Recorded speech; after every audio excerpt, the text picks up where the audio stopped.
of foodborne diseases per population in the entire world.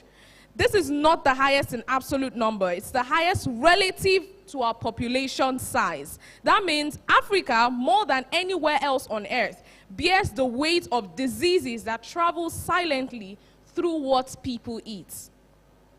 The World Bank adds another layer. Unsafe food costs low and middle income countries an estimated $110 billion every year in lost productivity and medical expenses. For a continent working hard to build its economies, that is a cost we simply cannot afford to keep paying. Now, the good news is that foodborne diseases are preventable. Yes, every single one of them. What stands between where we are and where we need to be is science. And that is what we are here today for, to discuss. How can we prevent what is attacking our food? Once again, welcome to day 2 of Scientifrika 2026. Ladies and gentlemen, please put your hands together for yourselves for being here. And I want the clap to be louder if you were here yesterday. Thank you. Thank you very much. All right. So, moving on. Our theme for today. Yes, we know that the event theme is Science Without Limits, Africa Without Borders. Now, I want you to turn to your neighbor, the person seated beside you, and you're going to tell them what the theme of this event is. Science Without Limits. Let's go. Science Without Limits. Africa Without Borders. What is going on? We are too dull for my liking. Should we stand up? Okay, let's do that again. I'm going to pardon you if you do it well. Let's go again. 1, 2, 3, go. Science. Okay. One more time and louder. Thank you very much. All right, so our theme for today is foodborne pathogens, detection techniques, and risk analysis. Foodborne pathogens, detection techniques, and risk analysis. In plain terms, we're asking this question: what is making people sick through the food they eat? Why do people fall sick from the food that they eat? Why? What is the root cause of this? That's the question that we're answering here today. How do we find it faster? And what do we do when we find it? So every session today connects back to those 3 questions. So I want you, as you are on your seats, ensure that you have open minds, because every speaker, every panelist that will be gracing the stage today is coming with their own unique perspective and their own unique take on this question. So get ready for insightful sessions. Okay, to kickstart this wonderful day, I'm going to be introducing our first speaker, who is our keynote speaker. Now, you cannot fight what you cannot measure, and you cannot measure what your laboratories are not equipped to test. Africa's biggest scientific challenge is not a lack of knowledge. It is a gap between the knowledge that exists and the systems, the people, and policies needed to put that knowledge to work. Building strong scientific ecosystems is not a luxury. It is the foundation everything else stands on. It's on that premise that I'll be introducing our keynote speaker, who is the Acting Director General of the Nigerian Institute of Science Laboratory Technology, NISLT, the body responsible for advancing professional standards and laboratory practice across Nigeria. He has spent years inside Nigeria's laboratory science system, rising from Director of Education, Training and Inspectorate to Acting Director General. Under his leadership, NISLT is executing a 2025 to 2030 strategic plan that includes digitalizing certification processes, integrating artificial intelligence into training, and building a network of connected smart laboratories across Nigerian teaching hospitals. He was recently at the center of the federal government's plan to expand NISLT across all 6 geopolitical zones of the country. this respectable man will be presenting on the topic establishing strong scientific ecosystems, policy, practice, and people in Africa. And this person is none other than Dr. Peter Adefisoye Oluwafisoye. Please, with a loud ovation, can we make welcome our keynote speaker as he comes up stage to deliver his keynote speech. Keep it going. You know how we do it until it's up here. Thank you so much. Thank you, sir. Thank you very much.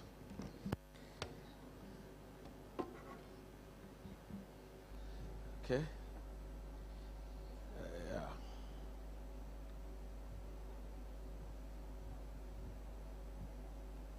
Thank you, the MC, for that brief introduction. Well, I've been introduced. My name is Peter Adefisoye Oluwafisoye, a fellow of the Nigeria Institute of Science, Laboratory Technology, acting DG, registrar, and CEO, Nigeria Institute of Science, Laboratory Technology. I bring greetings to this conference exhibition from the Governing Council and management of the Nigerian Institute of Science, Laboratory Technology, an agency under the Federal Ministry of Science, Innovation, Science, and Technology, which was established by Act 12, 2003, of course, where I currently serve as the acting DG. It is an honor to be here. And I want to appreciate the organizers of this program. Of course, I can't mention all the names. The Osasuwas, Osasoge and Patricia, Ayobami, and Deborah, who visited our institution, and of course were able to convince us to be part of this program. And of course, Fausat and Sulaiman, who always make call to follow up on the activity we actually have. VCL, we believe, is moving forward and is going places. This is a very nice program that, of course, we believe in the future is going to grow bigger and bigger and bigger. So thank you for having us from the Nigerian Institute of Science, Laboratory Technology. As it has been said, of course, we are going to be looking at establishing strong scientific ecosystem, and we want to look at 3 P's. Well, I will have added my P, which is Peter. We'll just make it 4 P's. But now we have 3 P's, and that is what has been given to me. Yes? It's not moving?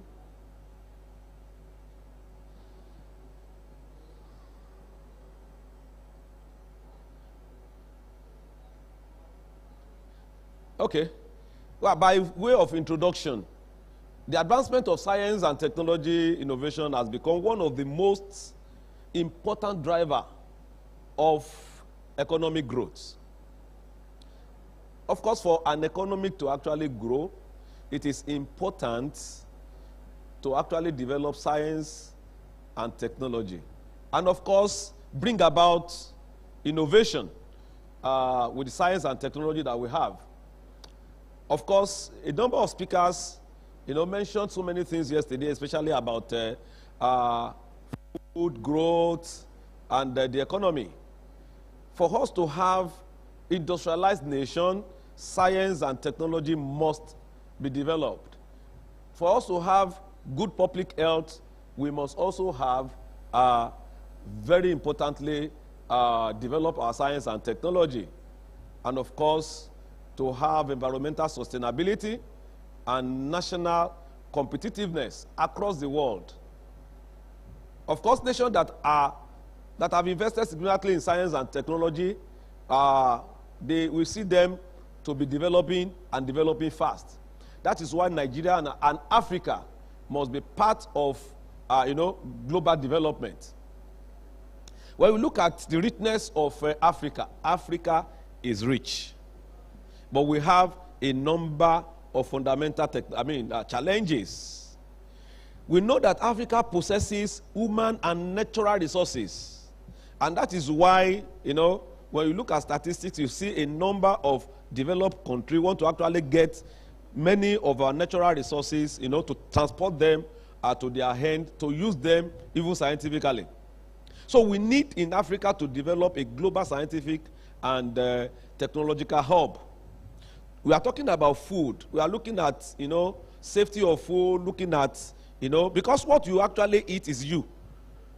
And in Africa, we cannot just be lagging behind, in developing science and the technology that can make us to be safe in what we eat.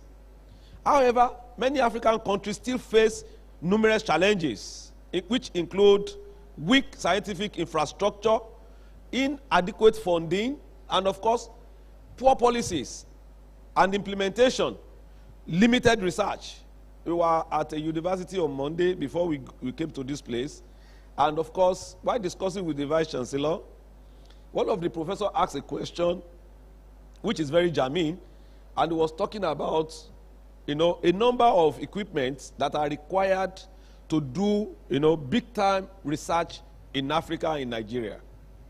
In the past, it is easy for you as a university, as an institute, as a research center, to request for, equipment abroad, meet the manufacturers or send message to the manufacturers, and your equipment will be supplied with you after you have made your payment. But these days, it's quite difficult because you have a number of agents that are middle people that actually, are in between you and the manufacturer. So these are some of the challenges that we actually have that are impending or disturbing moving forward. So in this talk, we want to look at the 3 P's like I mentioned. To overcome these challenges, Africa must deliberately establish a strong scientific ecosystem, which has to look at the 3 P's: policy, practice, and the people. Well, I was moving around yesterday and moving around the booths in the exhibition, and I had this interaction with some people, and of course I was able to see some gap that we actually have, and that we have noticed even at our agency. That, many a times people will say that Nigerian graduates are not employable and not the rest. But we have discovered that there is no synergy between the industry, just like somebody was talking about town and gown. No synergy between the universities, for example, the institution, and the industry, which is a challenge. Even when we develop curriculum and people are being taught science, chemistry, biochemistry, physics, and all the rest, they are not being taught the policy, which is a challenge. The policy is not being taught in school. So when somebody graduates as a BSc with BSc chemistry, BSc microbiology, they don't understand much about the policy. They don't even understand, some of them don't even know anything about probably the scheme of service. What you are going to actually be after you have graduated, which is a challenge. Somebody that is expected to go and add, to the scientific discovery, probably in research institute or in food industry, does not also know the policies that are behind even his or employment. So we want to look at also the practice. It's not just being employed alone. Now, how do you practice the training that you have been given to? And of course, the people. So we want to look at these 3 key P's in this short talk. We need to understand the scientific the ecosystem. We need to actually have good understanding of it, and of course be able to then have meaning to be able to develop it. In scientific ecosystem, of course, it refers to interconnected network of institutions. I was also speaking with somebody yesterday, and I was trying to let him know that we are trying, for example, in our institute, to see how you can just go online, probably to a site or to our site or to a template whereby you can just probably Google or search for every laboratory in Nigeria. At the moment, we don't have anything like that. If, for example, I have to do a particular research, maybe in Maiduguri, that has to talk about food, from here, which lab am I going to actually be accepted to do that work? Which lab has the equipment, has the facility, has the personnel that can do the work probably in Maiduguri or in Sokoto or even in Abuja or in Lagos? Which lab can actually do that? Of course, there is some certain labs probably that have, or some institutions that have their own websites that you can actually go in and see them. But do we have a database of all laboratories in Nigeria, for example, that can actually do some certain work? At the moment, we don't have, and we hope that very soon in the future we'll be able to get there. So we should be able to have interconnectivity of laboratories and institutions, of course, to be able to ensure that we have this ecosystem. Then we talk about policy. Yes, yeah, policy is actually key. I've seen a number of things that you see people, you know, coming around, they are actually qualified, with their certificate, the training that they have. But the policy is not allowing them. It's not helping them. It's not moving them because probably they don't have the understanding or the policy did not allow them. For example, when you talk about laboratory, there are a number of policies in Nigeria that does not just allow just anybody to work in the lab, for example. You want to work as a lab manager, you want to work as a lab scientist, you want to work as a lab technologist, you are supposed to be certified. But the question is, if I study, let's say, BSc biochemistry, who satisfied me? Who is going to give me certification to work in the lab? And when I was in school, nobody told me I actually needed a license, probably, to be able to work in the lab. So I've finished now, I've graduated as a BSc holder, and I start looking for the type of job I'm going to do. So that synergy is not there, and the policy, of course, is affecting. Now we talk about infrastructure. A number of people talk about infrastructure. For example, when we talk about accreditation of laboratory, we are looking at 4 cardinal things. We look at the personnel, you look at the infrastructure, which we are talking about now, you look at the infrastructure, then we look at the equipment that we have, and we look at the people. We look at, the documentation, the policies. So infrastructure, what are the infrastructure we actually have to be able to run our food tests and get good results? Yesterday, of course, the speakers spoke very well and talked about a number of challenges that we have in Nigeria and, of course, in Africa. So infrastructure is one of it. I tell people, by the mandate, for example, of the Nigeria Institute of Science and Laboratory Technology, we are expected to inspect all laboratories, science laboratory in Nigeria. Starting from schools, according to the Act 12/2003, item 2J says inspect, laboratory, science laboratory in schools, post-secondary school, industries, and research institutes. The question is, how do you carry out inspection in all the secondary school laboratory in Nigeria? It's a challenge on its own.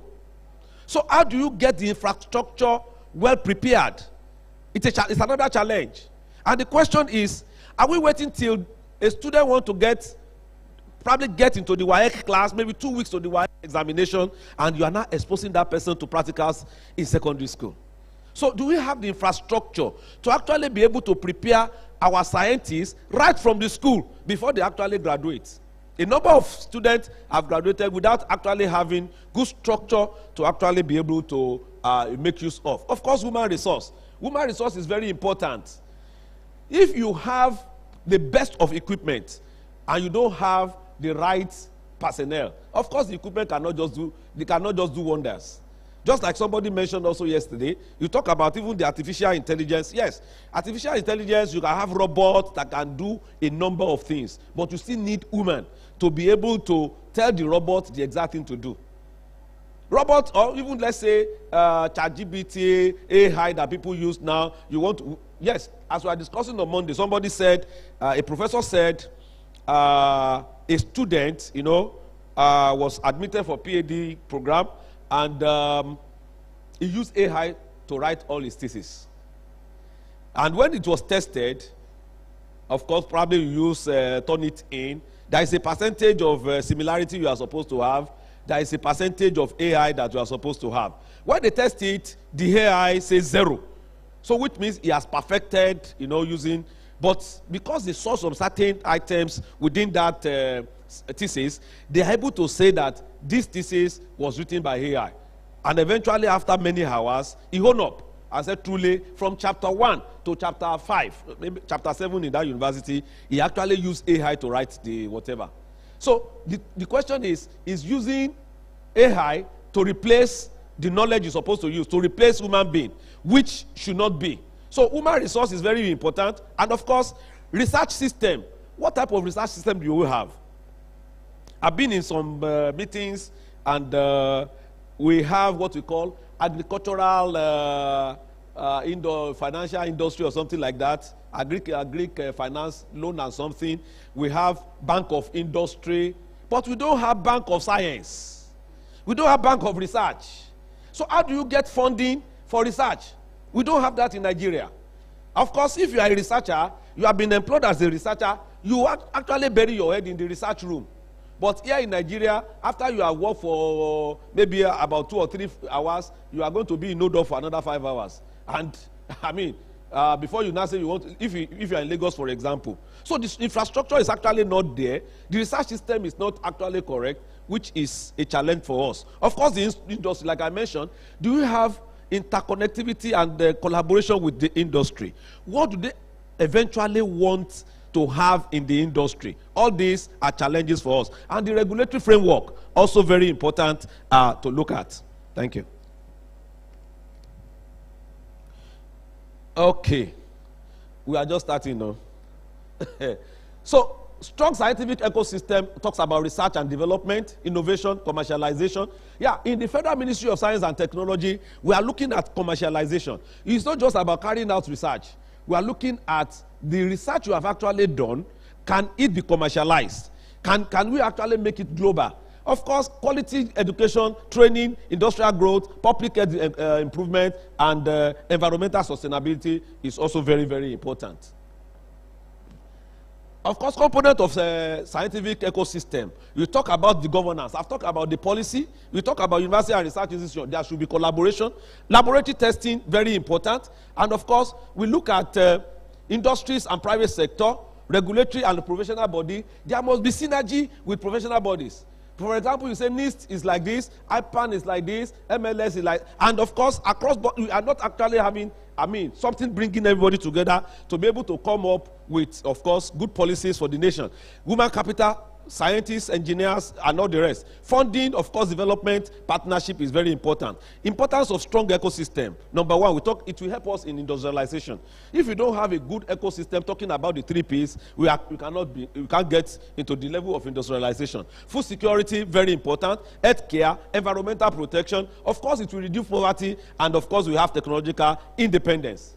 That's why I said we are just starting. This is the first P, policy. When we talk about policy, which is very important, some of the time when we carry out accreditation and I get to places, I ask people, what are the standards that you are supposed to work with? And some will just tell us, we just have, it's not just having. You must know the law. You must know, of course, all the rules that you are supposed to follow. What are the policies that we are supposed to follow in Nigeria to be able to help us to develop, of course, industrially? Scientific policy refers to government laws. What are the government laws that we need to have?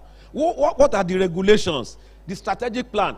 It was just mentioned, for example, in the Nigerian Institute of Science, we developed a strategic plan from 2025 to 2030, which is a 5-year plan. How do we design it? How do we get a framework for this?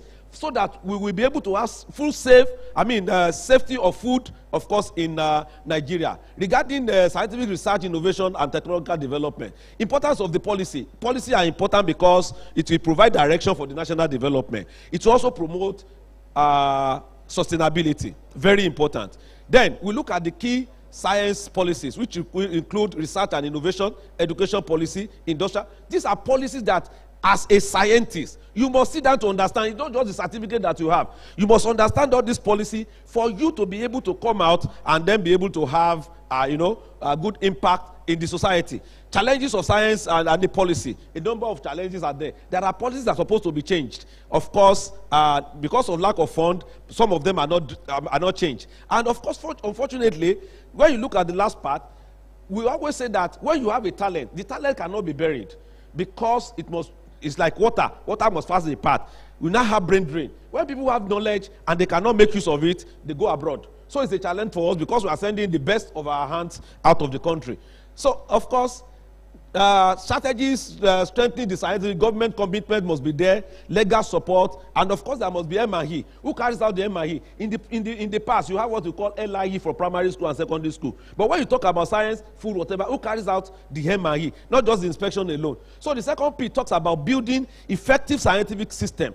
How do you practice? Of course, when you want to work in the lab, for example, you want to do analysis or you want to carry out a particular research, you start your sampling from maybe the site, you do the transportation, then you get to the lab to do your analysis, and then you get the result. All this must actually, before the process must be followed for you to get and build effective scientific system. Of course, key areas in scientific practice include standard operating procedure. I talk about documentation. SOP is very important. Quality assurance very important. Of course, when you talk about quality assurance, it will also be divided into quality control. How do you carry out the quality control? The people that are the quality control officer, the quality assurance officer, are they actually qualified? Are they certified to actually carry out the work? Do they have, are they licensed to actually have seal?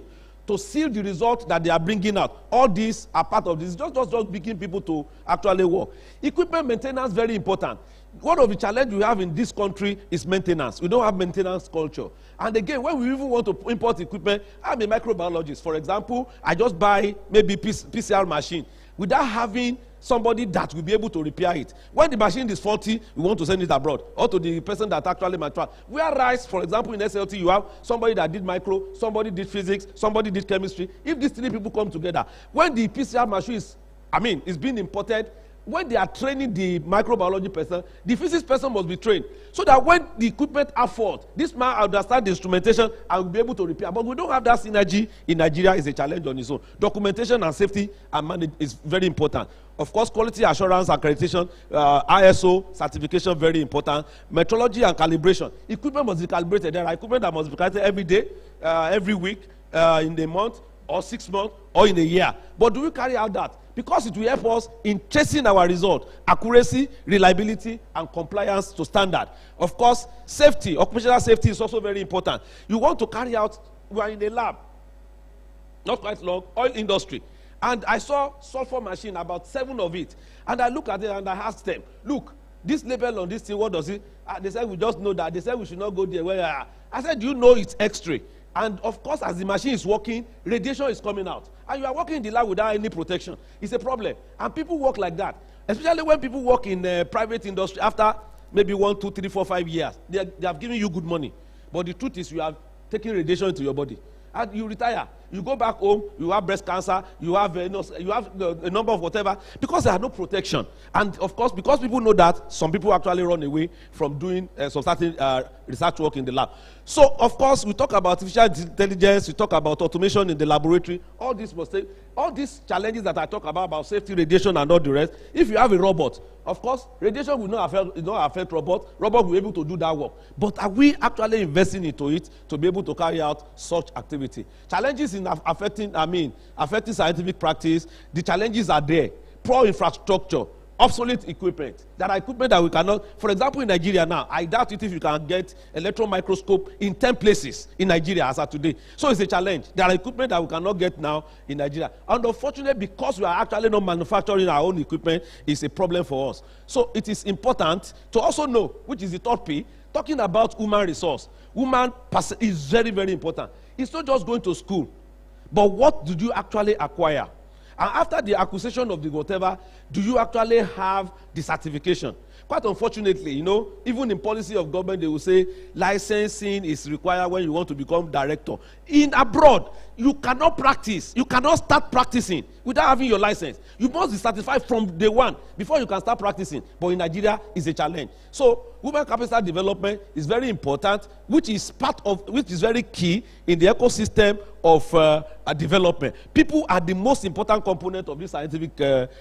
If you have equipment that can still be managed, yes, the person that is there that is competent may be able to improvise. But if the person is there does not know anything. If you have the best of equipment, he can even spoil the equipment and your money will go into drain. So it's a challenge. Now in Nigeria, we actually have a number of people that are trained every year. We have the lab scientists, we have the laboratory technologists, engineers, researchers, technicians. But quite unfortunately, some of them have BSc, but today they are riding Okada. The knowledge they have gotten, or some of them even are in the bank. My closest friend read mechanical engineering. He has worked in the bank for over 25 years. He has masters in mechanical engineering. And the question I ask is, what engineering of money do you want to put from the simulation you have learned? Because, engineering will not bring money for him. It's bank that he can get the money. So it's a challenge. Not actually having adequate, remuneration for scientists.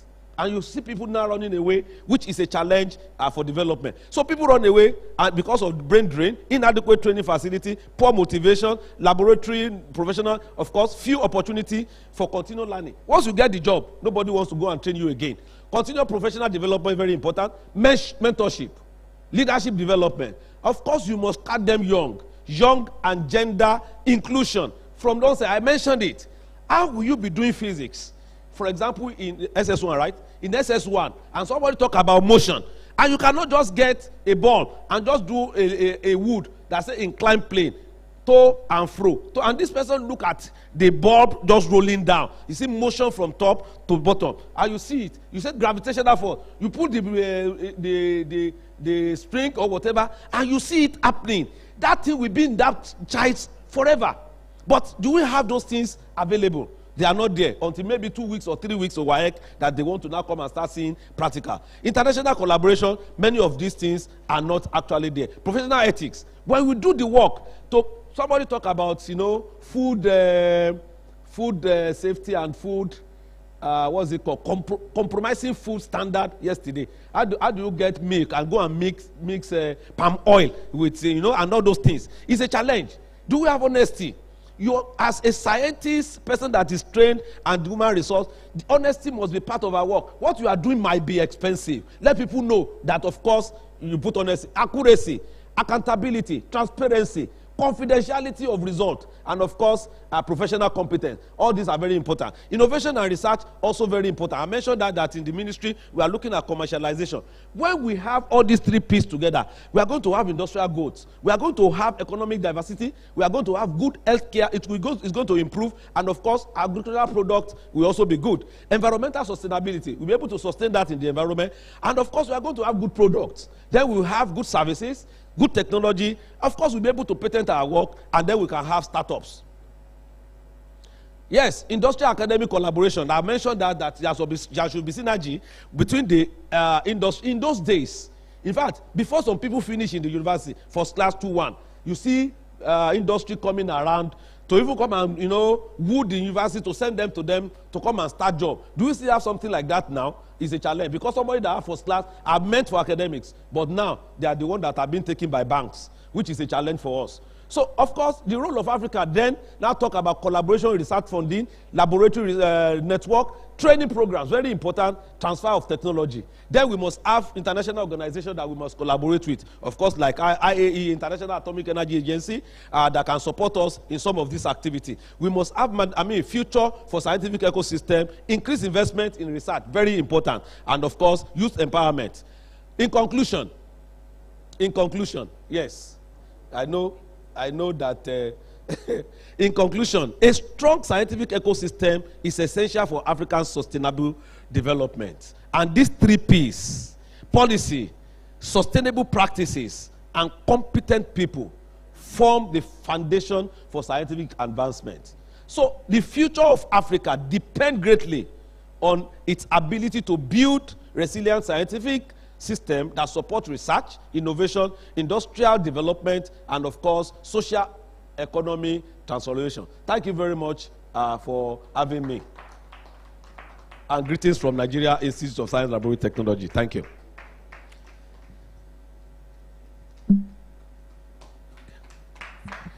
Thank you so much, Dr. Peter. Please, another round of applause. Let's keep it going. Put your hands together for Dr. Peter. Thank you so much, sir, for that brilliant and insightful presentation. Okay, to take us further, right about now, we will be going up for our tour, to tour the exhibition. Yes, for those of you that are not aware, we have an exhibition hall upstairs, and there are so many things that you want to check out, and so many products and services that you'd like to, purchase. So that's what we'll be doing right now. To make this in order, in an orderly form, we'll go table by table. Can we go now? Okay, we can all rise. Let's start with this table. Yes, please. Thank you very much. All right, so we'll go right now. Please go. The protocols outside will direct you to the direction. They will lead you to where exactly we are headed. Thank you so much. And we're only going to be spending a few minutes, and we're returning back to the hall to continue with the rest of the program. See you shortly. Thank you.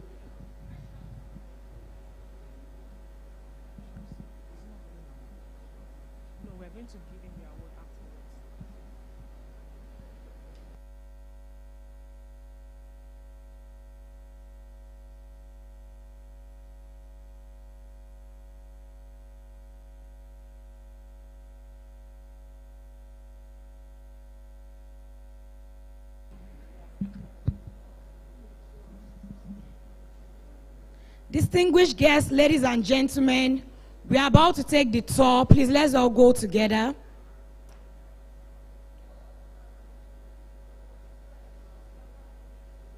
Please, I'm coming. Please, let me bring them out.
Franchise of a complete local government in Ogun State to take over that entire local government and rebuild the electricity to that local government.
Please, let's go this way, please.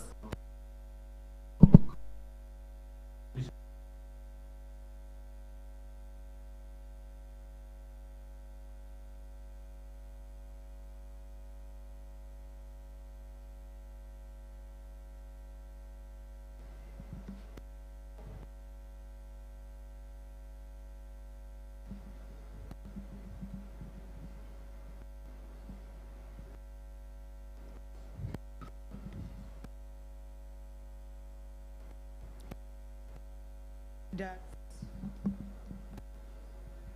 we apologize for the delay. So we are going on a tour now, so you can see for yourself what VCL is doing. So please, let's go together.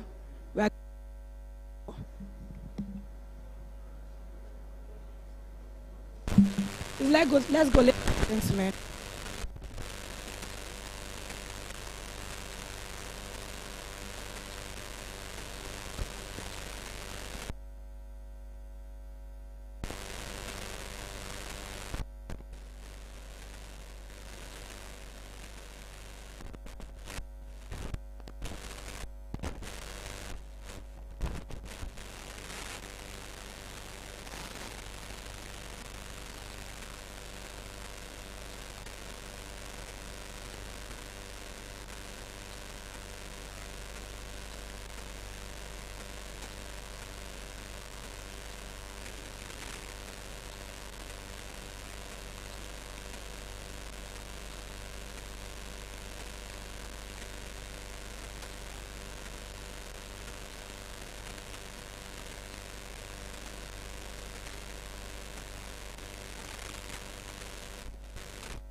Hello, distinguished ladies and gentlemen. Welcome back. And thank you for coming back early. Whereas, as we wait for more persons to join us, I would like to acknowledge the presence of our next speaker, who is joining us virtually, Michelle Clemens. Good day, ma'am. We're happy to have you. And please, kindly give us a few minutes to get started with your session. Thank you so much for being here. So before we get started with the next session, I'd like us to please gently go out to grab our breakfast. So when you go out, you see that there's an arrangement for breakfast, all right? So we grab that and come back to our seats, and then we continue with the rest of the program. Thank you so much. So we'll be doing that table by table. Please, sir, we'll start with your table. Thank you, sir. And then this table next, and then this next, this next, this, and this. And yeah, thank you. Thank you so much.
In the heart of Nigeria's bustling financial landscape, a story unfolds, a tale of global transformation, strategic innovation, and profound impact. This is the story and the legacy of Nigeria's most innovative bank and foremost financial institution, Wema Bank. Wema Bank was founded on May 2nd, 1945, under the old name of Agbomagbe Bank Limited. The bank was renamed Wema Bank in 1969, marking the launch of the bank's rise to prominence. From being listed on the Nigerian Stock Exchange in 1990 to being granted a universal banking license by the Central Bank of Nigeria.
All right.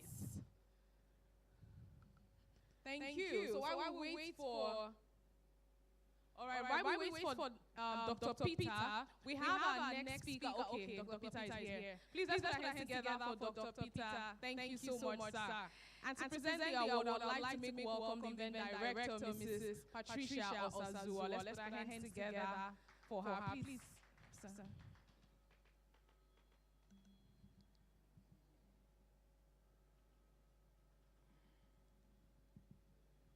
Good morning, everyone. Thank you for coming for day 2 of Scientifrika 2026. On behalf of VCL Exhibitions, we're saying a big thank you to you. VCL staff, please come off stage. Saying a big thank you to all your contributions towards the success of VCL Exhibitions. Thank you so much, sir. Thank you.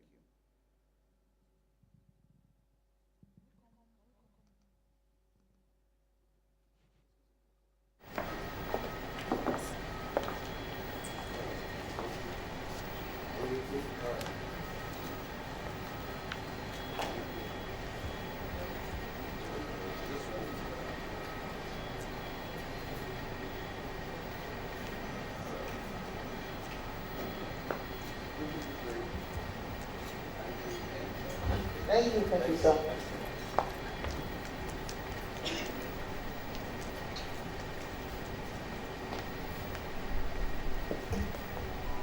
Thank you so much, Dr. Peter. All right, so our next speaker is right here in this room. Not physically, but she's here virtually.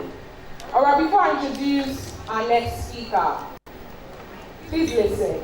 When a foodborne pathogen enters the supply chain, every hour it goes undetected. Every hour, that hour it goes undetected is an hour that can spread further. The difference between catching a contamination early and catching it after people are already sick is almost always the speed and accuracy of detection method used.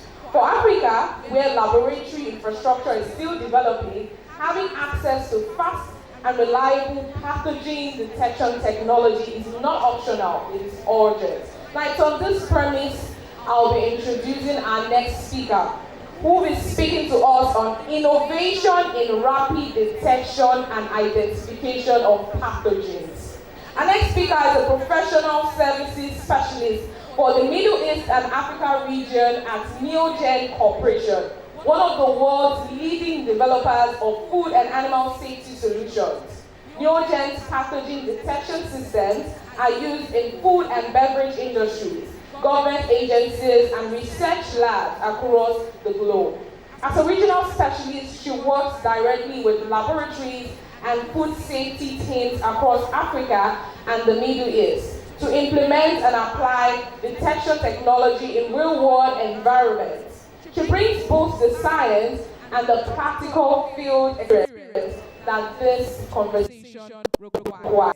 Please, let us warmly make welcome virtually in this room our next speaker, the person of Michelle Clemens. Let's put our hands together for Michelle Clemens. Thank you so much, Michelle. Over to you. Thank you very much, and thank you for such a warm introduction. Thank you. And congratulations, Dr. Peter, obviously, on your award. Sorry, I'm hoping you can see my slides. If you could confirm that would be great.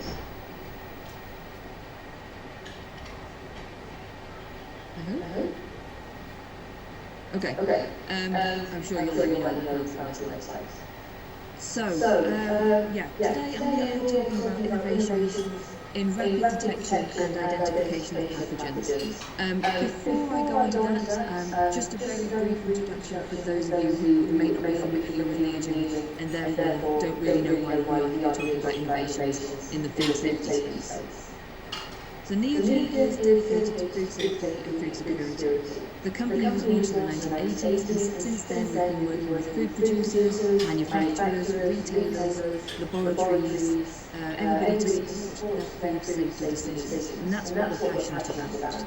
So Neogen solutions can be found at every step of the food chain. We've got products ranging from farm to fork, so items for hygiene monitoring, mycotoxin testing, allergens, pathogens, indicating nutritional analysis. You name it, if you test it in a lab, we've got a solution for you somewhere. So as I said, our food safety solutions cover a wide spectrum, not just microbiology, but as I say, mycotoxins and allergens as well. But we've gone a step further in that we offer automation solutions and things like data analytics platforms for environmental monitoring, so making trending reporting and visualization of hotspots simple and facilitating you in making important decisions in real time. So you might ask what Neogen is innovation. So just briefly, we see here a timeline of innovations we've got under our banner. So some of you may be aware that Neogen applied free safety in 2022. So you might see some product on here that you used to see in 3M, but they now fall under the Neogen banner. But essentially, both Neogen and free safety has this shared pursuit for innovation in the advancement of food security since the 1980s. It all started with a product that disrupted the industry. So Neogen was the first commercially available rapid test kits for microtoxins and food allergens, and 3M created the petrofilm plates, which were the first sample-ready film plates for microtesting.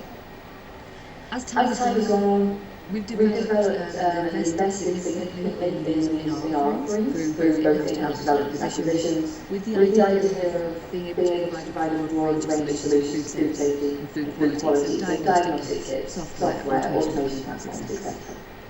And we continue to learn from our customers and members of the industry, and we'll continue working to enhance solutions and make improvements to meet evolving needs. And as highlighted, being able to identify pathogens rapidly is one of those needs that's already there.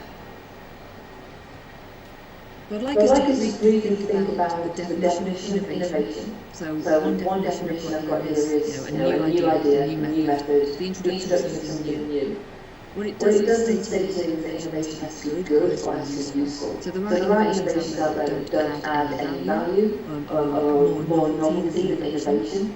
And there's some innovations that turn out to be fraudulent or dangerous as time goes on, there are problems with them. My point is that we don't just innovate for the sake of it. We as Neogen and our customers want our products to have a real application. We need to be sure that manufacturers aren't promising and that the products that come to market aren't too good to be true. And when we think of innovations in food microbiology, I think most of us, our minds jump to big things. AI, biosensors, bacterial technology. But also included in the innovation space, things that we often consider basics, like enrichment or chromogenic media that provide faster time to results, greater sensitivity, greater specificity, plates that we in a lot of the facilities that I go into and I work with, not everybody has the ability or the desire to invest in extensive automation or in new equipment. So obviously, there's a lot of restriction on how much money we can spend in labs and what money is available to us. And you'll also be familiar maybe with some teams that don't want to make a big leap into a brand new technology. Maybe they are confident and comfortable with their agar levels.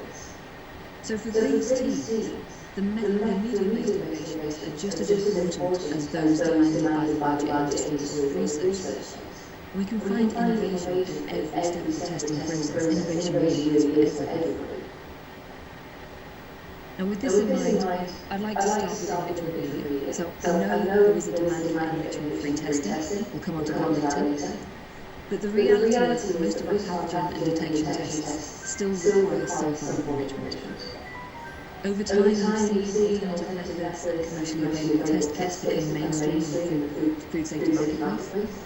But despite the specificity and validity claims of these alternatives, the major limiting factor is often dependence on conventional cultural enrichment in order to grow our target analytes so that we can detect it in the first place or isolate it in the first place. So enrichment is vital. I think we all know that. It doesn't matter how good our downstream method is, we can have the newest technology or the best machine, but if we start for enrichment, we can end up with results that are inaccurate and reliable as we want them to do. So if you are working in a lab that strictly follows your ISO, BAM, Health Canada, GB standards as your method, your life is fairly easy. You know what broths you have to use, they're there in the documents. But if you have the choice, it can be a little bit more difficult. And we know that reference methods are not always the best methods out there. They're long, they're slow, there's a lot of different contact points, and actually they're a little bit, for a want of a better way of phrasing it, a bit behind the times. They're not always moving with the new technologies because it's hard for the reference materials, the reference methods to keep up. So in some cases, we only use the best enrichment media that's out there. Later formulations usurp the original media in terms of their ability to recover sublethally injured cells, or promote growth of the target, inhibit non-target organisms, or manage matrix integrity. So on this topic, I'd just like to focus on listeria for a little bit. We know listeria monocytogenesis is an important pathogen, and listeria generally is quite a hot topic globally. The recovery of low levels of listeria from foods in environmental samples requires, in most cases, the use of an enrichment step. And there are plenty of selected and non-selected enrichment media out there, and there's a lot of methods that have been developed specifically for the detection and isolation of listeria species and listeria monocytogenes in food. And we know that the detection of listeria is often limited by the performance of an enrichment media.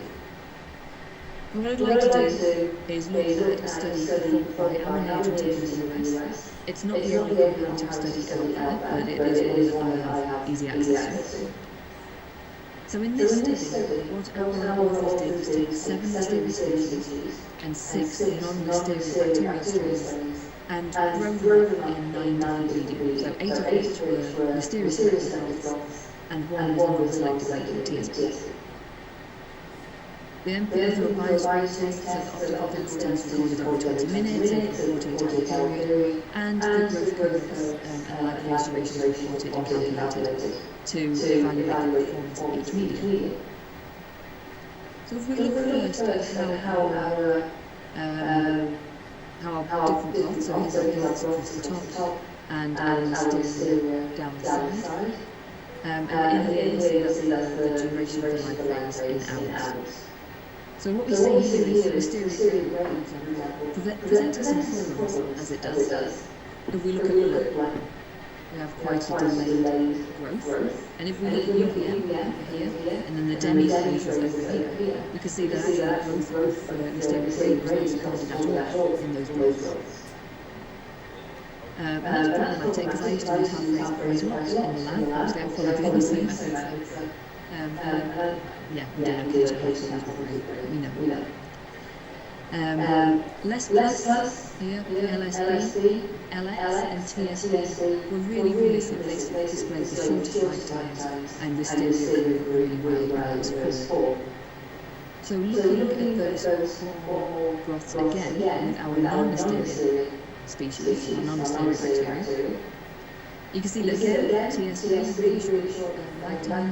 TSB supported growth of everything it was supposed to. That was our non-selective medium. LSB and LX performed really well on listeria, but they also allowed the non-listeria organisms to grow as well. Whereas less not only grew listeria really well, but it also inhibited most, if not all, of the listeria tested. So there is a significant difference in performance on all the growths that we tested. And the conclusion from this study is obviously that less is the best medium to support the growth of listeria monocytogenes and other listeria species, whilst inhibiting the growth of domestic organisms. So less isn't even proof in comparison to things like demi-phases, so we expect it to perform better in more time to local formulations. What we can conclude from this study is that enrichment growths in our choices and the developments that have been made do have noticeable outcomes or can have noticeable outcomes on the results of the test.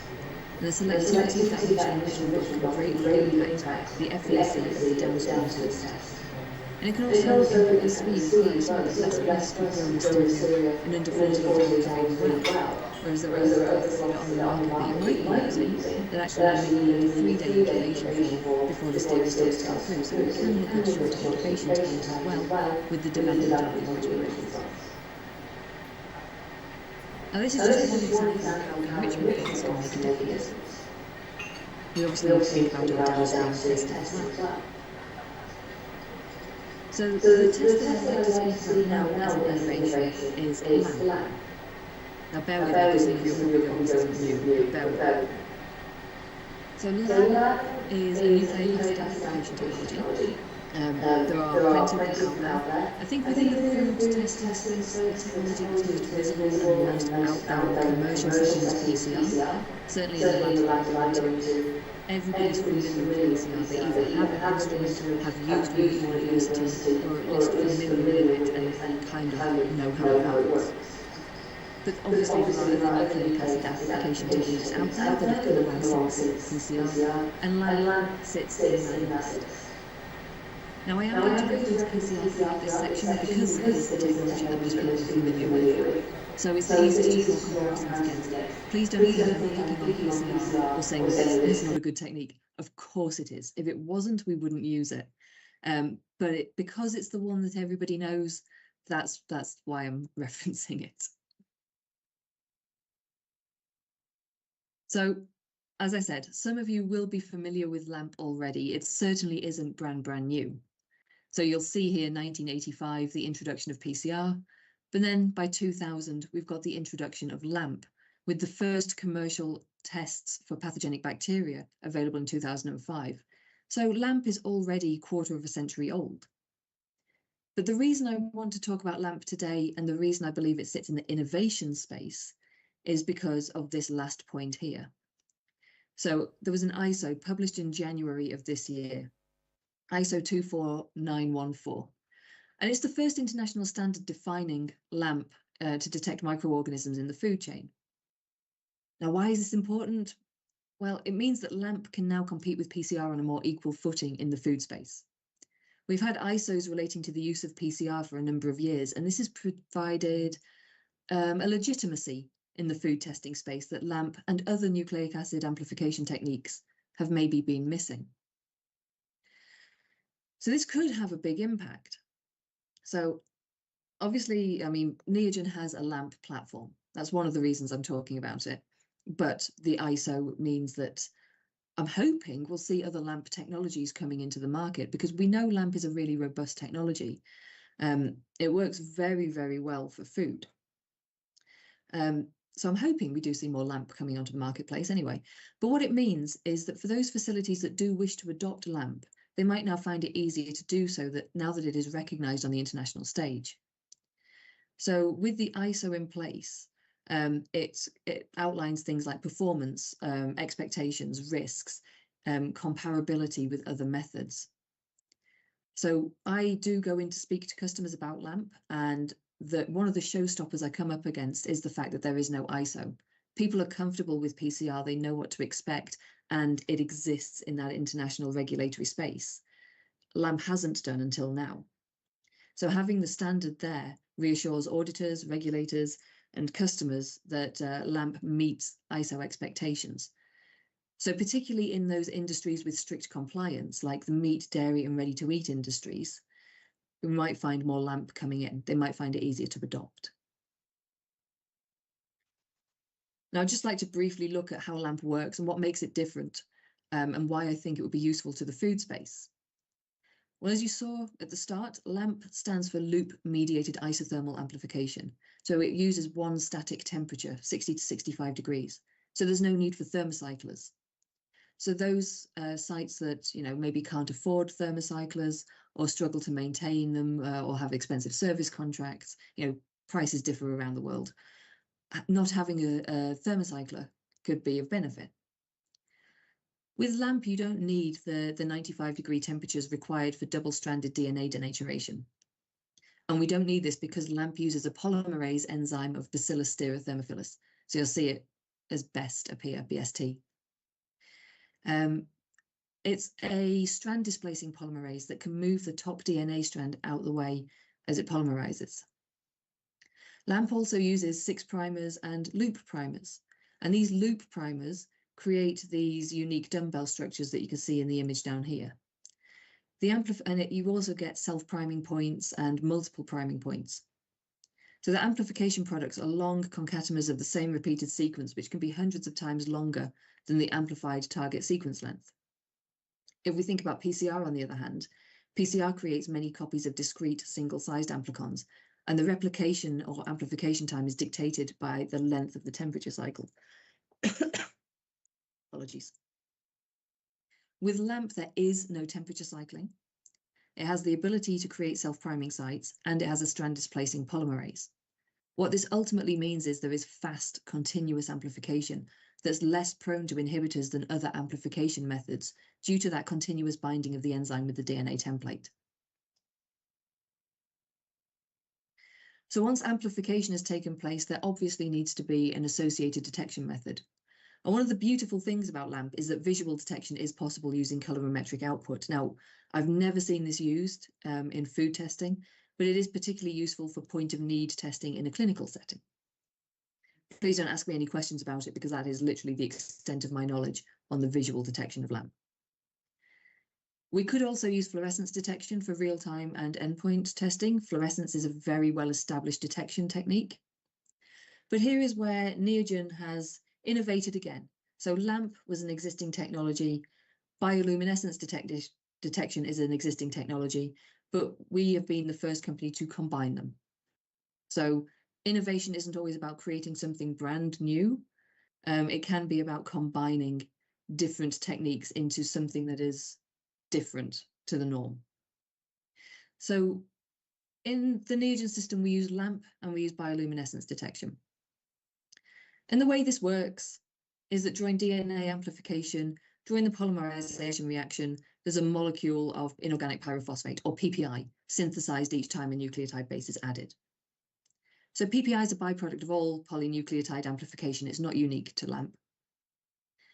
Once we have this byproduct, the detection then involves a two-step enzymatic process. So the PPI molecules are used to generate light as part of an assay known as a LIDAR.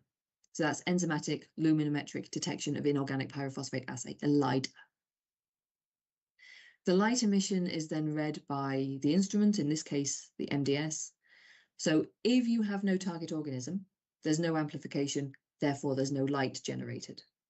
If you do have your target, there's obviously amplification and light is generated. And that's how the bioluminescence detection works. Now, we could have chosen to use fluorescence, as I said.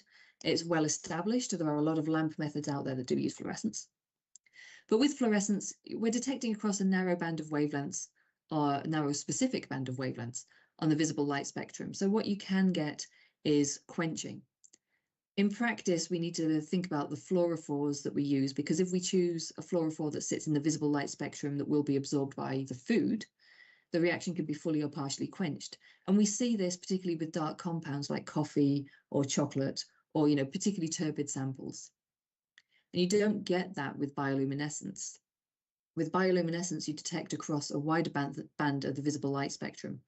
So if you lose your orange and red wavelengths due to matrix interference from your sample, it means that there's still a large enough signal in the other bands that can be, it can still be detected.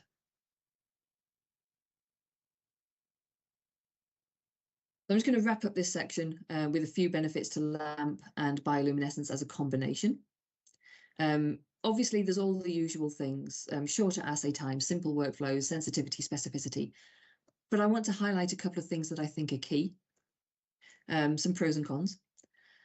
LAMP is less susceptible to inhibition of amplification and detection issues that you get with problem food matrices, like your dark and strongly coloured samples, turbid samples, etc. The robustness of the LAMP reaction means that you don't need an internal control with LAMP. So in PCR and fluorescence detection, there is a need for an internal control due to the higher probability of inhibition of amplification or quenching of the fluorescence signal. So with LAMP, you don't see the same amplification inhibitions, and with bioluminescence detection, you don't see quenching in the same way, so you don't need an internal control. Now, the positive to this is it means you have one reaction per tube, so you've not got two reactions competing for the same resources and potentially decreasing the sensitivity of the test. There is, of course, a downside to bioluminescence detection. There's a downside to everything in life, and that is that you can't multiplex. With fluorescence, you can multiplex. Multiplexing reactions can potentially reduce sensitivity of the test due to those competing reactions.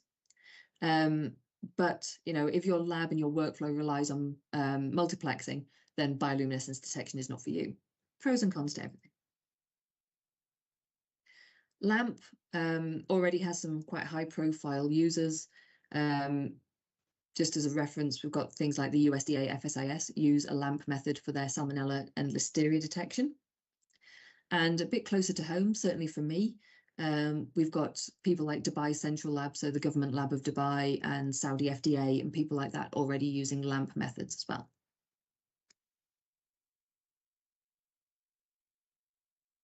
Now I'm going to stick with LAMP just for a few minutes more, but I'm going to move on to enrichment-free detection. So when I go out to see customers, we often talk about the future of their testing capabilities, how Neogen can support them, what we're trying to develop, and there is this increased demand for immediate tests. Now, the most extreme version of this is the man I went to speak to who owns a restaurant. He wants to be able to cook food in the kitchen, test a portion of it before it goes out the door to his customers, and get the results before it leaves the door to the customers. Now, that will be lovely, but that is currently not our reality. But we are at a point where we do have some enrichment-free detection methods on the market. So Neogen is not the only company out there with them, but again, it's Neogen's product that I can talk about easily and freely, so I'm going to reference Neogen. And we know from our research that obviously commercial labs want to release results ASAP. My background is commercial labs. That's what I did for 12 years. So I know that the commercial lab customers are usually on the phone to you asking for results before the samples have even reached your lab. So yes, we want enrichment-free detection because it'll stop that to a certain extent. And manufacturers might want to have an enrichment-free destructive solution because it might mean that they can bring their pathogen testing in-house. A lot of facilities are not allowed to test pathogens on site at the moment because of that potential for cross-contamination from the laboratory to the production facility. So if you had a test that is enrichment-free and destructive, the sites might be allowed to do it themselves and reduce their reliance on third-party testing and improve their ability to be proactive and decrease response times if an incident does occur. So when I say that it can make a difference in terms of time to results, how much do I mean? Well, the enrichment-free product that Neogen have is just for environmental listeria at the moment. Hopefully we will develop others in the future, but at the moment, listeria environmental testing. So if you were to use the ISO method, we're looking at about 4 days to get a result for our swab. Even if we use our LAMP method, we've got to enrich it for 24 to 28 hours. So we're still looking at, next day. Whereas with the Listeria Right Now kit, from the point of swabbing your facility to getting a result is under 2 hours. And I say under 2 hours because if you're just testing 3 swabs, you could do it in about an hour and 10, an hour and 15 minutes. But if you're doing a full rec of 96 swabs, it's closer to 2 hours. So it can make significant differences. And again, using Listeria Right Now as my example, just to show where I think it can be of benefit to people and why innovations like this can be really useful. Root cause analysis. Root cause analysis can often take days. Finding out whether your positive results are carrying over day to day, or your positives in your facility are carrying over day to day, can take a long time. So on here, day 0, I'm going around my facility, taking my Listeria environmental swabs. If I'm using a PCR method or a LAMP method or something that will give me a next day result, I have to enrich my sample and I'll get my result the next day. And if it's positive, I've got to go through the whole re-cleaning, re-sanitizing, retesting, deciding whether I need to do something with my product or not. I then need to enrich my sample again overnight, and then on day 2, I'll have another result.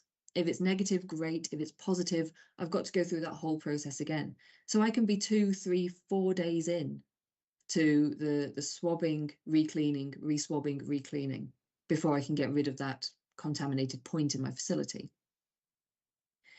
Or before I'm confident that I've got rid of that point of contamination in my facility. If we look at something like Listeria Right Now, I go around, I swab my facility, and I've got a result in under 2 hours. So even if it is positive, I've only got potentially 2 hours worth of product that might be affected or potentially affected. I can then re-clean, sanitize, retest, and that retest result will come back in again under 2 hours. So I can retest and re-clean multiple times within the same shift. So if you're working in maybe a ready-to-eat facility where you don't have a final kill step, so Listeria in your environment is really, really concerning. Something like Listeria Right Now, where you can do all of this testing and cleaning multiple times within the shift, could be of benefit to that sort of customer. It may not benefit everybody. If you've got a final kill step that you've got validated, works, etc. This may be of no use to you, but there are certain industries in which this will strongly benefit. Now, one of the questions I get asked is, how can you skip enrichment? If we think about the design of nucleic acid methods, for amplification methods for pathogens in food, we're normally looking for DNA sequences specific to a particular microorganism or a strain or a group of microorganisms. And we tend to be targeting membrane proteins or pathogenicity islands, which are there in single copy or low copy number. So we need to concentrate or enrich these to get them up to a detectable level to achieve our sensitivity. The newer methods, such as Listeria right now, are using things like ribosomal RNA. Ribosomal RNA is already present in high copy number within a cell, making it a highly sensitive target for detection. So ribosomal RNA tends to be present in about 1,000 to 10,000 copies per cell within Listeria, versus 1 copy per cell for the DNA targets. So we already have a 1,000 to 10,000-fold increase in target analyte concentration. So because ribosomal RNA is present in large quantities and in multiple copies in bacteria, particularly in the Listeria genome, new approaches for developing molecular assays have chosen RNA as the target analyte. And that's why we're able to skip the enrichment. We're just looking for something different within the cell. Now, there are many benefits to the enrichment-free destructive methods. And for me, probably the most important one is control. So if production facilities were able to bring testing in-house, they would have control over their own testing timelines and samples, so less reliance on third-party labs. And this isn't saying that reliance on third-party labs is a bad thing. As I said, I'm from a commercial lab background, but you lose time getting your samples to the lab. Yours are not the only sample that lab is processing, so you do have to wait. Whereas if you have the control and the ability to do this testing yourself, it allows you to make those timely decisions regarding release of product. It allows you to have true control over your samples and the timing. And if something does happen, it allows for rapid investigation and root cause analysis. You can do all that work in-house. I'm going to say here that risk is significantly decreased with destructive and enrichment-free methods. I'm never going to say something is risk-free. Nothing is ever risk-free. But enrichment-free methods mean that you're not actively growing pathogenic bacteria in a production facility. And destructive testing means that you've got no living bacteria present at the end of the test. So the cross-contamination risk from the lab into the production environment is minimal.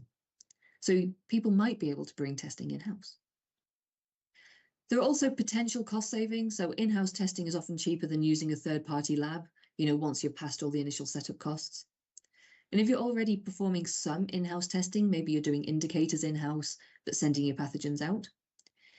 Enrichment-free methods can be cheaper overall. Maybe you're using fewer, well, if you're doing your pathogens, sorry, start again. If you're doing your pathogen testing in-house anyway, it'll be cheaper overall because you're not making the media, you're not using autoclaves, water baths, hot plates and stirrers as much. So you've got that reduced electricity and water consumption, reduced waste disposal. And the ability to make faster assessments can reduce holding or storage time for products.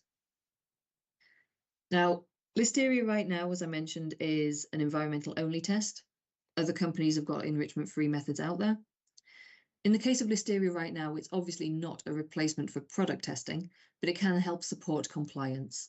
So for those of you who export ready-to-eat products to the EU, you'll be aware that new regulations become enforceable from July. So that deadline really is looming now. It's come around quickly. So you now need to be able to demonstrate that foods in which Listeria mono can grow won't exceed 100 CFU per gram for the pathogen throughout the product shelf life. So it puts more onus back on the retailers, the manufacturers and the distributors. They've got more accountability. As a manufacturer of ready-to-eat products, maybe having a rapid or sensitive method in your lab might help support compliance to that. I've touched on a few innovations today. There are far more out there. I mentioned biosensors at the beginning. I'm working with customers who are trialing bacteriophage washes on poultry products. There's demand in some markets for automation so that we can take people out of the lab almost completely. Everybody wants rapid and sensitive testing. I've not spoken at all about chromogenic agars. They're a really important innovation So the one you see on the screen there, that agar is actually the reason I work for Neogen. We introduced the one broth, one plate workflow that this agar is a part of into all of our labs in the UK. I used to work for Eurofins. So this product, this plate here, is the reason I know about Neogen. It's fantastic. It got rid of so many of our problems. But anyway, case agar. So all Salmonella chromogenic agars detect C8 esterase, but case is the only one detecting C6 and C8 esterase.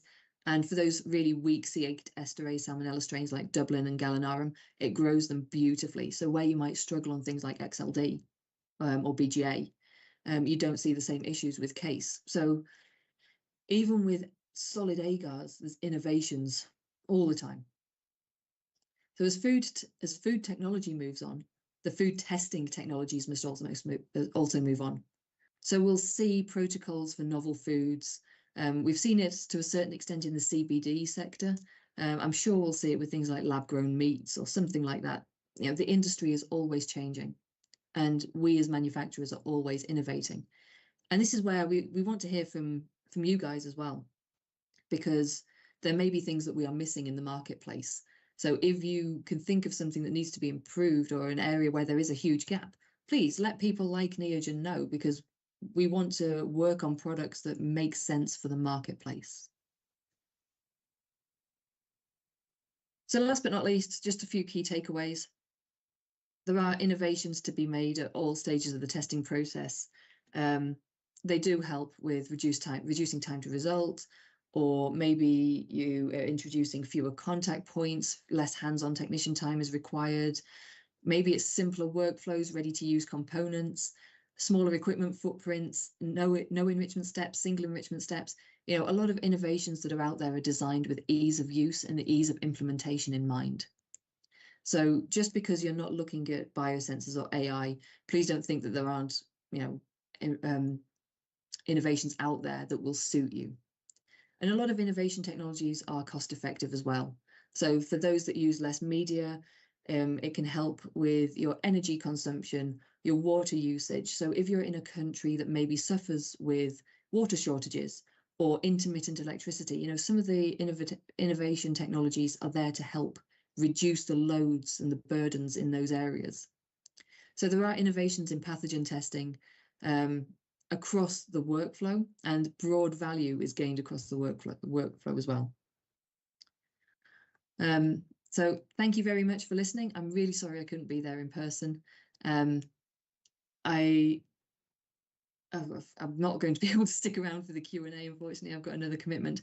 But if you do have other questions, please do contact us through the Neogen website, or there's my colleague Samuel, his email address is on there, my email address is on there. Please do reach out to us with any questions that you've got about anything that I've spoken about today and anything additional. So thank you. Thank you so much, Michelle. Please, another round of applause. Thank you for your time, for that brilliant presentation. Thank you so much. All right, we'll be moving on to the next session that we have. Very quickly, I will be introducing our next speaker. But before that, let me start by sharing this. Detecting a pathogen is only the first step. What happens after you find it determines whether lives are saved or not.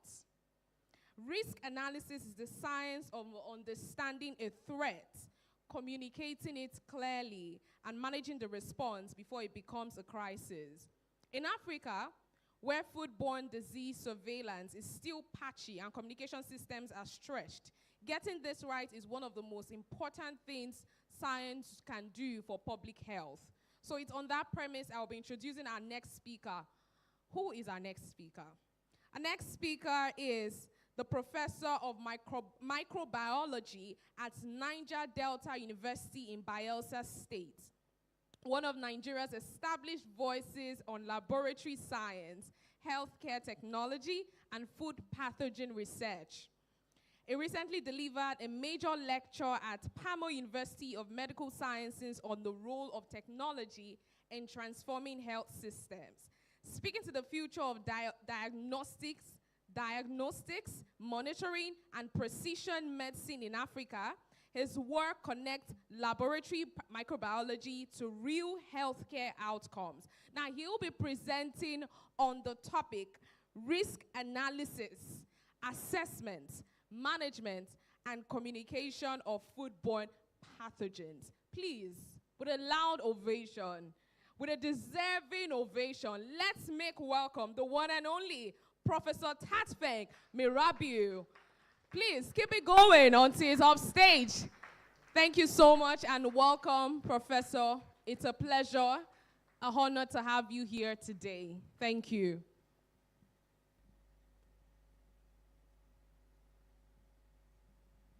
Thank you very much.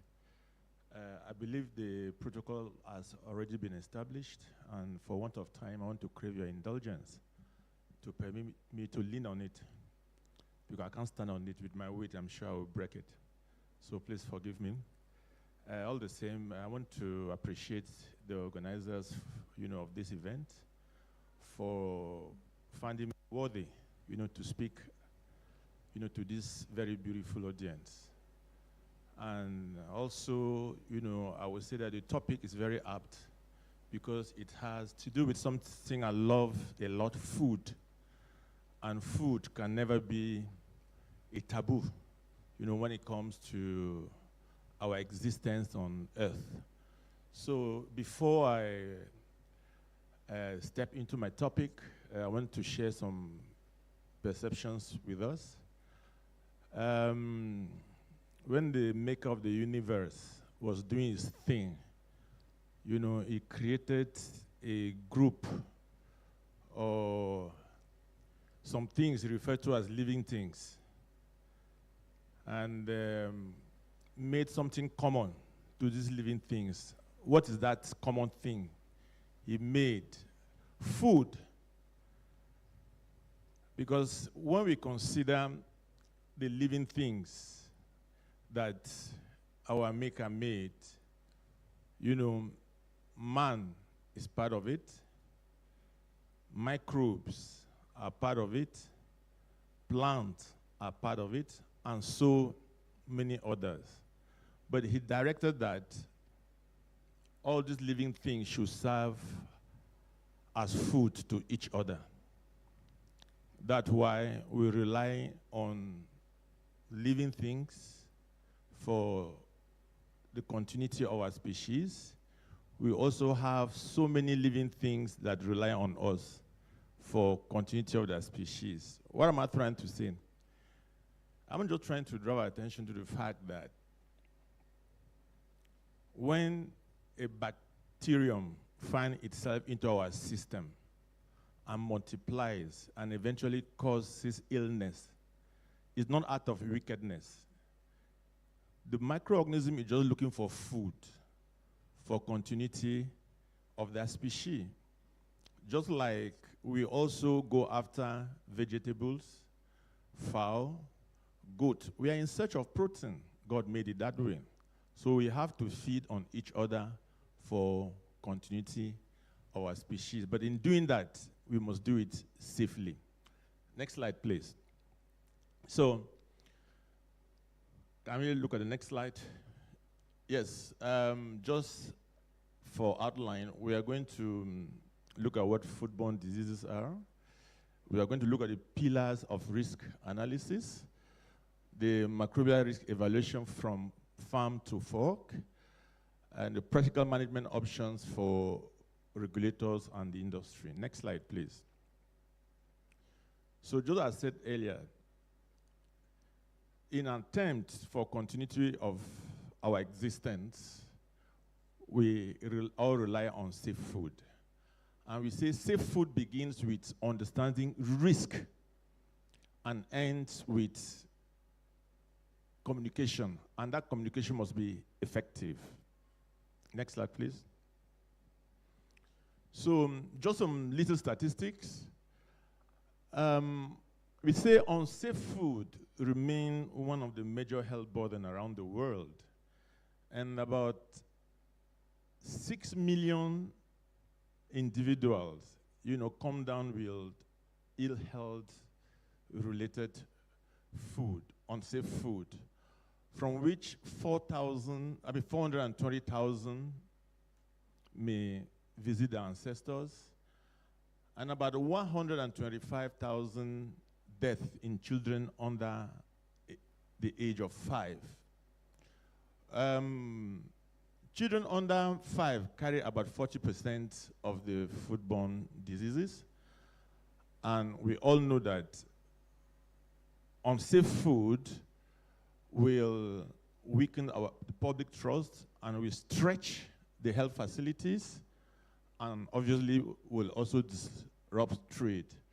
And one interesting thing about these foodborne diseases is that they are easily preventable if we understand the chain, the food chain.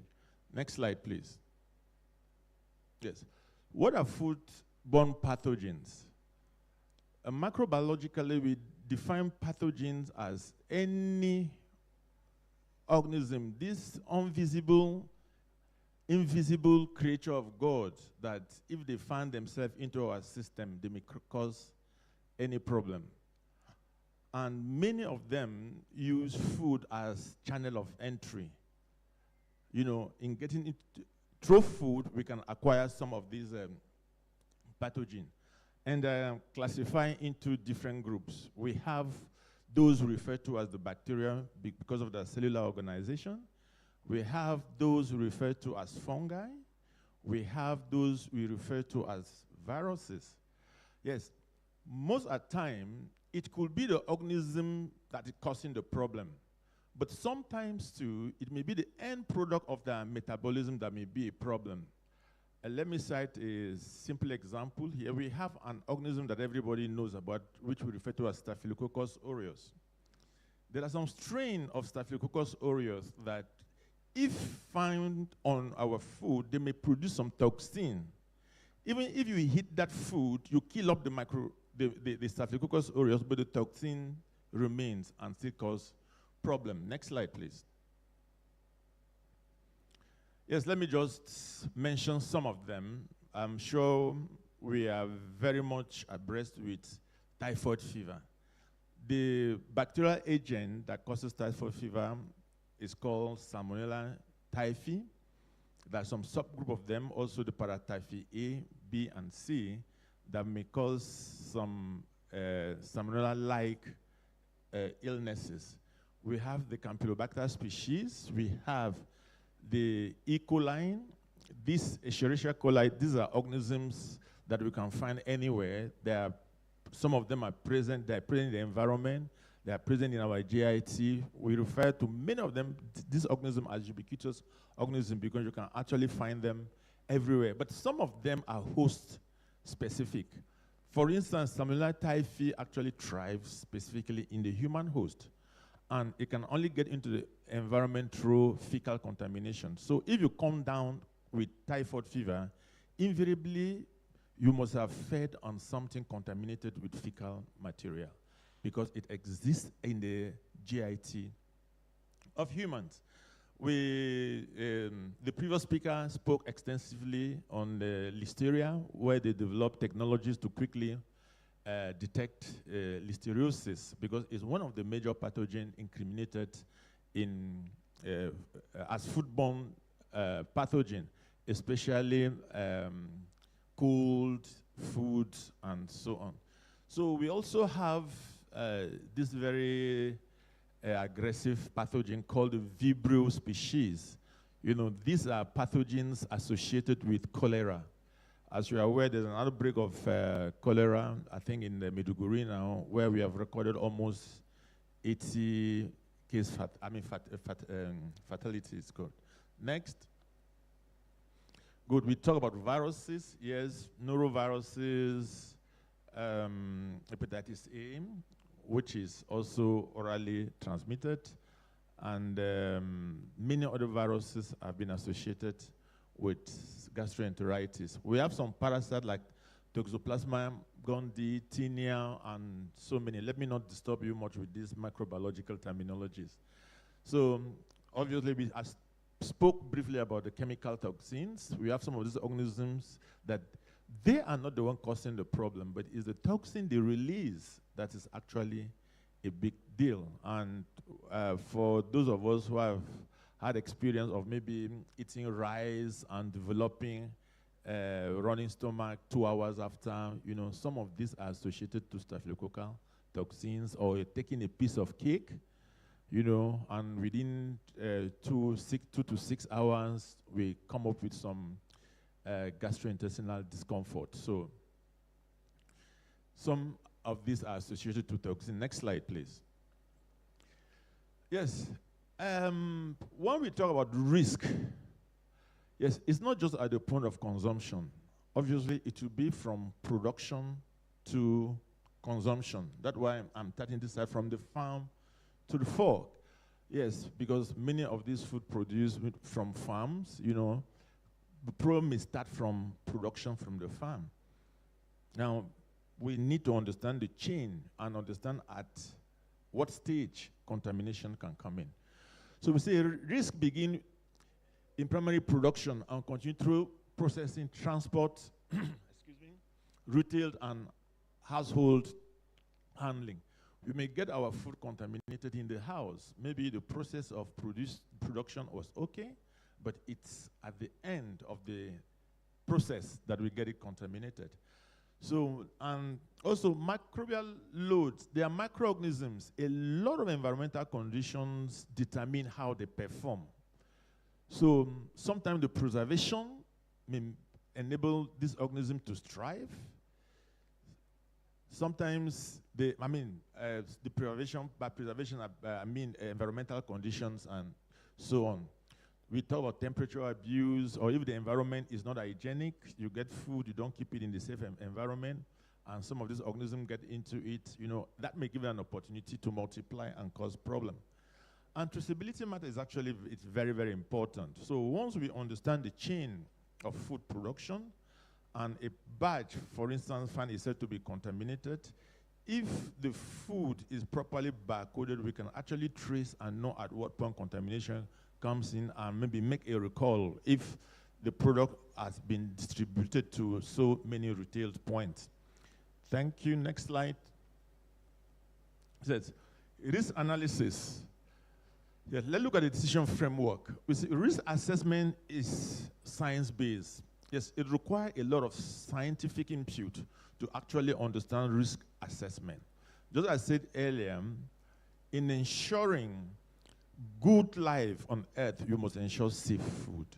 So, and for us to appreciate what we are talking about, we need to understand all the risk associated. So, we need to be intentional and scientific about our approach. So, there are so many questions that we ask: what can go wrong? How severe that can be, and how much exposures occurs. Now, managing the risk actually also depends on the policies we have. So once we understand the scientific input, be able to come up with strong policies to limit, to ensure food safety. And communication is very, very important. That's why we state here that risk communication links both through continual exchange of information and opinion. Effective food safety system depend on all the three components working together. So you may have good policies. If they are not properly communicated, you won't achieve the desired goal. Or you have a full understanding of the risk associated with food, but if proper policies are not enacted and properly implemented and communicated to the population, obviously, we may not achieve the desired goal. Next slide, please. So risk analysis is iterative. It is not a one-time business. So risk analysis is a continuous process because determinants vary with time and space. So risk assessment is something that must be continuous. So there are several questions that risk assessors should be focused on, and the management decision must be properly implemented. In cases of emergencies, for instance, of outbreaks, there are a lot of pressures that we build up and uncertainties. So we have to ensure that the processes are properly understood and communicated. Let me just state a simple example. We were called when there was this outbreak in Maiduguri because we are not prepared about that kind of eventuality. You know, there is a kind of confusion in the system. That's why you see that it's becoming very difficult to stop the spread of this pathogen. There wasn't any proper risk management on ground.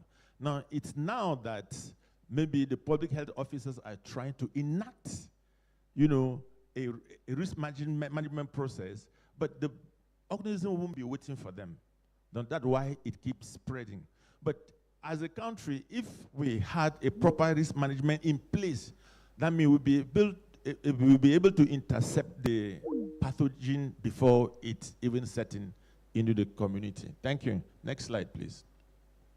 Yes. Let's look at the risk assessment at a glance. So there are basically 4 pillars. We have what we call the hazard identification, the hazard characterization, the exposure assessment, and the risk characterization. The risk assessment estimates both likelihood and severity of adverse effect. A couple of years back, there was an outbreak of coronavirus. But in the civilized climes, they've started planning for the next outbreak without even knowing the pathogen that will come in. So they've started thinking about the next outbreak that will come and how they will tackle it. But in our system, because of our weak health system and non-existent, I would say non-existing health system, we are even having problem tackling the little infection that we know exists with us. So we said it can be qualitative, semi-quantitative, and quantitative. Output should carry state assumption, uncertainties, and the population of interest. Next slide, please. It's under hazard identification. Identifying the pathogen, the toxin, or other agent capable of causing harm. So this is what we are talking about. If we are asked in our environment, what are the likely pathogens in a particular environment? You know, because we are not very intentional about it, we can't even say it. We can't even mention the type of organism that circulates in our environment.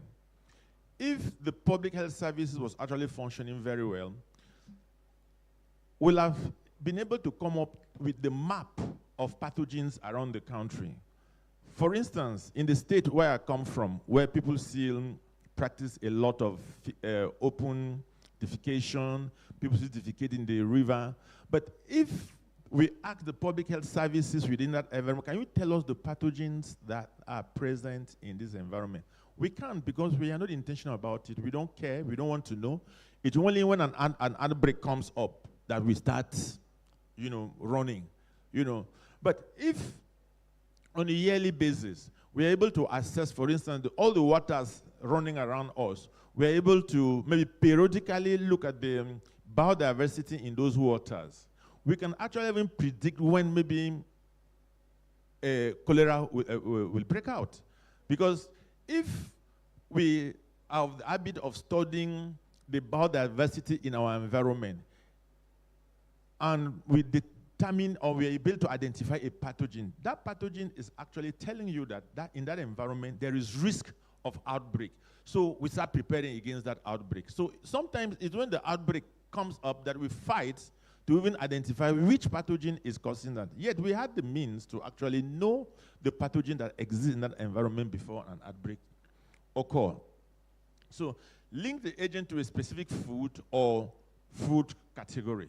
So we obviously, most of these pathogens, their route of transmissions are properly understood. So once we understood them, we can know the kind of food that could be associated with them, you know, and also, you know that some of those food come in periodically. Once we note that during or when this particular food, it could be fruit that comes up, you know, we can start enacting some preventive measures before the outbreak comes. define susceptible group, likely exposure route, plausible, yes, point of contamination, yes. There are so many organisms that have affinity for some group of people. Yes, there are some pathogens that you find out that, okay, they may be more associated with pregnant women.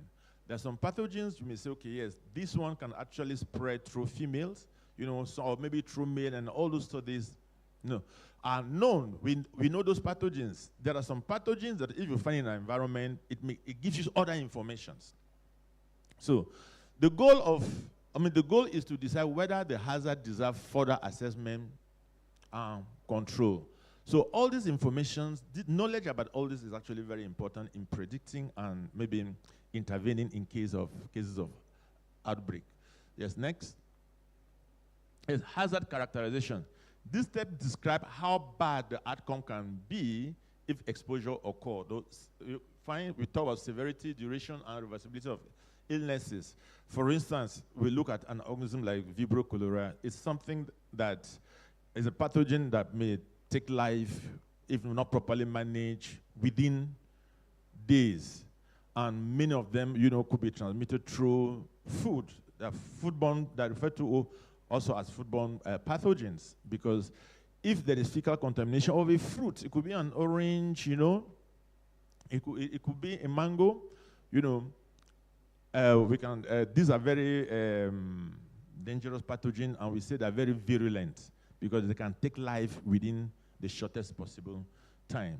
Those response, yes, sometimes, obviously, what we call the infective dosage. Some organisms have different infective dosage. You need to ingest them in a large amount before you come down with them.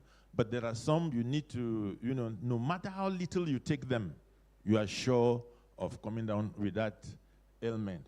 So virulent differences, host susceptibility, we talked about it. How the food matrix changes pathogen survival or infectivity. Yes, there are some food that fine. If you boil it, obviously pathogen is gone. But there's still some food that we still take raw. By virtue of the fact that we can consume them raw, the probability of destroying them becomes very, very minimal. Next. Yes. Now, exposure assessment. This estimates how likely people are to ingest the hazard and in what amount. So captures changes across primary production, processing, retail, households, and distribution. When we talk about food, we are talking about risk assessment. We are looking at from production to consumption. For instance, we have some farms land that they used to use biological fertilizers. It could be cow dungs or even human waste, but there are some of those pathogens whose cysts can resist, destruction, and if such food can get contaminated from that point of production. If throughout the process, maybe hygienic procedures are not properly followed, and we can have them into our system. Next slide, please. Risk characterization. Risk characterization integrates all earlier steps into an estimate of adverse effect likely to occur in a defined population. This combines severity with exposure, can express risk as qualitative categories or numerical estimate, must state assumptions, model limit, and confidence support ranking of risk and selection of managing options. Next slide, please. Yes, there are a lot of certainties and variabilities when we talk about food processing, because all these vary from one food to the other. Next. Good. And there are several approaches. We can approach them qualitatively or quantitatively. For best use, we have rapid decision, limited data, initial screening. The strength, it's fast, practical, easier to communicate, and one of the limitations is it's less precise, hard to compare, options numerically. Next slide, please. Yes, risks management. See, risk management weighs policy alternatives in light of assessment, result and other legitimate factors. It selects, implement, and reviews control options, The process should be transparent, documented, and linked to public health objectives. Monitoring and review are essential because conditions change over time. So in risk assessment, there must be constant review, you know, for the reason we stated here, because of the conditions that change over time. Next. Yes. Prevention of control. Okay, this is an aspect that is actually very important, because in talking of risk management, we are trying to prevent or maybe control any foodborne disease. So you see, good agricultural, hygienic, and manufacturing practices have to be adopted. Validated heat treatment, pasteurization and sanitization, cold chain control, and time, temperature management, supplier assurance, traceability, and segregation of raw and ready-to-eat food. So for verification and enforcement, we have the HACP monitoring and corrective action, routine sampling, environmental monitoring and audit, risk-based inspection, and product recall when needed. This is actually very, very important, but I don't think as a country we sometimes practice this, because you may have a batch of tomato, you know, that's gone bad in your own shop. Most of the time we don't report. What do? We discard. But there must be a feedback mechanism, you know, that can be traced back to the producer, so that when they identify maybe a batch that has gone bad, they can now recall, you know, wherever they've sent the product to. Next. Yes. The hazard analysis critical control point is preventive. It aims to control hazard before unsafe food reaches the consumer. Core elements include hazard analysis, CCP identification, that is critical control point identification, and so on. Next. Good. Surveillance, inspection, and laboratory system. Risk analysis depend on credible data, you know, from surveillance. That's how we said risk analysis is a continuous process. So we need to keep analyzing the data we get from the field. Routine monitoring detects trend before large outbreaks occur. Environmental sampling, pathogen typing, trace backs, you know, strengthen investigation quality.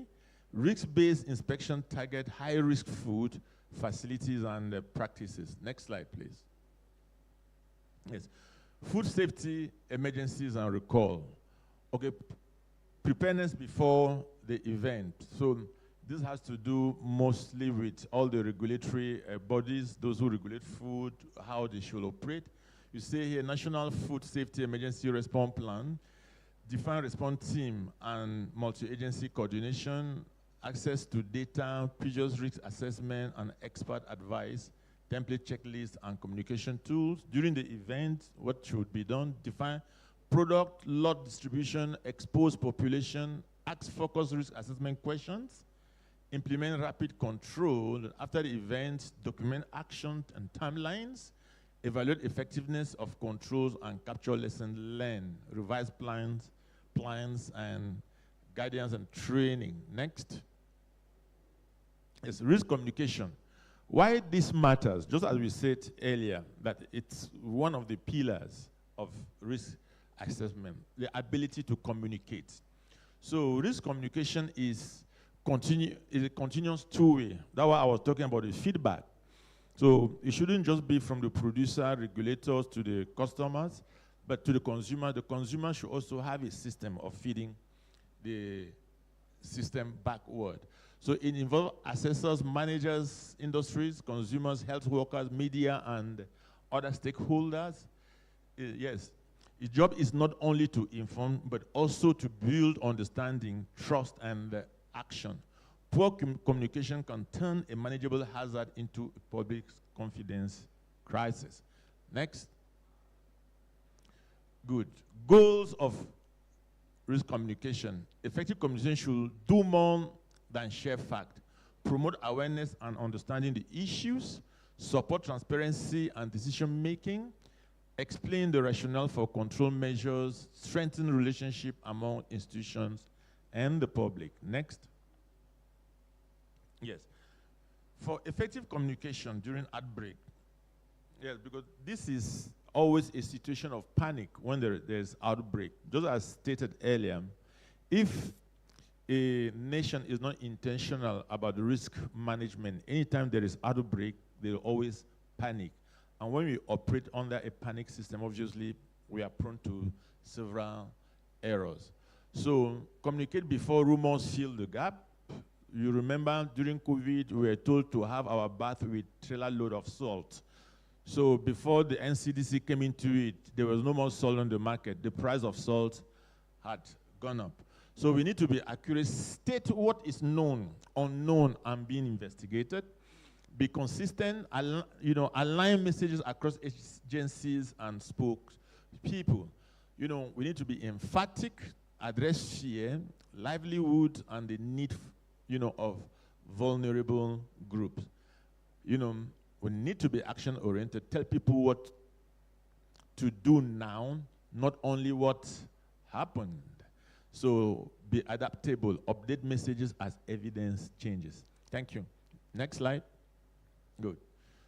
Audience-specific message, improve compliance. Let me not waste much of our time. These are all means of communication and what each agency needs to do. Next slide.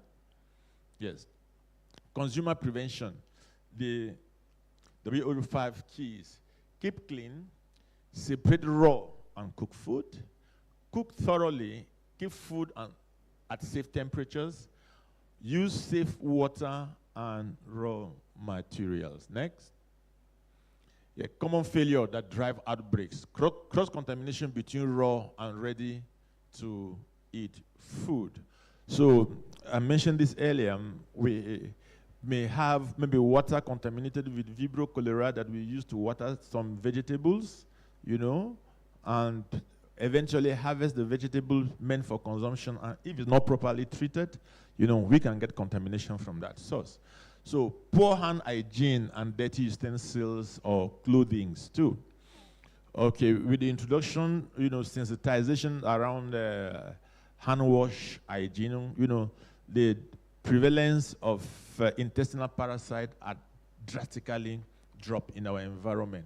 Unsafe water, poor sanitation, and weak environmental cleaning, delayed detection, and delayed communication.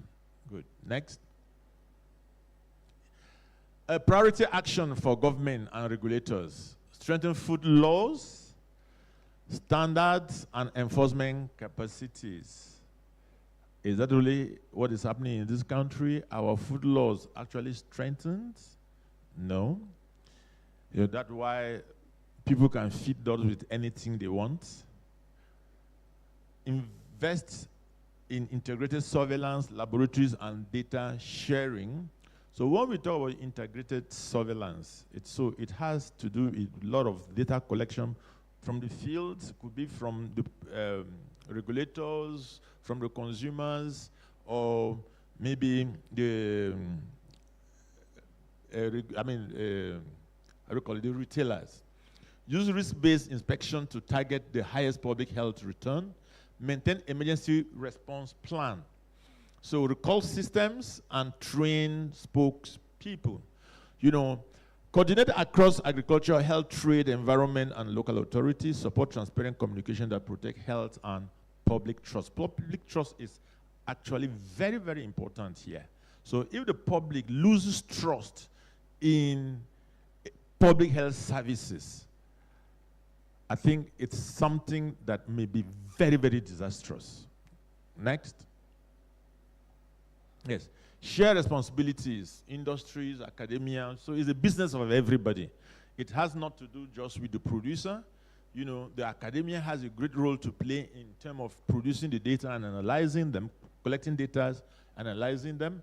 The industry has to adhere to their standard. That's why when we talk about food production, we always believe in companies that are, that subject themselves to some standards, basically maybe the ISO standard.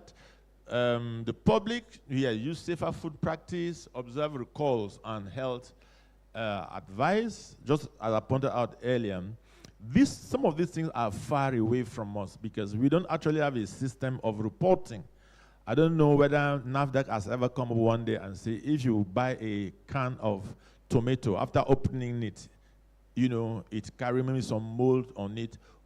This is how you can report it to us. But that doesn't exist. So when we observe that kind of thing, what do? We barely throw it away. And that ends there. Maybe we don't know that it affects the whole batch.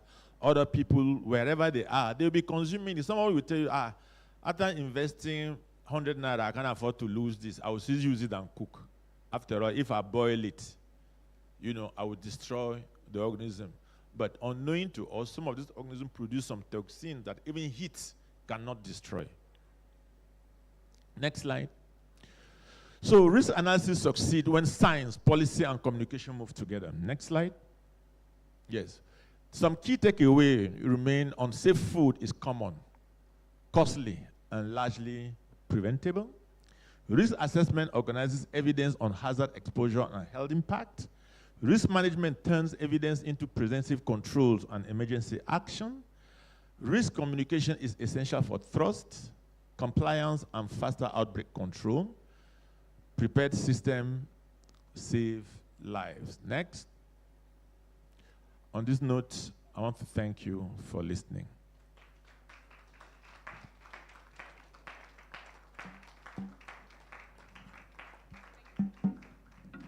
Thank you so much, Professor. Please, another round of applause.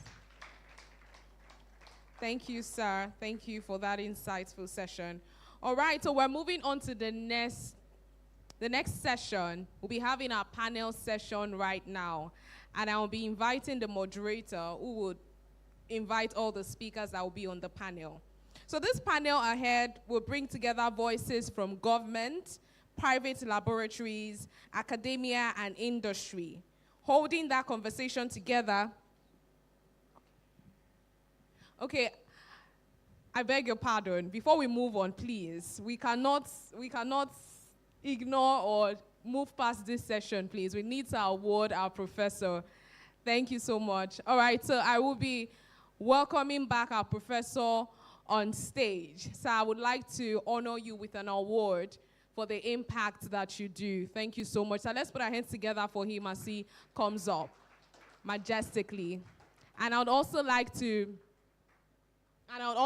invite our event director, the person of the stunning Mrs. Patricia Osazua, to present the award.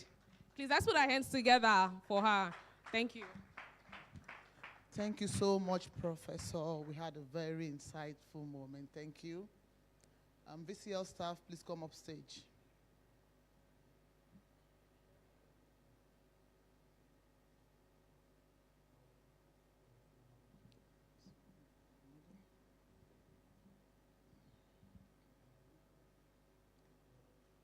On behalf of Veteran Concepts Limited, I want to say a big thank you for your contribution towards the success of our exhibition. Thank you so much, sir. Thank you very much.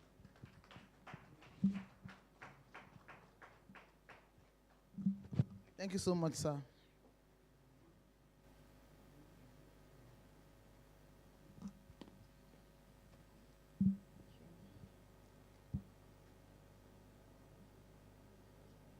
Thank you so much, Professor Tadfeng. So moving on, I'll be inviting our moderator for the panel session right now. So the panel ahead will bring together voices from government, private laboratories, academia, and industry. Holding that conversation together requires someone who understands how all those worlds connect. Our moderator is the Chief Executive Officer of Maya Salis International Limited, a company with a focus on general contracts and professional services. She brings commercial leadership experience and an understanding of how public and private interests must work together to build effective food safety systems. Like we always do it, please, let's make welcome our panel moderator, the person of Dr. Salmat Musa Salisu, as she comes up stage to moderate this panel session. Please, let's keep it going until she's up stage. Thank you so much. Thank you. You're welcome, Doctor. Thank you.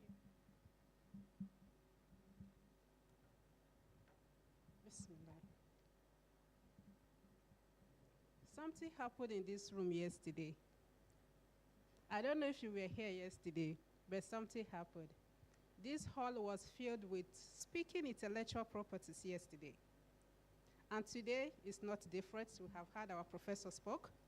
And for the youth, please take your pen and make meaningful network, okay? Because you need it. If they leave this place, accessing them in their office may be so difficult for you. On this note, good afternoon, distinguished guests, respected panelists, public health experts, ladies and gentlemen. I am Dr. Ambassador Salmat Salisu Musa, and I will be moderating an important panel session on regional and global collaboration on foodborne pathogen. What are foodborne pathogen? My professor has done an extensive work in that area. But foodborne pathogen has continuously, from time immemorial, to cause problems in our lives, affect trades and economic development. And because of these challenges, sessions like this are necessities. As I often say, as a microbiologist, they may be small and microscopic in nature, but when it comes to survival skills, tactics, strategies, nobody can call them fools. Who are they? What are they? We are talking about these small microscopic organisms, bacteria, viruses, parasites, and other harmful microorganisms whose negative impact does not only affect human health, but cut across international trades, livelihood, consumers' confidence, food chain, food security, food safety, and the most painful aspect of it all is that they evolved. They develop resistance. They manipulate and mutate to continuously, and they are very fast in crossing borders, to continuously cause human unrest. Let me tell you something. Coming for this conference, I myself, I will regard myself as a vector at this time. I cut across 2 different continents. And when I was leaving Nigeria for Asian, I bought Ijebu Gari from Lagos. I bought groundnut from Abuja. I took this food. I traveled out of the country. When I got to a particular country where I was going to, I went to 5 different provinces with this food stuff. When I move from one point to another, I buy their chocolate, I buy their food, I buy their traditional cookies. And at a particular point, I and my friend, we met. Then she asked me, Maya, what did you buy for me? I said, nothing. She said, you buy nothing? I said, yes. She collected my gari and my groundnut and traveled with it to the UK the next day.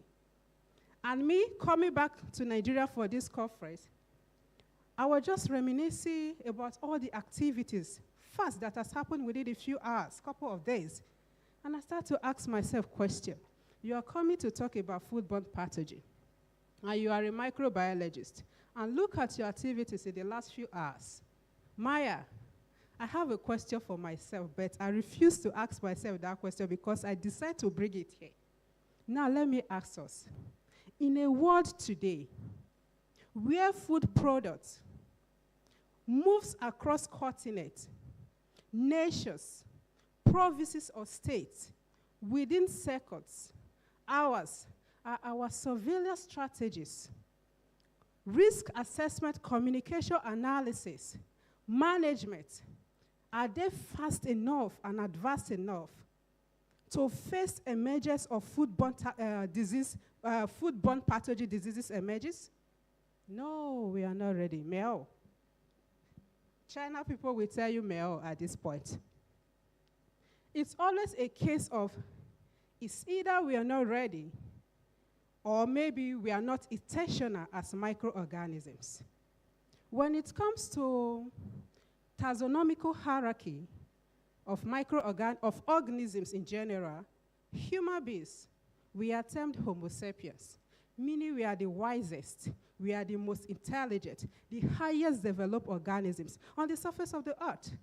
But I ask you, how many times have any human caused the world to be on a standstill? You are the most intelligent, right? How many times have you put the world, the whole world, across 7 continents we have, on a pause? Nobody has done that. But who did? Who did? COVID-19 paused us. Irrespective of the continent you were head there. Indoor, go nowhere, you stay where you are. At this point I can say that microorganisms, they are the real boss. Honestly, if human beings are intentional as microorganisms, these challenges we are having, we will be well prepared ahead. But taking the position that God has given to us, we remain the boss.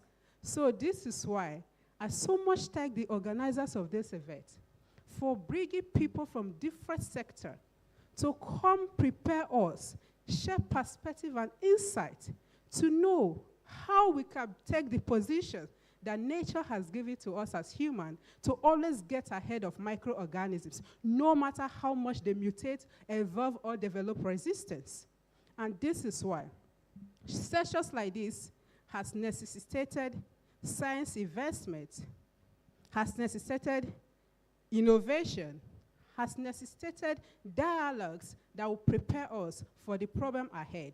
Not only for us to react when it happens. Today we are talking about Budi Bogyo. In 2007, I was in GSS 3. And today I am a doctor of philosopher. And we are still talking about Budu Bagyo or whatsoever it is called in Uganda. And what is it called? Congo. In 2007, it happened. I was in GSS 3, but I read about it. It's not new. Having said all of this, today we are going to be inviting experts from the regulatory agency, from the academy, from the industry, so that we can sit down and dialogue. Look at areas where we can provide solutions to our existing problems and the upcoming one, because microorganisms are not real, they are not playing with us. So we have to get serious. And when I say serious, we have to get working. So I indulge this audience to please engage in this session actively. Ask thoughtful and meaningful questions that will help us to solve our problems, because nobody is coming to save Africa for Africans. It is our responsibility. Please, I would, where is Precious MC? I want this panel session to be very interactive. Please move around. I want them, at least 2 questions should come from well-seated, distinguished audience, because we have to synchronize, synergize the audience with the panelists so that we can, move ahead, because they have ideas. Let them ask questions. We have industry key players here. Let them ask them the question so that we have solution. Okay? So on this note, I am not going to be reading profile because we don't have time for that. Most of the panelists of this session, they are too loaded. If we are to stay here to read their profile, I don't think the whole panel session will be enough for that. So, you know one thing about profile and people, right? When they are assets, when they are value-added people, when they speak, you hear them. They are going to be making reference to their work, their offices, their involvement. Then you will know who they are, because I don't think my introduction will do justice. So let's just go straight to today's business. And please, I want this room to be heated up because we are out for business. So the first person on my list, talking about control and detection, is someone from a regulatory agency in Nigeria, which is, of course, topmost, the height of the regulatory agency. And he is an assistant director, at National Agency for Food and Drug Administration and Control. You can see where we are going. Solutions are here. So let's go. In the person of Dr. Daladi Abba.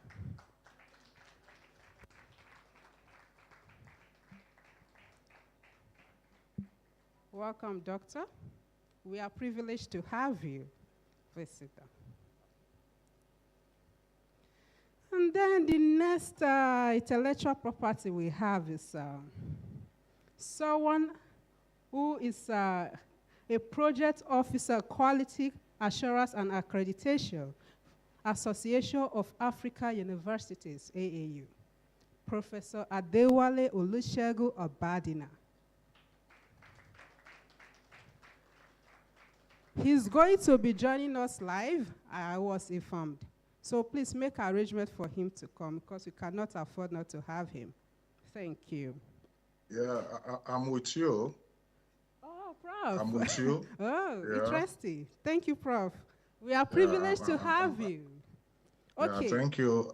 Good day from Accra at the AAU Secretariat. Oh, wow, Prof. Okay. We'll move on to the next panelist, which is someone from, who is a lab scientist, a microbiologist, a manager, a lab technician, everything lab, from ethical lab, Mr. Jacob Ayala.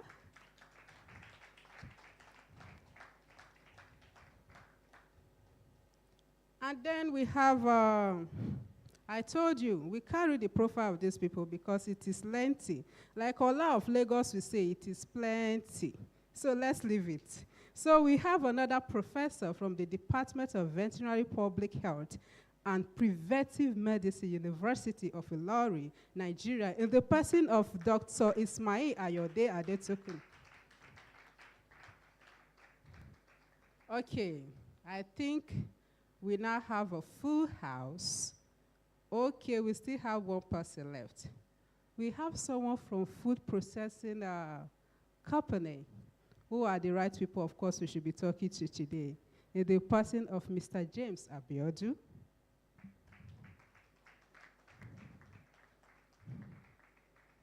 Okay.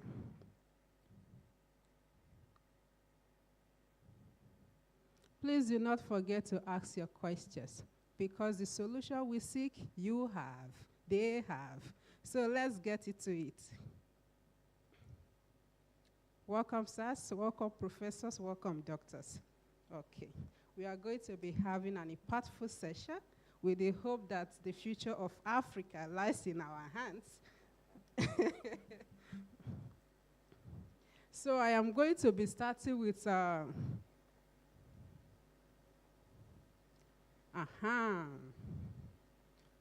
we are starting with Dr. Dala Diaba.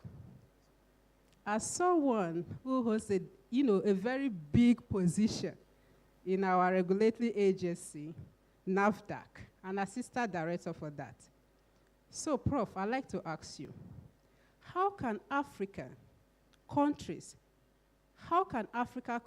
collaborate more effectively in tracking and responding to foodborne diseases outbreaks?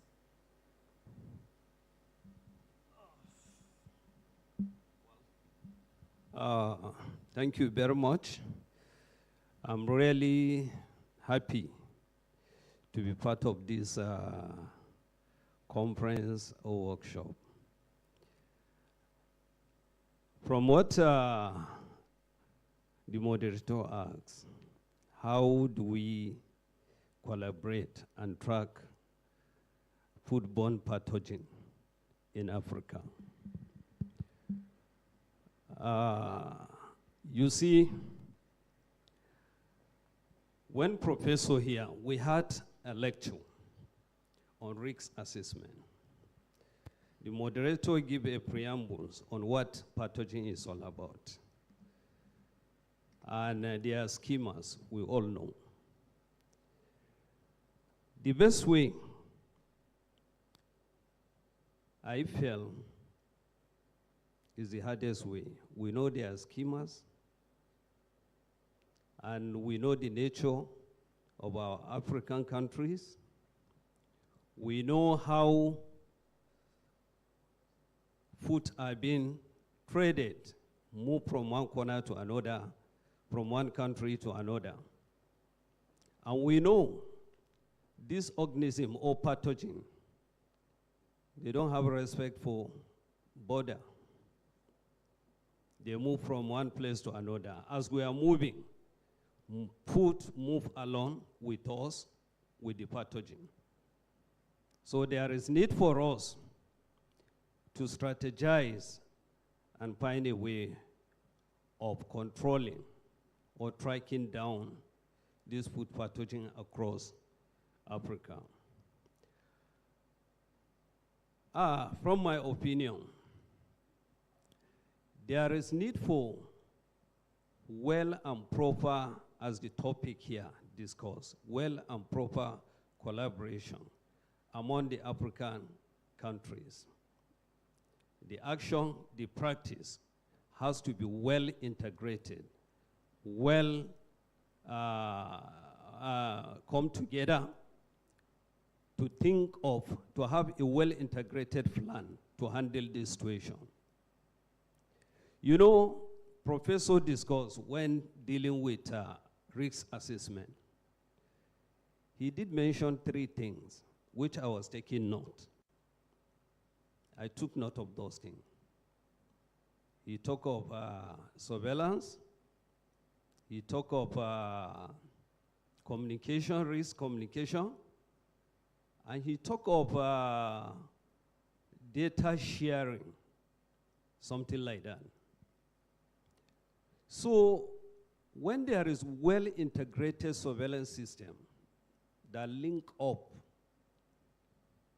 One Health actors. When I say, I just put it, One Health actors, anybody that is involved in food handling, stakeholders in food generally, we call it an actor in One Health. You know, One Health involve animal, involve environment, and human being as well. And these ones, they are everywhere. You know, they are ubiquitous, this pathogen. They are in animal, they are in plant, agriculture, product, they are in the farm. I saw where he said from farm to fork, the assessment. So a well-integrated surveillance network is very important. But since it's not only Nigeria, there is need to collaborate with other countries. And that's why there are a lot of network put in place to assist in this surveillance. Surveillance and monitoring has to do with trying to detect where the thing happened, what happened, what do we do, what can be done. These are the areas. So when the One Health actors, regulators like we, public health officers, individuals, food handlers, wherever they are, the government itself, come together. Those from Agri come together to have an action plan on this surveillance. Once it is detected, what can be done? Laboratory is part of it. So these One Health actors that are involved in every aspect of surveillance need to be well integrated, and then need whenever one of them, like laboratory, inspectors, regulators, anybody carry out his own responsibility, there must be well integrated sharing system. They share among themselves so that each and everyone will get information about what is going on. This is one way African countries can be able to handle that, because, you know, we must eat. Madam gave an example, food crosses. You move to somewhere, you bring something, and you take something to somewhere. So that sharing in terms of surveillance is very important. Then the second aspect, we need to go and think of global best practice in Africa so that we'll have well-harmonized system. We need to adopt what is America doing? What is that all those developed countries, what are they doing? We should bring their expertise to our own home and adopt it. A good example is, when you look at it, nowadays, Nigeria began to adopt a well-standard harmonized system of standardizing foodborne control. How? There are global global regulatory authorities that produces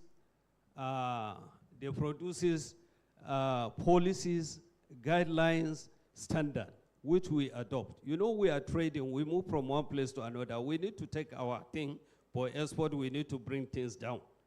So they have their own standard. We have our own. If really we want to go into export, definitely you are taking something to their country, you need to go by their standard.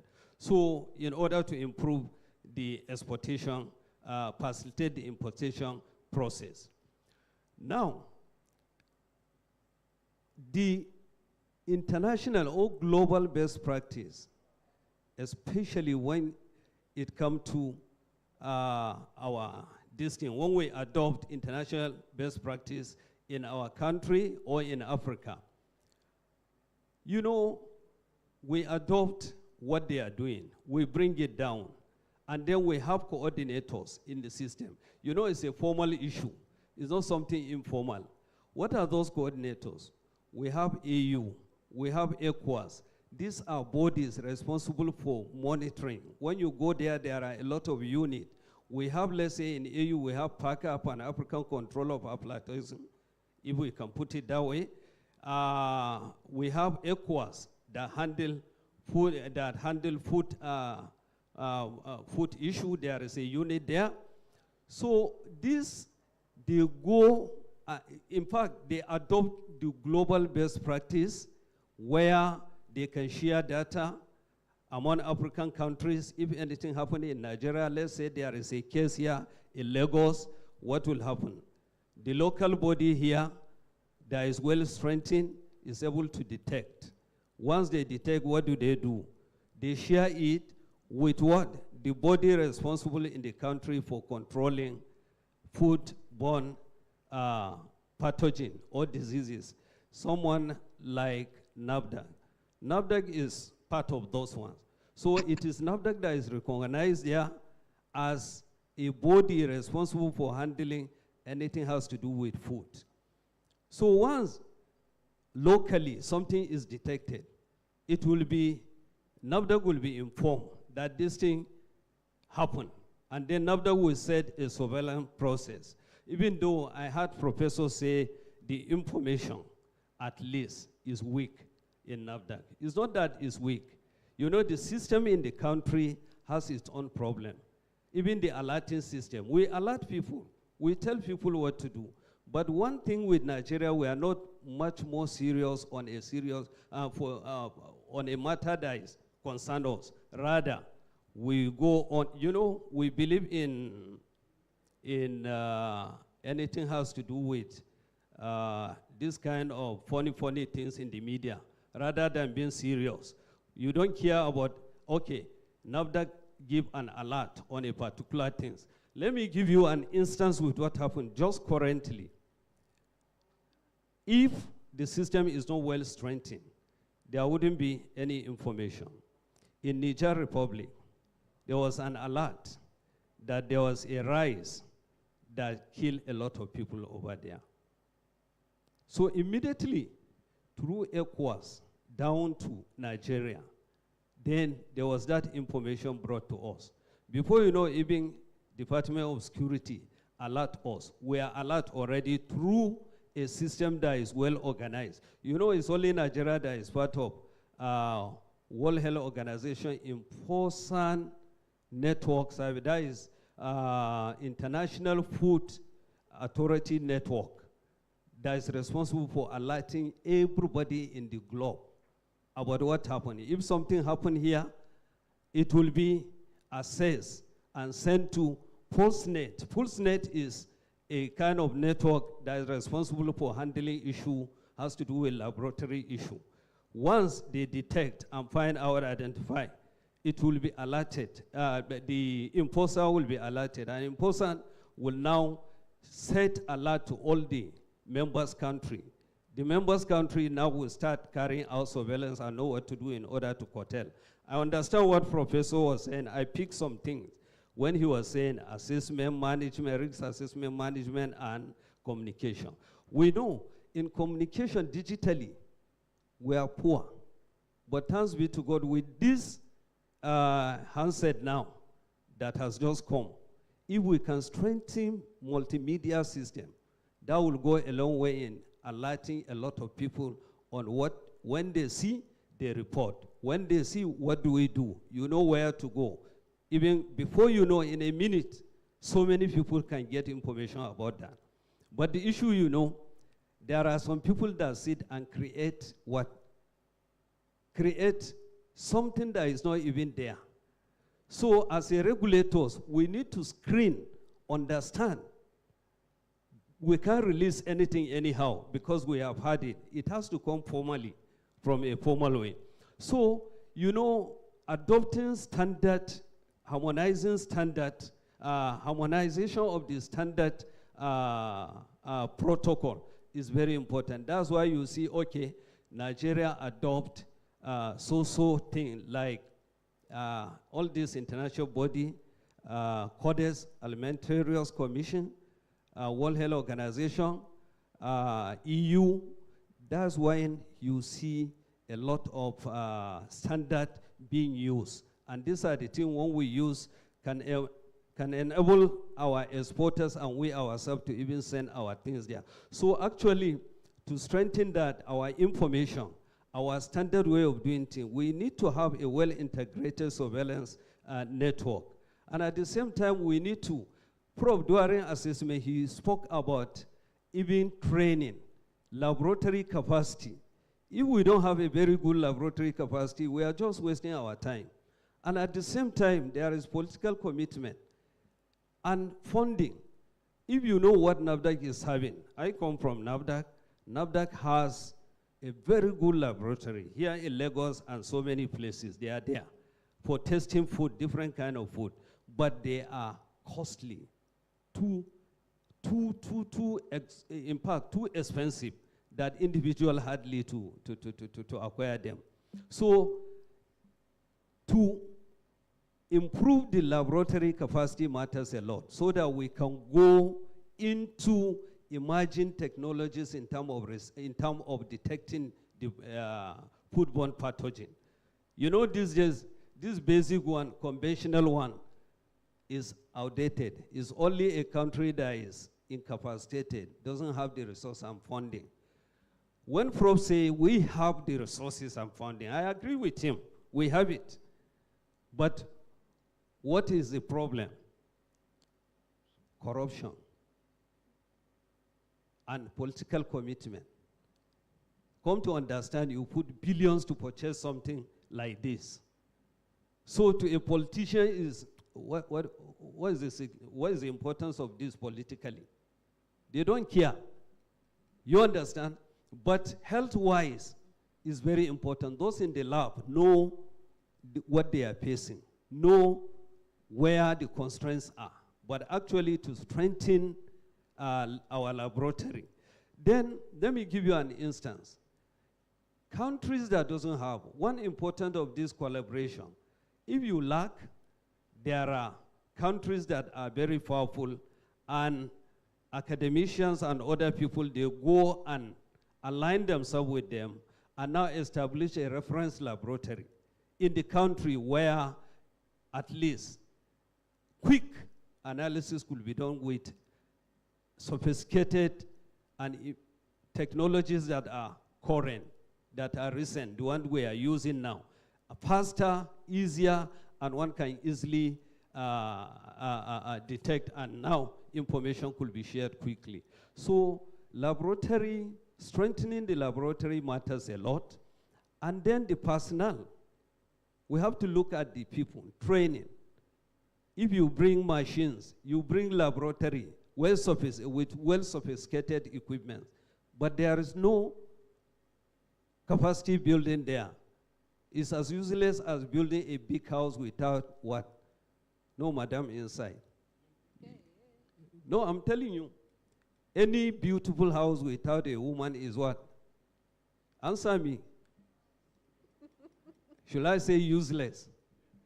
So the same thing, when you now have an equipment, no capacity building, no training, no people, you just be watching the thing.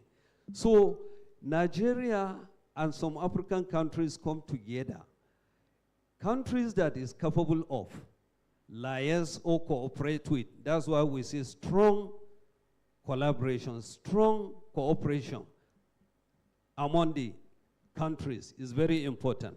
So once training is there, then on food handling, training the inspectors like us on new way of doing one thing or the other, all in the name of detecting this foodborne pathogen is very important. Another issue is current digital information is very important. Now IA has come to stay. This is the one that is latest, 2025, 2026, these are the current that are using somewhere.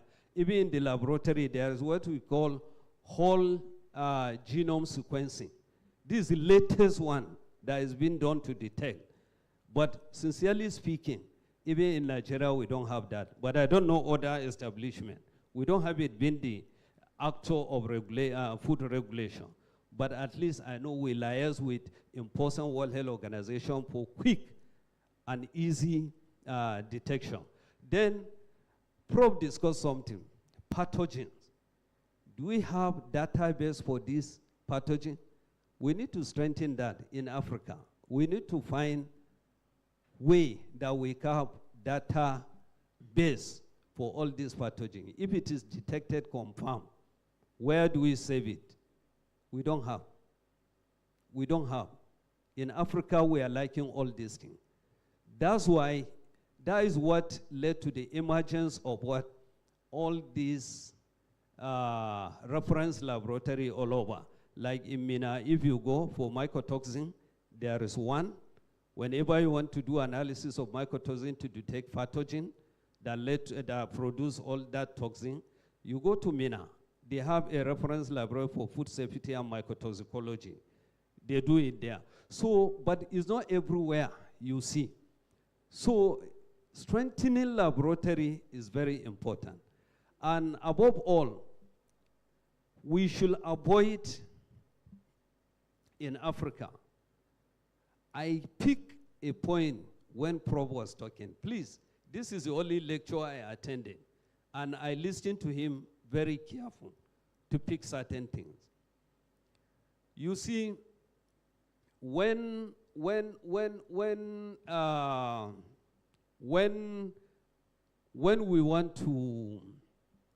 want to detect, or we want to strengthen, or we want a proper cooperation or proper way of controlling this pathogen in Africa. During his risk-based assessment, management, and what have you, he mentioned some things like this pathogen you see, there is need for us to, as simple as that, to strengthen a very small way that me and you can be able to tackle it from grassroots. That is simple hygiene practice. We have to sensitize people, enlighten people on this simple hygiene practice. You know, there are ready-to-eat products. You take them, you eat, and they are in the market. There are vegetables all over. Like Madam what she say, you bring granite, you begin to eat, you buy it from the market, something like that. As simple hygiene on those things are very important. Before you take, you wash. Before you eat, you wash. There are things that you need to cook very well before you eat, or else you don't know. Like what Madam said, they are very clever and smart, they are everywhere. They are ubiquitous. We think they are not here, they are. We think they are not in our body, they are. We carry them wherever we go. So as simple as that is enough. When we strengthen that, enlighten our people, tell people, go to community engagement, strengthen that thing from grassroots down local level, wherever you are, use whatever media to do advocacy, to enlighten people, sensitize people on that. So strengthening that is very important, even though we don't have AI way of curtailing all those things. So actually, when we follow this, we'll be able to. Reactive way of handling, that is basic way or conventional way of foodborne pathogen these days is not the answer. We should go proactive. Proactive, that is prevention. Not when the thing happen, you know, when you hear recall, you hear tracking, you hear this and that, already it has happened. It has happened. So we should go more proactive. Before it happens, what do we do? Probably emphasize on this. What do we do? We try. When we hear, we take measures. When we suspect, we try. Not find, not after, you know, the reactive one, you find and know what to do. But this one, you guess, probably this thing will happen if this thing happens. Why not prevent the occurrence of this? So we strengthen all those models. Then we will have our country and our African countries all over. We will minimize the movement and the movement of this pathogen from one place to another. Thank you very much, ma'am. I think I've spoken small. Thank you so much, Doctor. That was an elaborate explanation, and you almost even ate deep to my next question. In case for those of you that don't know, late Professor Dora Akoyele, Ikemdili, is my role model. And when it comes to NAFDAC, I am very passionate, very passionate. Having taken so much time to explain to us, it still will not stop this follow-up question. There's the next question for you. So, Doctor, NAFDAC is a regulatory agency.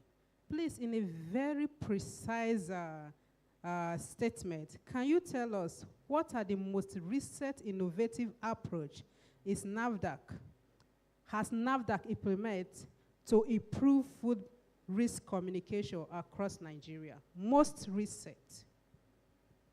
Well, most recent, you know, NAFDAC has upgraded laboratory very well now for detection. And then the alert system, which is very faster. You know, there is food harmonized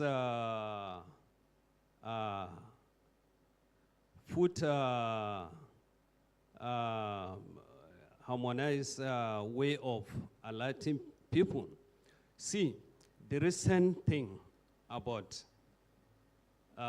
way they alert or communicate past information is using this alert system. This alert system, once there is a detection, and this information about the detection come from so many places. NAFDAC is not a ghost. There must be issues that come from somebody there, report the thing, or a community say there is an outbreak there, along with other actors, regulators, can be able to come up with surveillance plan.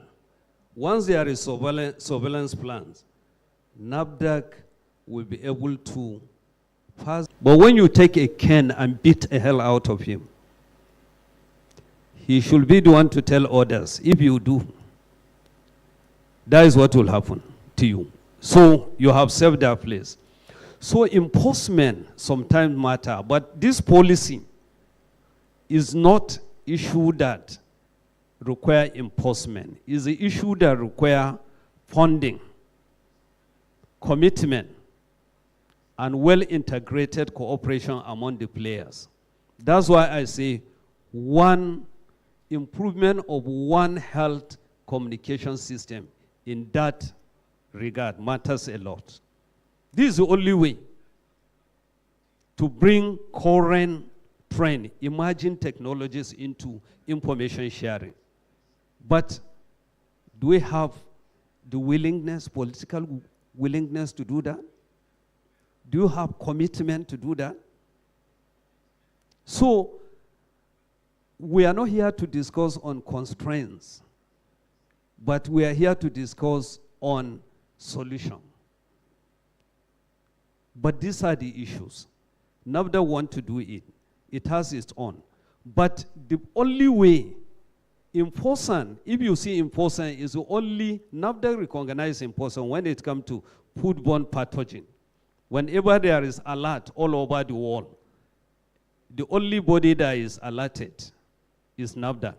That will look in Europe, we detected that so-certain chocolate that is coming here is this and that, or meat that is coming here is this and that. It will alert NAFDA. NAFDA will see it. But you know, it's a government authority. It's not that each and every one of us will have access to, key to. So please, we are coming to that, and we are going to that. By God willing, with the recent trend, and the way we have knowledgeable people coming up, and then emergence technologies that is coming up, quickly, everything will be solved. But for now, I think there is need of that improvement of One Health communication system. These are the actors coming together. Center for Disease, what do they do? NAFDA, what do they do? Prime Minister of Agri, what do they do? Veterinary, what do they do? Ministry of this new ministry for animal livestock, what do they do? These are things, agricultural, what do they do from local, state, at federal level? I come from NAFDAC. I know when we go out for surveillance, monitoring, inspection, we know what we are facing on ground. The state government will tell you this. The politicians will come and tell you this. An individual, you know we are self-centered. If you come with a beautiful thing that will salvage the entire state or country, because it touch where you don't want, you don't like that thing to continue. So please, this is the only answer. Improvement of One Health actors in terms of communication, training people, particularly use of strengthening the modern emerging technologies in terms of sharing information. You understand? Not informal, but formal one. Informal, we know. I can sit and tell you the Indomine marketed there has problem. You don't even know. Somebody concocted that thing and sent it. But there is a way now that try to extract and do diligent to find out before it can release. If it is, there is misinformation about that, they handle it in a different way. Thank you very much. Thank you so much, Doctor. Hello, hope he answered your question. Okay, good. Prof has rejoined us. Prof, welcome back. Thank you very much. I'm here. All right, Prof. Prof, as someone from the citadel of knowledge, professor, here is the question, and we want answers from you, Prof, and this is very important. How can collaboration among universities, government, and industries enhance food safety management and public health outcome in Africa? Yeah, thank you very much. Let me first tell you my background so that you'll be able to know the angle from which I will be talking this afternoon. I'm a professor of food safety at the Federal University of Agriculture, Abeokuta in Nigeria, where I'm still working. But presently, I'm with the Association of African Universities, with the headquarters in Accra, Ghana. That's where I am presently working. And to let our audience know that the Association of African Universities, AAU, is the voice of higher education in Africa. So I'm going to be talking as a regulator in the higher education space within the continent, and also as a food safety expert. Now, thank you, the organizer, for this opportunity to share with you, especially when we are moving very close to the World Food Safety Day, about food safety and how the various agencies, including the universities, can improve the management of food safety within the continent of Africa. Well, this is a topic that I'm so passionate about, that I love talking about, that I also like impacting young people on. So I will go directly to your question. And I will start by saying that collaboration between universities, government, and industry is essential for building effective and at the same time a sustainable food safety systems. Each of these three stakeholders that have been mentioned brings unique strengths.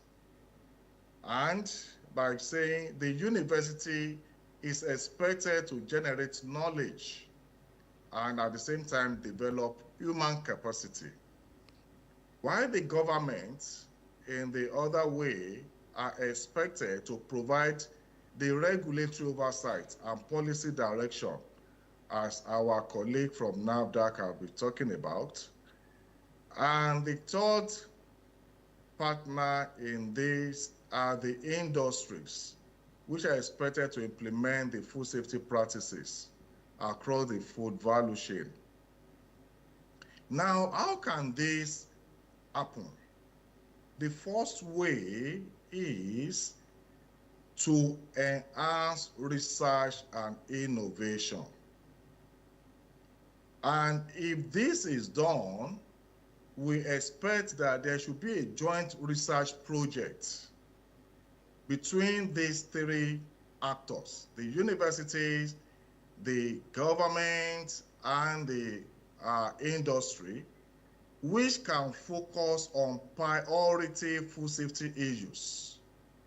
We've heard about mycotoxins, pathogen detection is there, food fraud is there, and especially the issue of climate-related food safety risks. So these three actors can come together to enhance research and innovation in these different areas. The industries can support pilot testing and commercialization of innovative technologies developed by universities.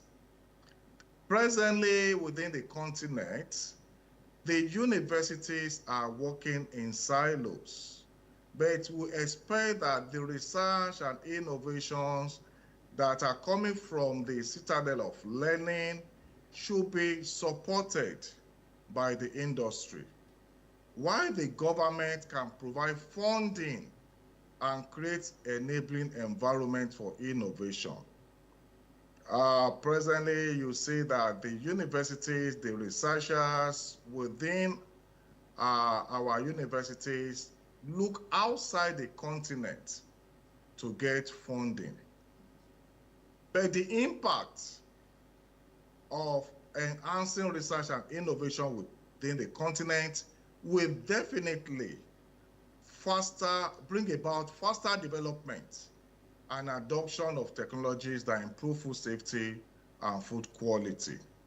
Another way by which these three major actors can help to improve food safety management within the continent is by building human capacity.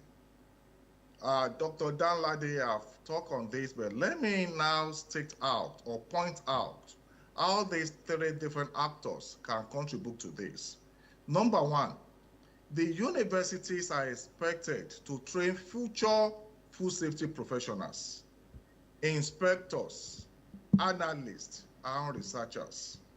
If the university can focus or can put all their strength and resources in doing this, of course, it's going to help to solve that problem of food safety management. The government agencies and industries can provide internships, attachments, and practical training opportunities. Nowadays, you see that it's very, very difficult for students that are studying things that have to do with food value chain, food science, food safety, anything that has to do with food value chain, to get placement for internship in the industries.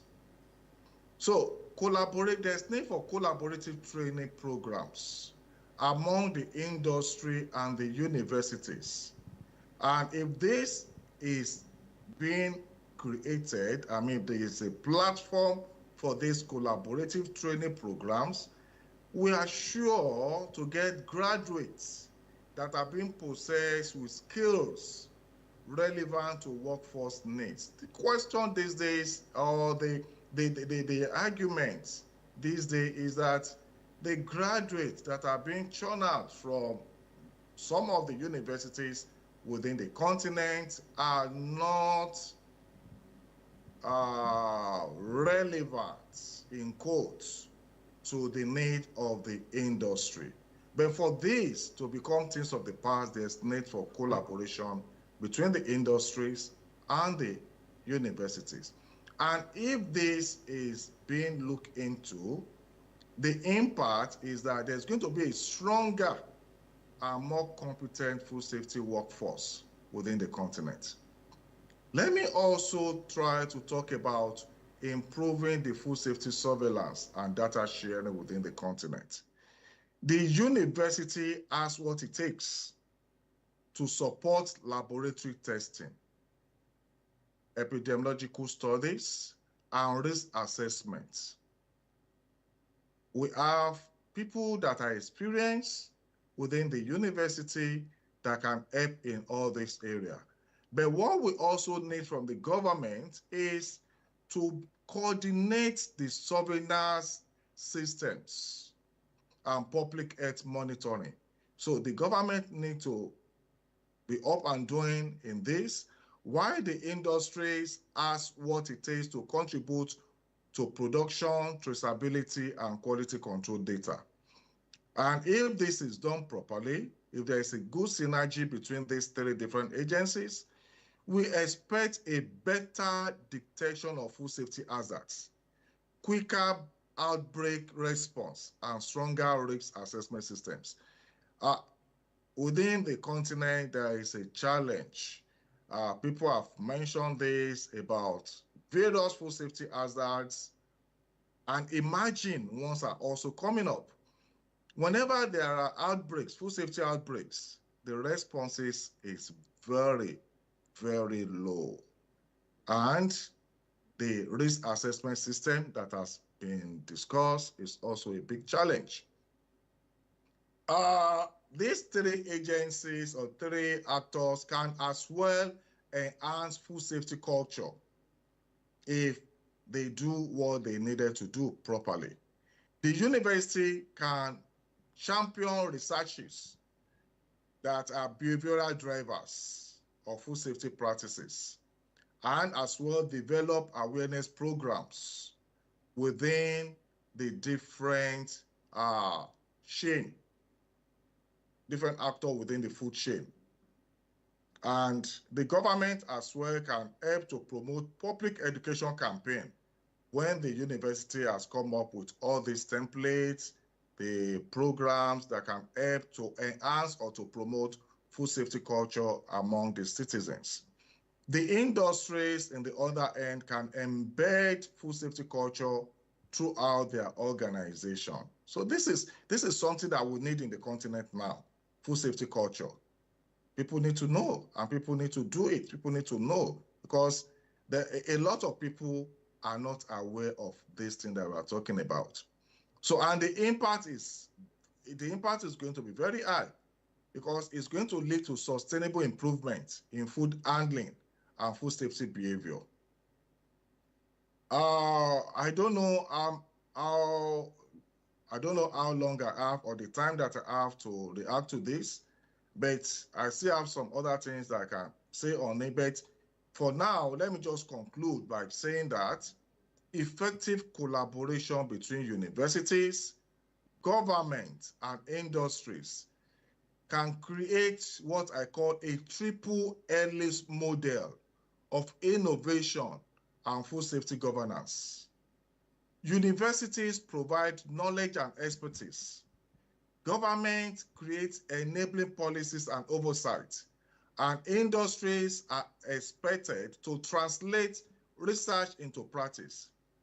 Together, all these three actors can strengthen surveillance, improve risk assessment, build what we call capacity, which is lacking, drive innovation that we are all looking for within the continent of Africa, create safer, more resilient food systems that can protect the public health, and as well support economic development across the continent of Africa. I will stop here. Thank you.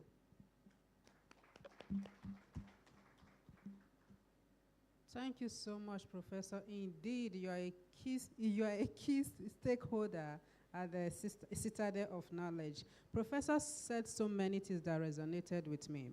Because of safety culture, improvement. I spent 7 good years. Since I was born, I have never been a child. I have been schooling all my life. I spent 7 good years in the lab working on a particular strain, lactic acid bacteria, so that I was able to do optimization production of locust beans, what we call Iru, Dadawa. I'm talking, you know Iru, Dandawa. So the one Yoruba people call Iru, right? So after doing all of this work, I took it to Trade and Investment for Patent Certificate. It's still there because they don't know what you do. And then the US has already approved it. As I'm talking to you, I have 2 new strains. I've contributed 2 new strains to the NCBA.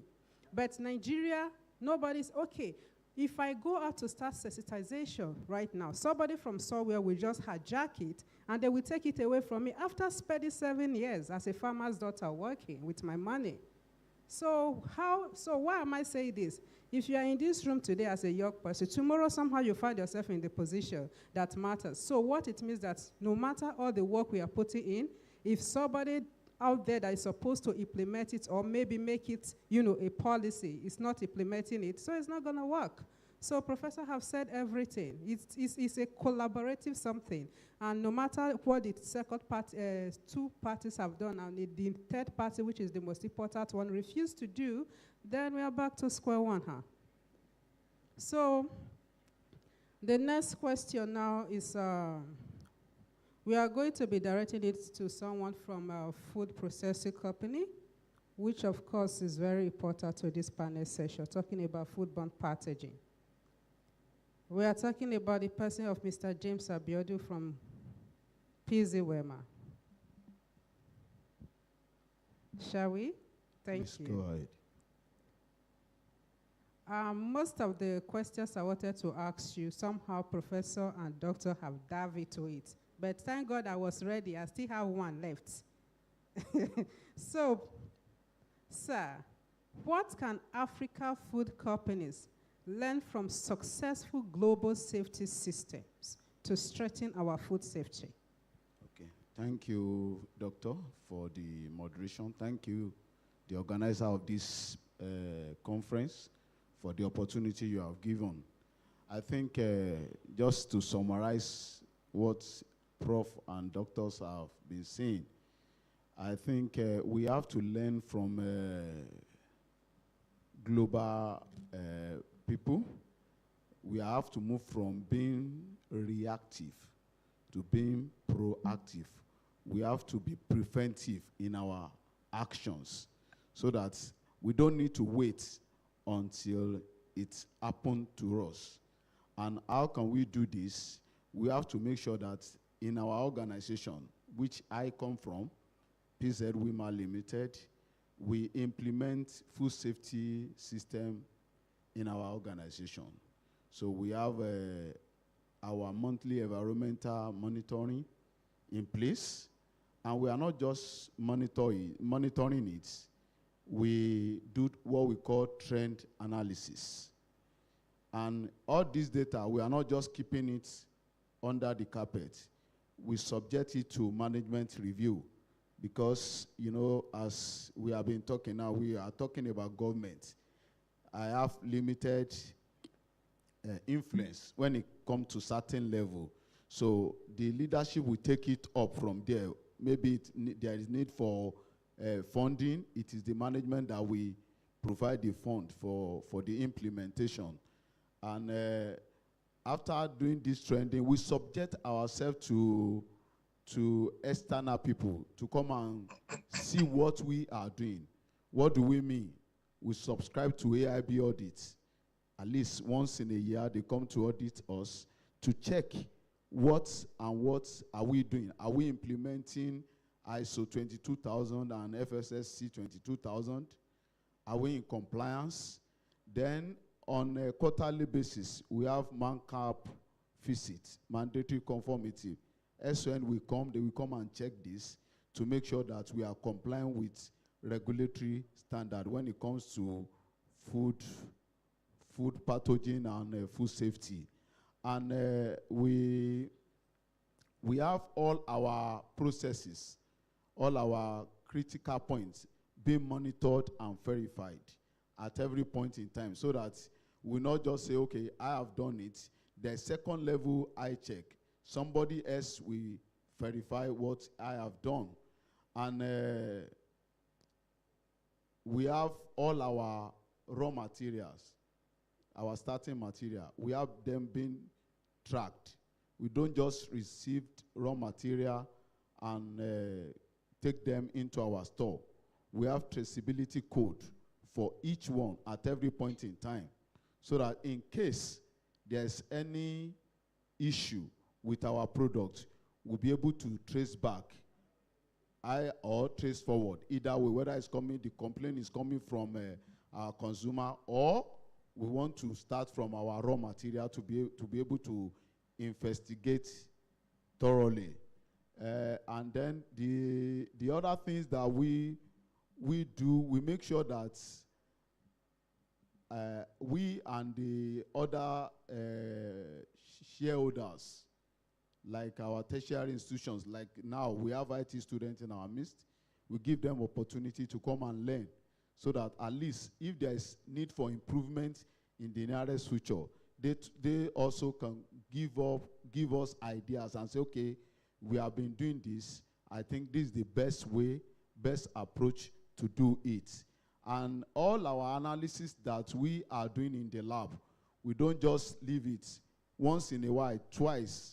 We send our products outside to other external laboratory that are ISO 17025 compliance to check for us and give us results so that we know where we are at every point in time. I think these are the things that we are doing. Thank you.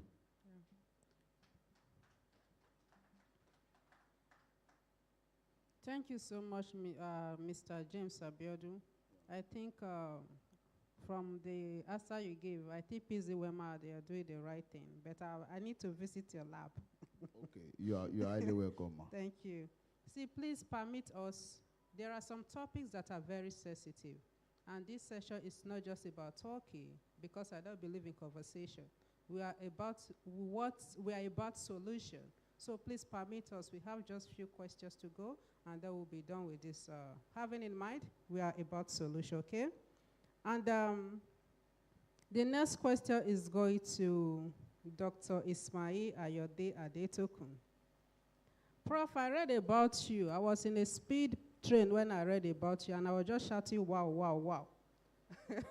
So, Prof, with your vast knowledge in plants, animals, environment, and human, I have just stated One Health. Prof, here is the question. How can the One Health approach strengthen foodborne pathogen detection, surveillance, and prevention? Yeah, thank you very much. Good afternoon, everybody. First and foremost, I want to appreciate the organizers for inviting me to as a panelist on this session. It is good seeing a conference like this discussing food safety. The truth of the matter is that we are not prioritizing food safety, and that is why it is still an issue with us today. If you look at the comments we've been hearing since morning, those that have spoken before us, those that are still speaking now, we are talking about it, seeing it as a problem. So, and the summary I can give is that it is not being taken as a priority, and that is why it will continue to be a problem. If at the government level, at the university level, at whatever level, if we are not taking it as a priority, then we'll still keep discussing, having this conversation, and there will not be any solution. Now, to the question that I was asked, One Health, it is very appropriate at this time that we start talking about One Health, because the idea is this: if there is a problem, just one person cannot solve that problem. Look at just any problem. Only one person cannot solve a problem. Let me bring an example. Even in the hospital, a medical doctor can only diagnose and probably treat. There will be a nurse that will do some procedures. Even a cleaner in the hospital is very important. If the cleaner is not performing her duty, it can cause problems. So if there is a problem, everybody that is relevant should be invited to come and solve that problem. And that is what the One Health concept is all about. It's about human health, it's about animal health, and it's about environmental health. Every one of us, we share the same space. We are in the same environment, whether animals, whether humans. So if we are not giving priority to, these three arms of health, then there is a problem. So the truth of the matter is that there is an interconnectedness among animal health, human health, and the environment. So there should be coordination. There should be, things that we do together, whether you are a vet, you are a public health veterinarian, you are a public health expert, you are an agricultural expert, even the end users of whatever products we are developing, everybody should come together and solve that problem. Let me take you back to your research. You said your research is not being probably recognized and all that. The truth of the matter is that research that we do in the universities today, why are we doing them? Are we doing them to make impact or not? So if you have the intention that you want to do a research to make impact, then from the word go, while you are planning that research, you ensure that everybody, every stakeholder is involved. What am I saying? Now, there's a research I'm doing currently is on antimicrobial resistance. We are talking about foodborne pathogens. We are talking about pathogens being, evading, the treatment that we administer. So we are developing bacteriocin-rich extract from lactic acid bacteria as an alternative to antimicrobials in ruminants and aquaculture. So while we are thinking about this research, I am a veterinary epidemiologist. I have to bring everybody that is relevant to the project, a ruminant expert, a terragenologist, an aquaculturist, even farmers that will use the product. I got them involved. Regulators, I talked with those in NAFDAC, those at the Federal Ministry of for Environment. I involved them because these are regulators. So once your product is ready, they will be in the know. I want to do some field trials, for instance. NAFDAC will visit, they will see what I'm doing. So it's about everybody working together to solve a problem, and that is what One Health concept is all about. So solving the problem jointly together. Thank you. Thank you so much, Professor. But I'd like to say something. My work is recognized, and it has been documented in the World Gene Bank. What I am saying is that I need a patent certificate before we can do any other thing further. There are organizations waiting to work with me, but I need that certificate. So that is what I say. And thank you for such an elaborate and precise response to my question. And moving on, the next person is Mr. Jacob Ayala from Ethical Lab. And sir, I'd like to ask you, what are the main challenges you have sharing laboratory data across borders? Okay, thank you for having me, and I want to appreciate the VSL committee for giving me the opportunity to speak here. Some of the basic challenges that we have in the laboratory, one of it is having a real-time data sharing platform. Because in the laboratory, before any test is carried out, there are reference samples, and also having innovative technologies. Right about now, in detecting pathogens, we are using whole genome sequencing, and it's a laboratory test that detects the DNA of a sample in a single test. What it does basically is it identifies what the chromosome and mitochondrial DNAs of a particular sample.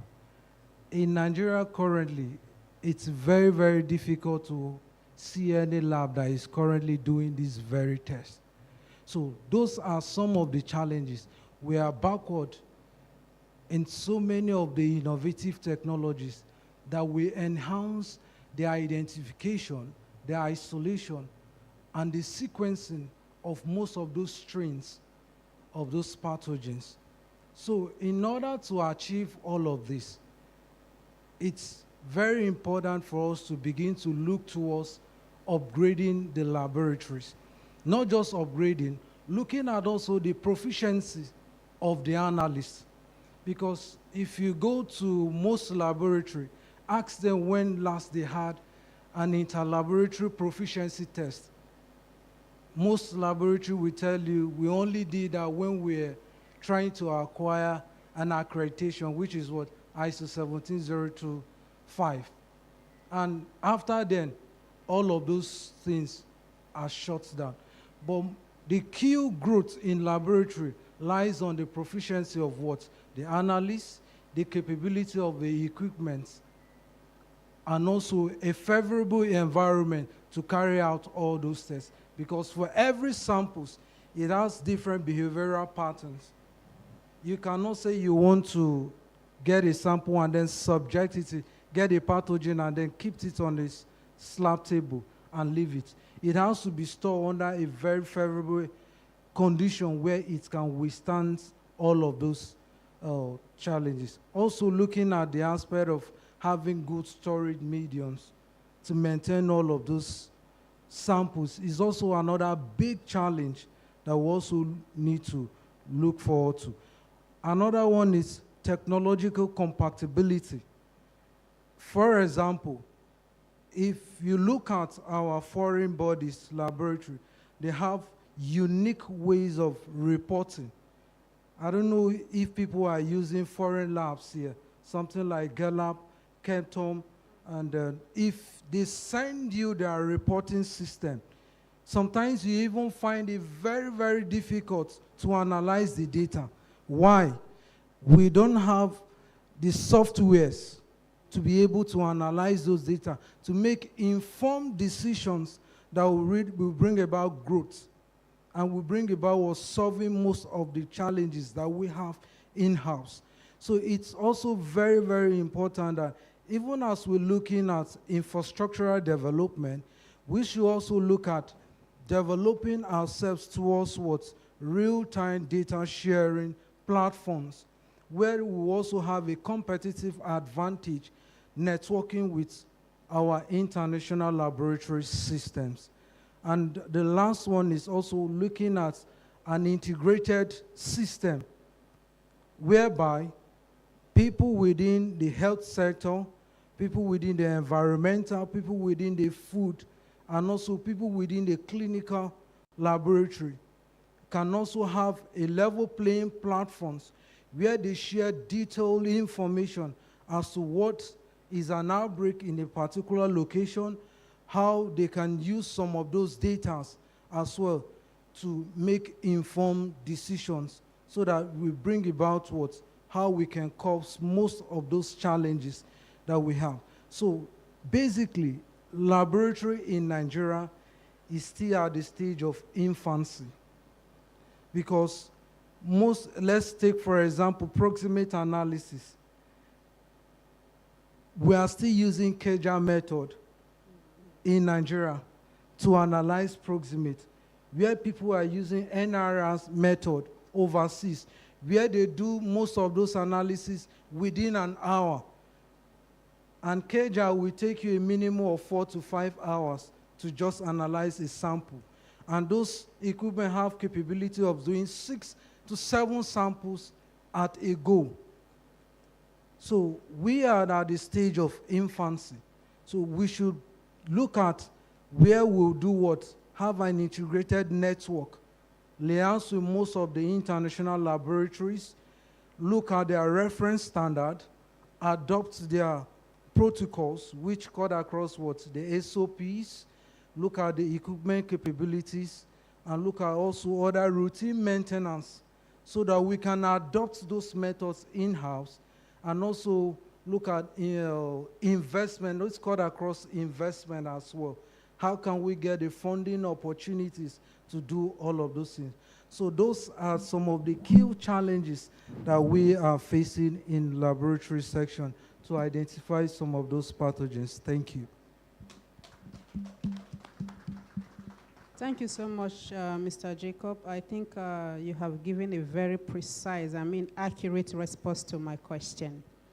Distinguished panelists, ladies and gentlemen, we have been here conversing for, I think, almost an hour now, and it is important for us to know that the future of African foodborne safety is not dependent on your questions or the response that we're giving here today. It is dependent on what we choose to do after we leave here. The system we choose to what? Strengthen.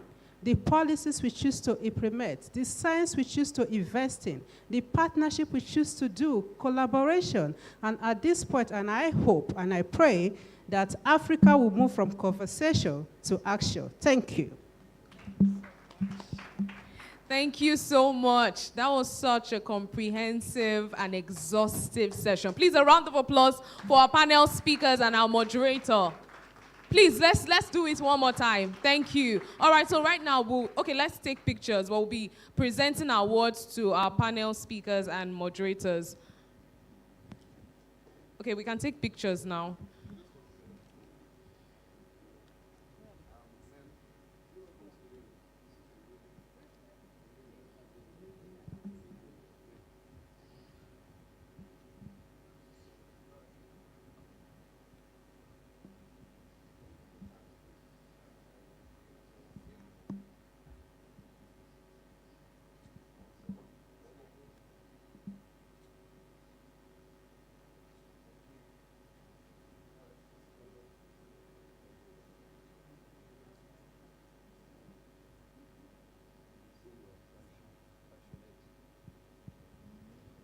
Okay, another round of applause for our speakers, our panel speakers.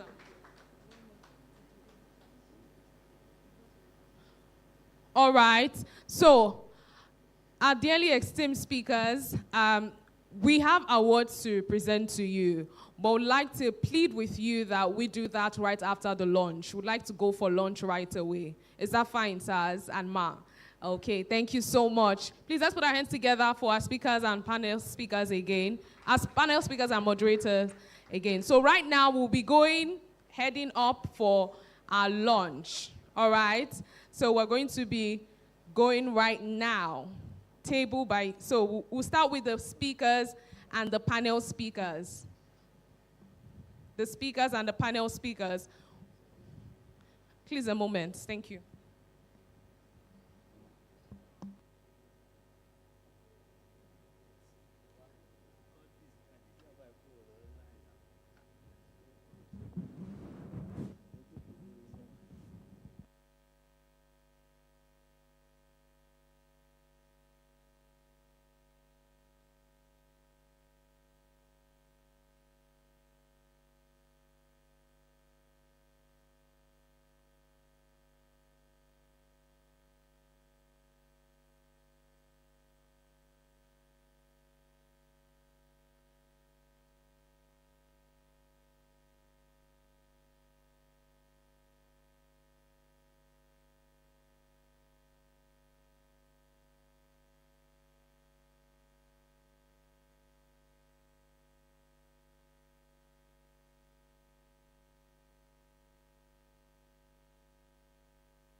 Okay, distinguished ladies and gentlemen, before we go up for our lunch, we'll be giving a meal ticket.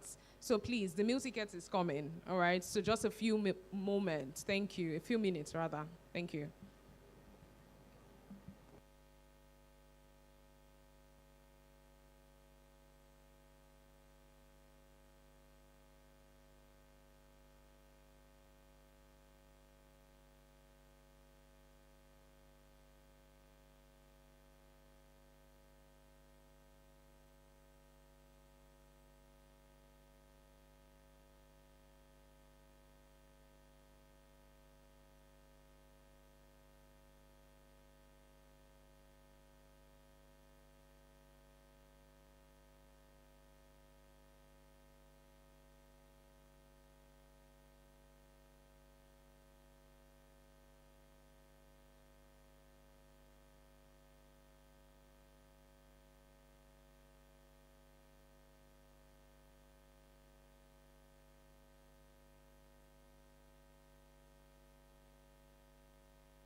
All right, so ladies and gentlemen, if you have your meal ticket, you can please rise on your feet and escort the protocol are outside to guide you to where the lunch is.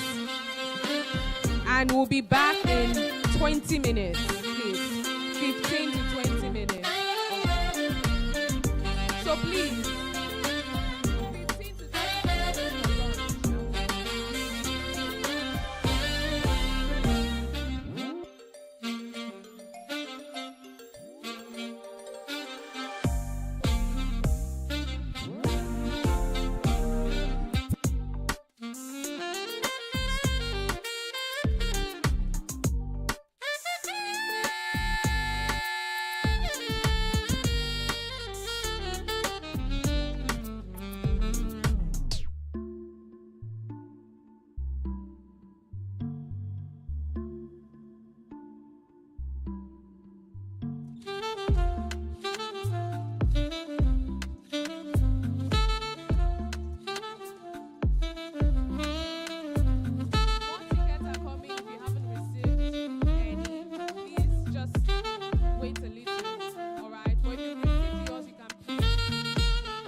they smoke cannabis. Doctor say make a pop one of this. Make me fly like say I'm Aladdin. Come bring some kind melodies. Oh, mama, myself no do pass like this. So many things inside of my jeans. I slide down DBTs.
Distinguished guests, ladies and gentlemen, the Life Lab session is about distinguished guests, ladies and gentlemen.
Distinguished guests, ladies and gentlemen, please let's go to our respective halls.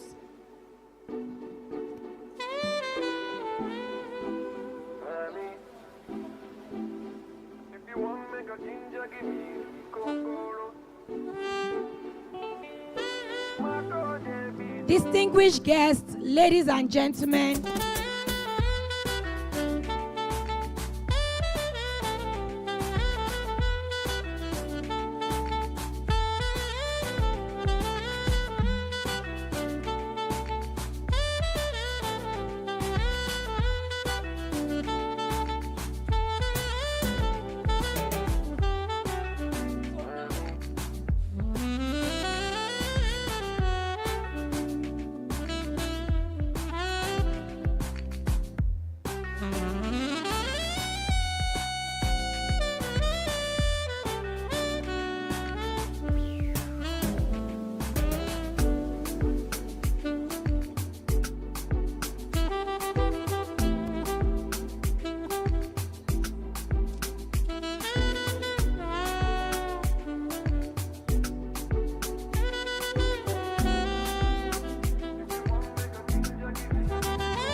Welcome back, distinguished ladies and gentlemen.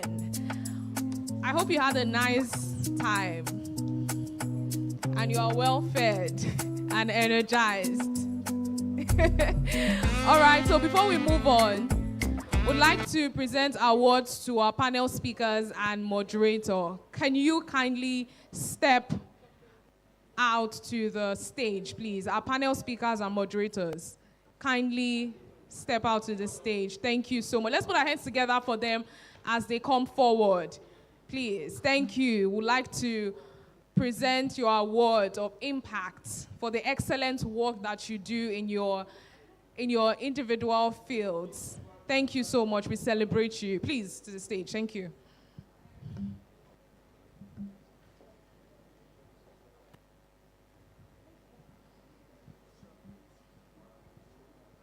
All right, I would also like to invite our event director, Mrs. Patricia Osazoa, as she presents the awards to our speakers. Please, let's put our hands together for her.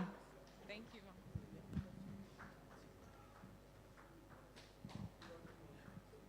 Thank you so much once again. Thank you, everyone, for making this section very impactful. VCL team. From all of us at VCL, we're saying a big thank you for coming and making Scientifrika 2026 a very big success. Dr. Salamat Musa Salisu, thank you. I actually appreciate your passion. Thank you so much.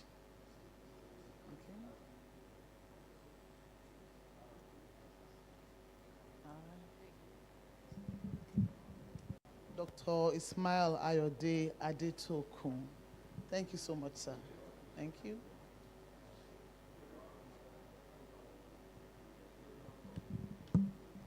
Mr. James Abiodo Oladele, thank you so much, sir. We appreciate your efforts.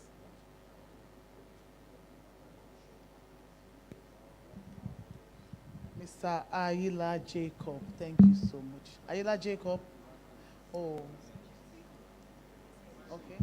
That's one of us. Thank you so much, Ayila. Thank you. Thank you so much. We appreciate you. Dr. Danla Diaba, thank you so much for being so passionate. Thank you so much, sir. Thank you, everyone. Thank you.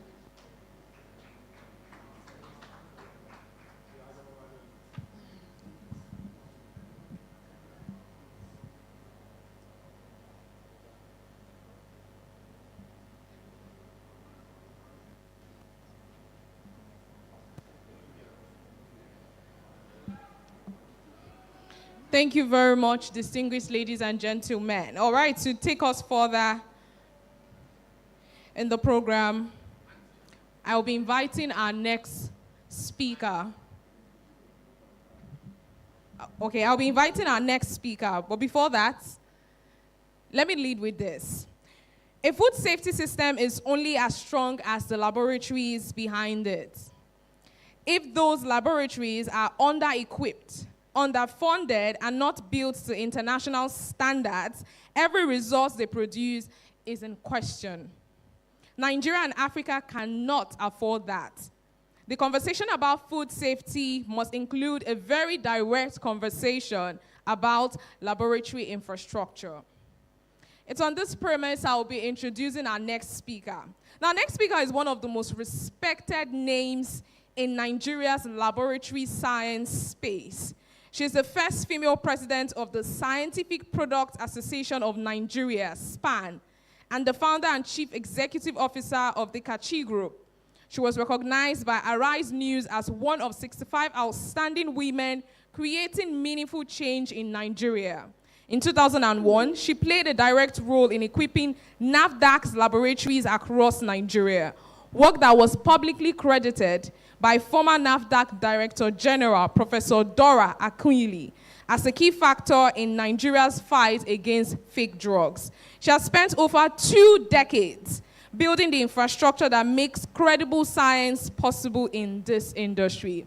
And she will be presenting on the topic, Importance of Quality Science Infrastructure, Roles and Current Activities within the Regional Scientific Lab Industries. Please, with a deserving ovation, let's make welcome the beautiful Dr. Kate Ikechi Issa as she comes off stage. Thank you. Thank you so much.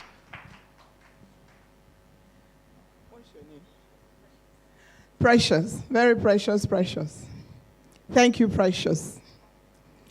Thank you very, very much, Precious. You guys want to hear what I have to say? Wahala deal. You want me to speak to empty chairs, Abi? And stomach that is full of pounded yam with obono soup and okra soup. See now, I'll go sit down, study. Then I'll come and speak to an empty room.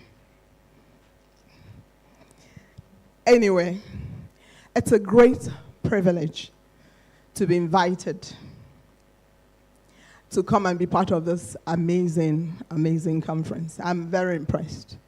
And I went and looked at the exhibition and the format. You know, when your people came to SPAN, and they said they were using Oriental. I said, that pokey little long haul in Oriental. What can you do there? But what you did, the exhibition is there, the meetings are here, and people who are doing exhibition can also watch. Because I saw a really lovely put out place with a big screen.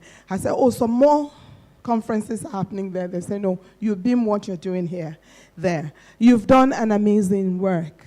And we need to do a whole lot of this, because this ecosystem needs to take its rightful place as the bedrock, the foundation, the womb from where national development can happen. Everything else we're doing is just a waste of time when we don't bring science up stage and front and in the center, in the core of what we're doing. I have a confession to make. But before I get to that, there should be protocol. I want to greet my sister. I want to acknowledge you and your wonderful husband for this initiative. God bless you.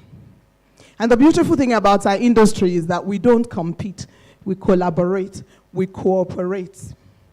I see EdCon. When we do our weekly meeting, I see orders that came from EdCon Analytical. And I also see, on other days, I see invoices to make payments to EdCon. And when that happens, it's a very healthy thing. We're one big family. We work to collaborate, to cooperate. Nobody can have everything.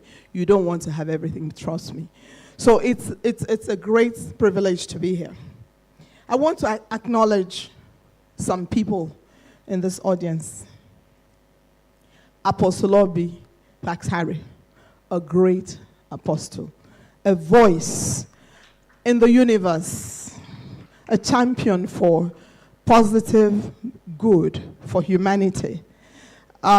She heads up, she is the apostle by the Apostolic Coalition. She was, is not appointed, voted unanimously to be the voice for Africa in the whole world. And that happened in Chicago last year. It was amazing when they were doing the dedication. It was profound. Her voice is on spot. Everything she's ever told me, she's prophetic, has happened. I remember once, and she told me,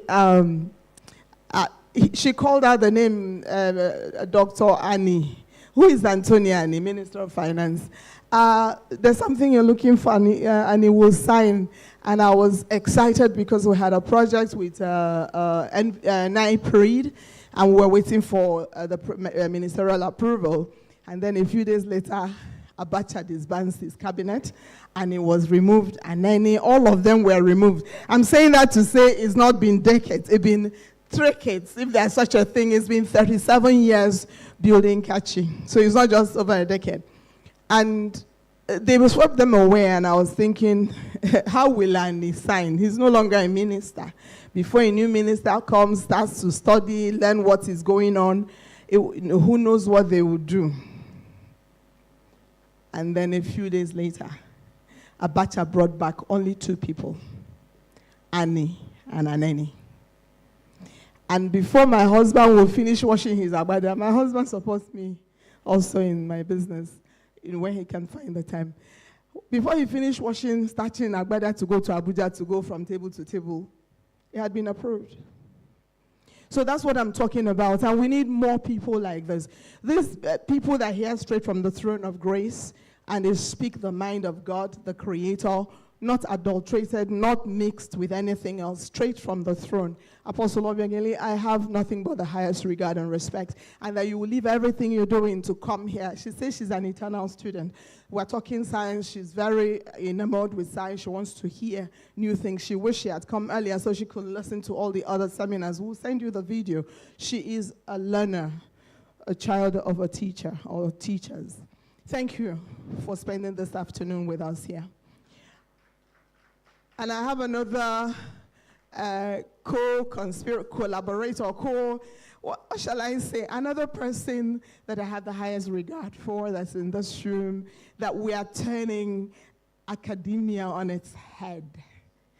And we're telling them, we pull them out of different universities, we bring them to Kachi Lab to train them on modern laboratory equipment.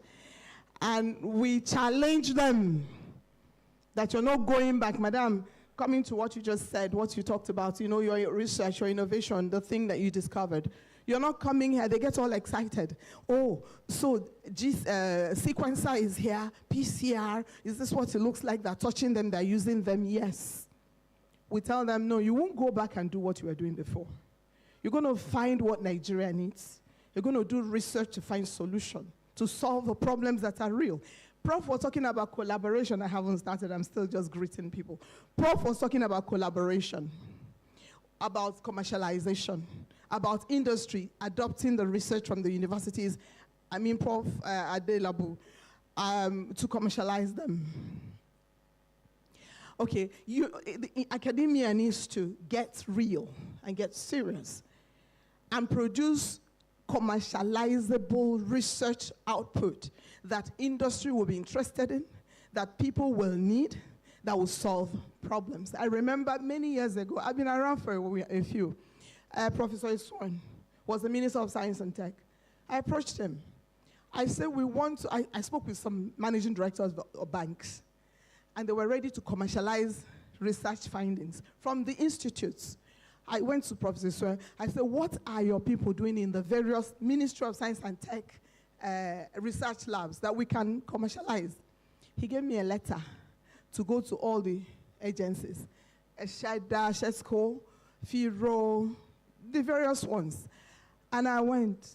One of those labs, I went and I saw one of those institutes. Their lab was advanced chemistry. The things were clean.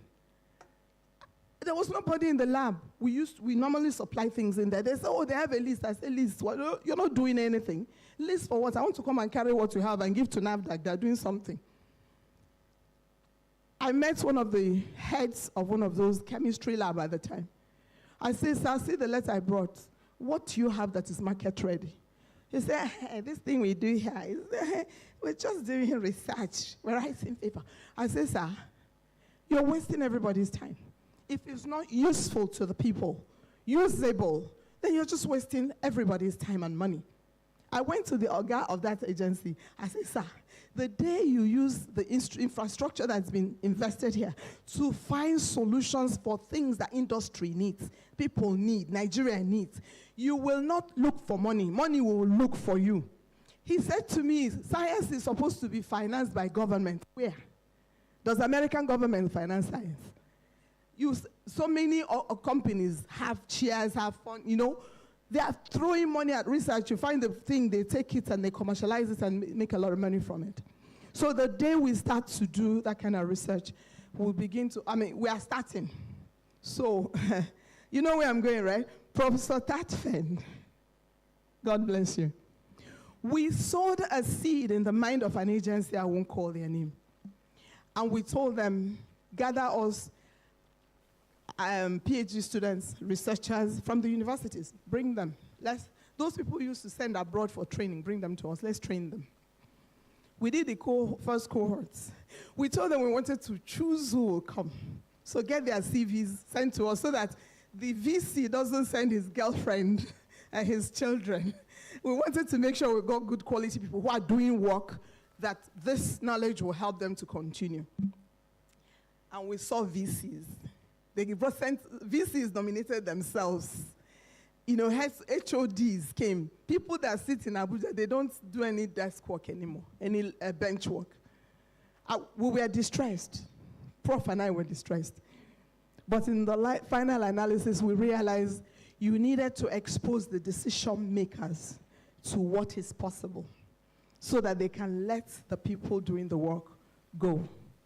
Prof insisted that he formed a cohort. Prof heads up that initiative as the chief resource person.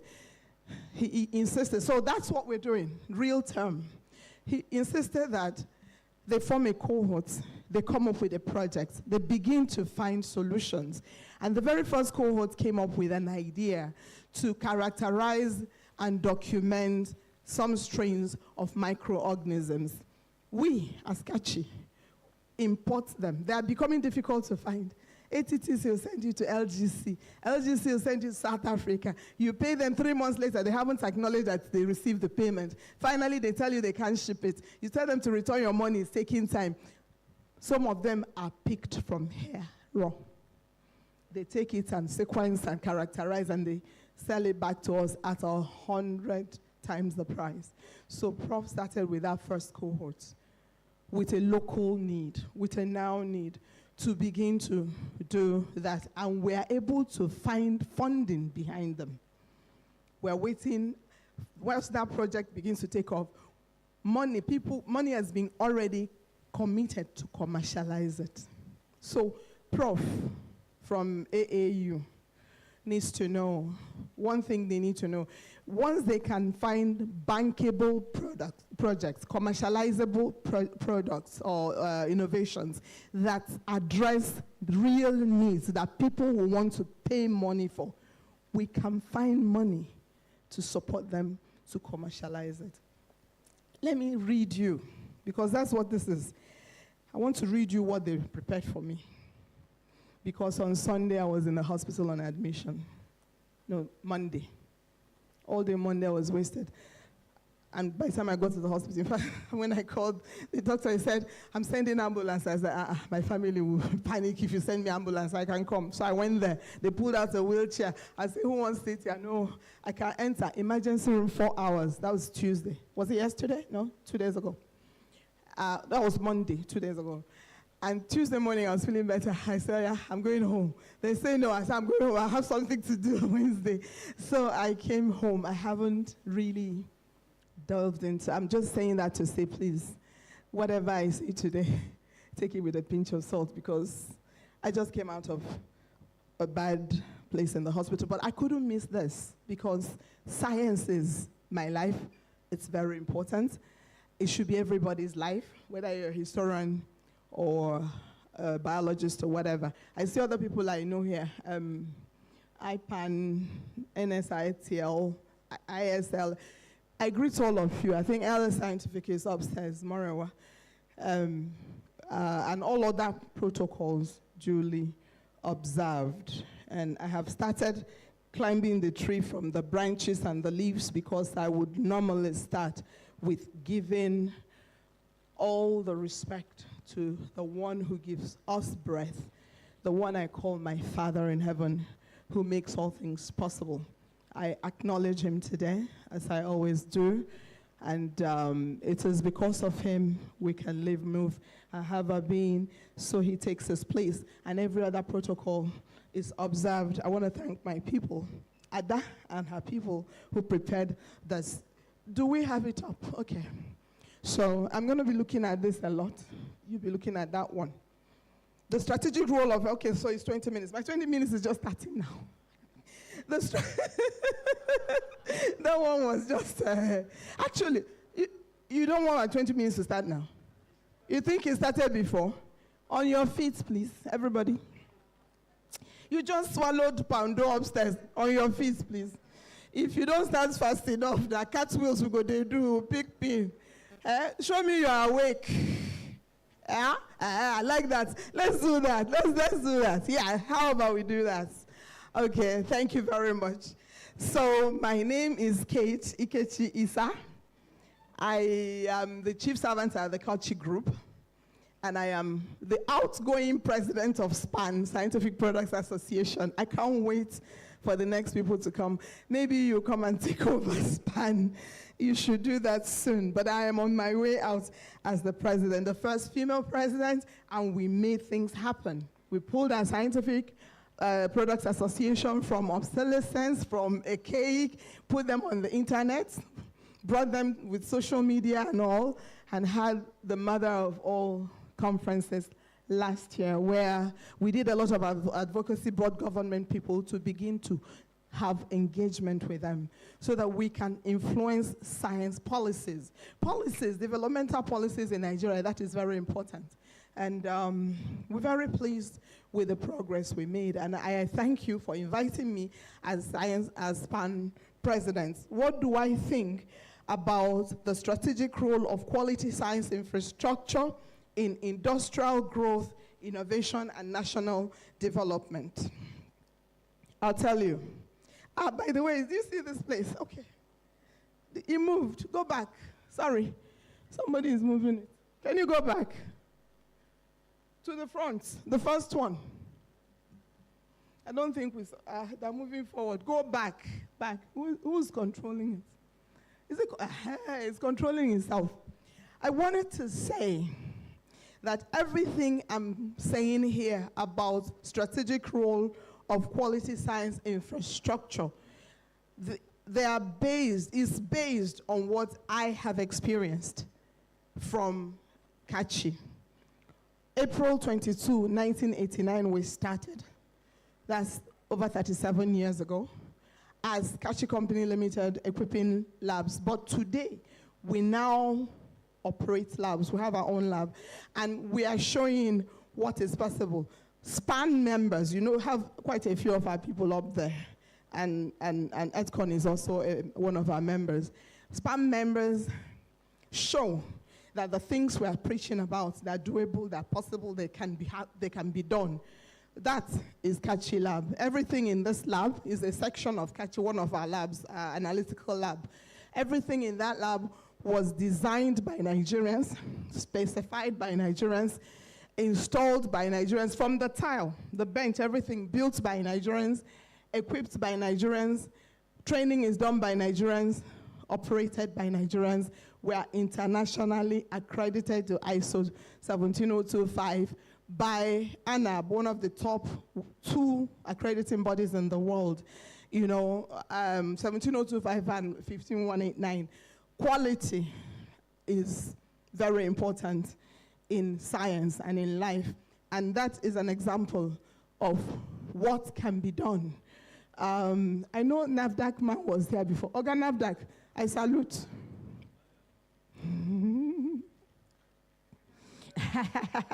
Okay, good afternoon, sir. So talking about a private-public partnership, I remember the World Health Organization wanted to do training on trans fat monitoring, and they wanted to do capacity building. They invited the regulatory, agencies, the government agencies, but they also included some private sector labs. I need to say that Kachi is IPAN certified. Where Kachi Lab is IPAN certified, yes. They come and check us out and they tell us what to do to be right. So NAFDAC and World Health Organization and Resolve to Save Life came to Kachi Lab and asked us to let them use our lab to do the training, because they found that everything they needed was in our lab, in the right quality, working the way it should. And we let them use the lab for free for 2 weeks. That's public-private partnership at work. So, yeah, I just wanted to say, yes, everything you will hear from me today is doable because it's been done here in Nigeria and is working. We can go to the next, please. I wanted to honor the vision behind Scientifrika 2026. The mission. We share your mission. We share your vision. We share your values. And that's why I checked myself out of the hospital to come here. And although you told me I'll go on 2, it's almost 5. I'm still here. I didn't. Because I believe in what you're saying. I believe in what you're preaching. I think more of it should be done. I think the people who ought to listen should listen. Because that's the only way we can get ahead. I want to say something now before I move on. I want to say that if we do nothing about lab, about science, about research, every black person, maybe black Americans that are entering some tests, every non-black American black person is an endangered species. Because science has gotten to personalized molecular level. Research, medicine is there. And generic products can no longer work for everyone because the research has gotten to the place where they are made for specific people group. I was at GITEX, Marrakesh in April, and the topic was AI, artificial intelligence. And the question is, what data, supercomputers are searching databases and pulling information, what data are they looking at? Did you put any data there? Do they have your information there? What will concern you with what they come up with? I have family members who have died from cancer, taking cancer medicine. And I started to ask, why is it that once they started to inject this woman, my cousin, the day before we commissioned Kachi Lab, I was told she had liver cancer. Her husband wanted to send her to India. I said, no. My husband said, no. My daughter said, no. Uchechi cannot go to India. We found the best cancer hospital center in America, in Houston, Dr. Salim. Dr. Salim was treating President Abacha when he had his liver cirrhosis. We found him. Everybody sweated all the money they could find to send Uchechi to America. She had no insurance, so it was cash. And we had enough money for accommodation and every administration, so they put her in accommodation with her support staff. We didn't get enough money for the treatment yet, so they were waiting. They didn't touch her until the money for treatment gauge. Anything you could sell, you sold. Uchechi is an amazing member. I tell people I have 1,000,001 cousins, but I have one. She was my one cousin. The day they began to inject her with the 3 cocktail that was supposed to save her life, Dr. Salim said if it was 5 years before, they have no solution. But they now have a cocktail, a 3-product treatment. It's a no-brainer. She will be fine. He was part of the team that developed that medicine. Immediately, they started to inject her. All her organs began to collapse. He couldn't explain it. Uchechi came back in a body bag. She left us $1.5 million in debt. She was in ICU for 3 weeks in Houston. A few weeks later, I go to IOT conference, and I see this professor was bragging about, he did, sabbatical in USC. University of Southern California, USC, one of the best, cancer research institutions. He was bragging about this new PSA marker, it's gold standard. It was just developed. It was part of the team that developed it, and was showing the statistics. A slide. He showed several slides, and I saw one. He showed the demographics of the people whose samples were used in the research, the sample pool. And I saw Asia, maybe 20%, Caucasian, 70%, Africa, 7%. I asked question when he was done. I said, will this drug, this PSA marker, will it work for this group that the representation is only 7%? He said it will not work as well. So I thought so. No, it won't work for them because now it's on genetic or molecular. So you're either in or you're out. And even that 7% is black Americans, they're not African. Africans don't have access. They can't find us when they're doing those kinds of research. That's the PSA marker. And it started me thinking. I started asking oncologists, people who run oncology centers, are the drugs working for our people? Are you getting good experience? Both the ones in Nigeria and the ones abroad, they say, no, not really. So people are selling their properties, draining themselves to find money to access treatment that was not made for them, that will not work for them. So they drain themselves and then they die. Then, so I lost a few. That was Uchechi. Then I lost my sister-in-law, who's like my wife, my brother's wife, to cancer. Lived in America, accessed the best medical care.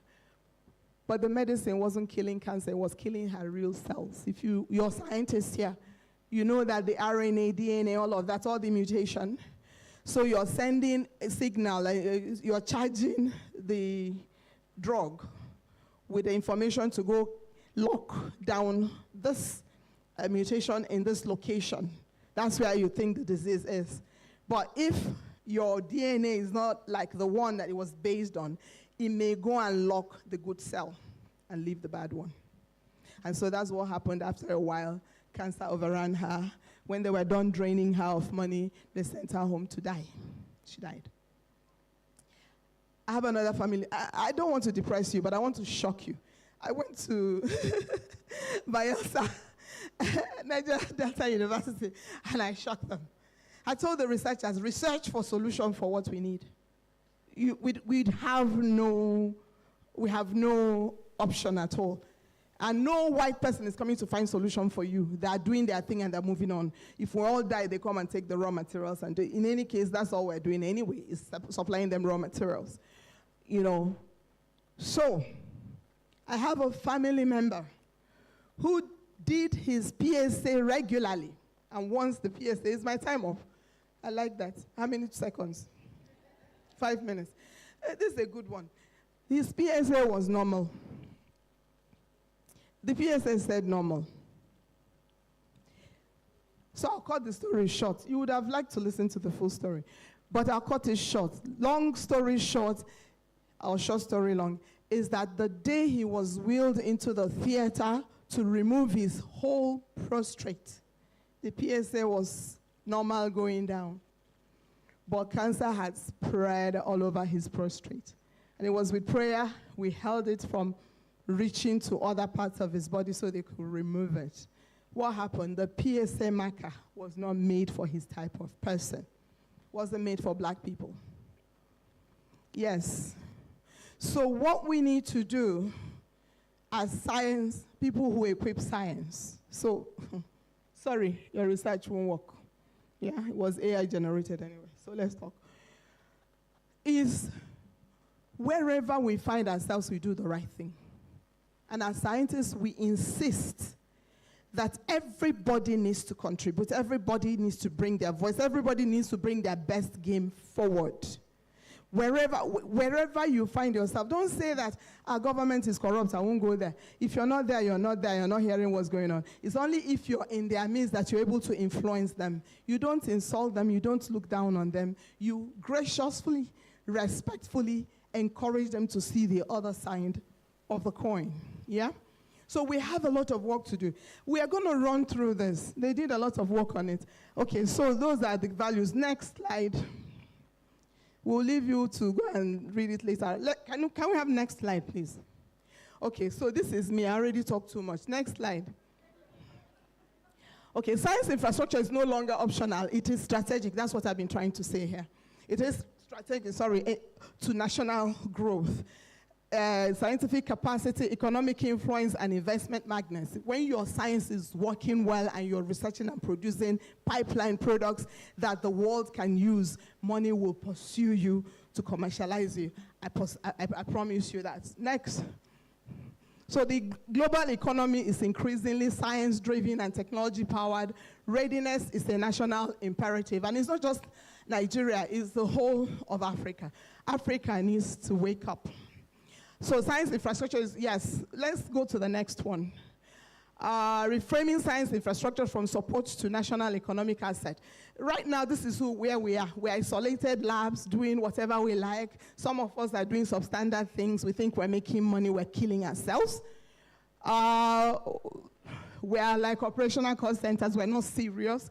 We are reactive and fragmented. We are localized and inconsistent. And we are niche scientific. The researchers are just all over the place. We're not collaborating, we're not cooperating, and we're not intentional in the research subjects that we choose to go. Where we need to go is we need a networked ecosystem where we're all collaborating. The scientist, the researcher, the professor, the policy maker, the industry. So we know we're doing is a holistic thing that we're doing, and we're intentional. We have a direction, we have where we're going. We're not, I'm just not saying this just here. We went from minister to DG to advocacy as SPAN to tell them, hey, science needs to be done differently. And they listened. We have, SPAN now has partnership with quite a few of them, So we need drivers of industrial and commercial growth. We need to embrace AI. But we need to first generate data and put in the AI so that the AI will see us and what is important and relevant to us. So that when the searches go in, it will pull information we can use. Otherwise, we're using Oyibo information. It's not going to work for us. It never does. Globally accredited, we need globally accredited ISO traceability. Our laboratories need to be accredited to national standards. So your customers that you equip, encourage them to step up to global accreditation. The world is a little village. We can no longer operate in isolation. NAFDAC is doing a great job regulating the environment, but we need, everybody needs to step up to adopt international standard. Let's go to the next. We say the anatomy of the quality of science ecosystem. There are 3 layers. We have the top layer, governance, human capital. You have the middle layer, and you have the base layer. Middle layer, quality standards, and that's where we come in here. And then we have the base layer, physical and digital, the equipment themselves and the technology driving them. But that top layer is the one I want to talk about, and then we move to the next, is human capital. We're teaching our children with analog science curriculum. It's another pain point for me. In 2026, our curriculum, secondary school curriculum, I think the universities are trying to step up. But the people that come into you come with analog. They know nothing about STEM pedagogy as a curriculum. That needs to change. We've been trying to pull in the government. I think they're listening. It will change. But everybody that has access should advocate to it. Because if we're going to have Nigerian researchers, and by the way, Africa is Nigeria. Every 4th African is a Nigerian. And only Nigerians are very industrious, very resourceful, very bold, very, only a Nigerian can do what we're doing here. Only a Nigerian can organize this kind of a thing. Other people are waiting, other countries wait for Igbo people to come and do for them.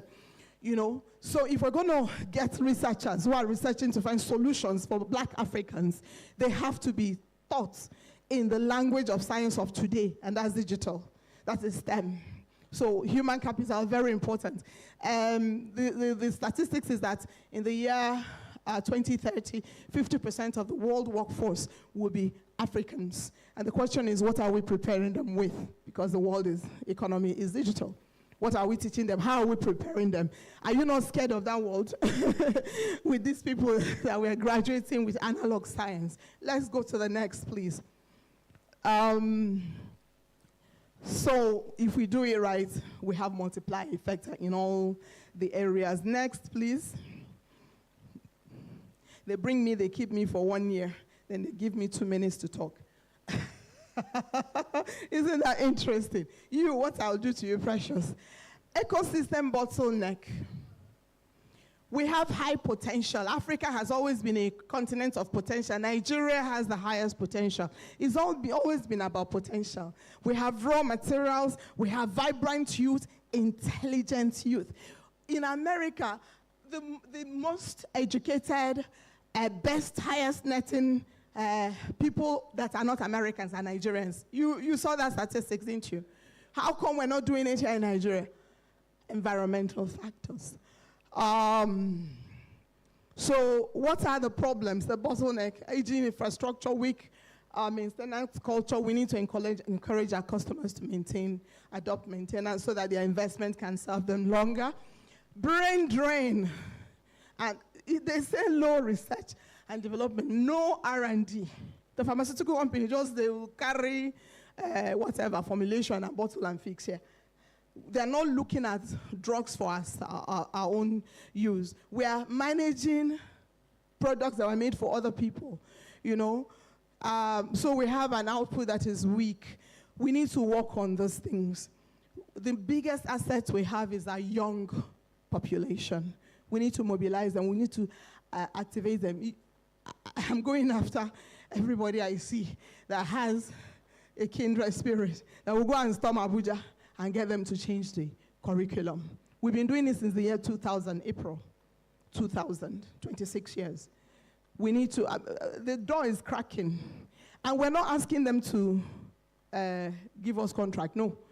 We're asking that they say yes, we will find the money abroad to come and upgrade the curriculum. You know, we need to do that. That's very, very emergency, immediate, so that we can begin to produce students who think analytically, scientifically, with modern, you know, science, that can actually do the analysis and research and produce, you know, discover the solutions that we need for ourselves, because nobody, I promise you, nobody else is doing it. Only you can do it for yourself. Other people are doing their own and they've moved on, is the truth. Let's go to the next one. The challenge is not lack of talent, it's, you know, environmental. We need to talk to those policymakers that we have access to. We need to talk to our customers. We need to talk to ourselves.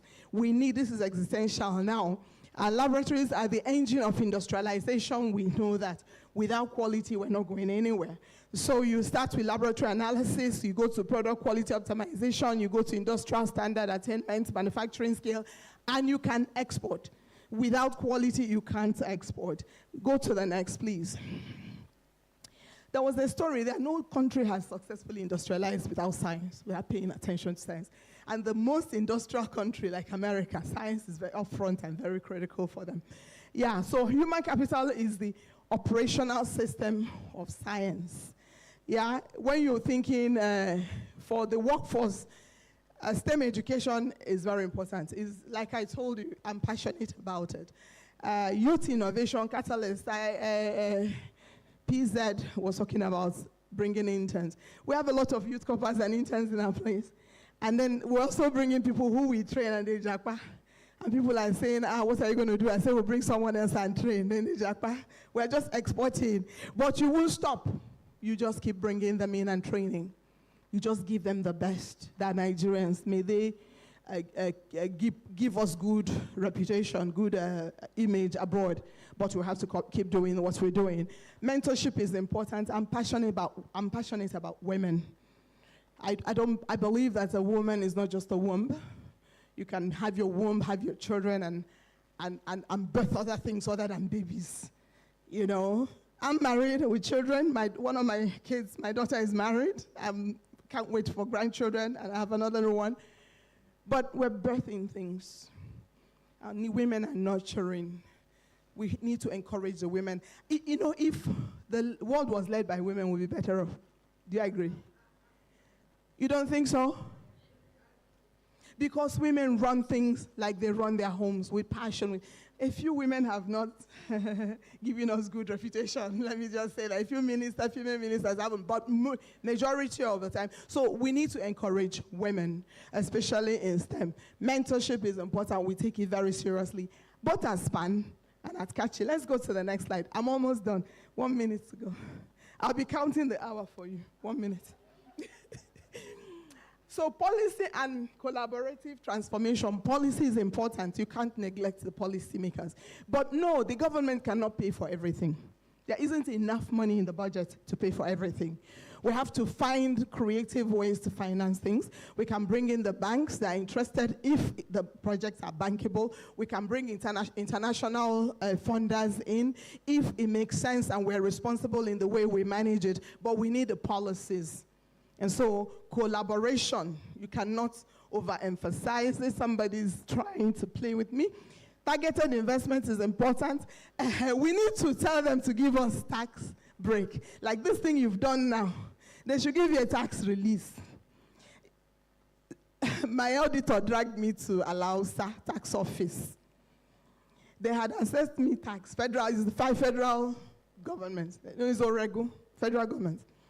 And I said I had no money. I'm borrowing money to pay salary. How can I? I don't have money, and we are not owing you tax. You will carry the tax before you pay us. Most of our customers deduct tax. And then they saw my daughter's wedding. They saw me dancing. They called my auditor. They said, is this the woman you say cannot afford the tax? We are waiting for you next year.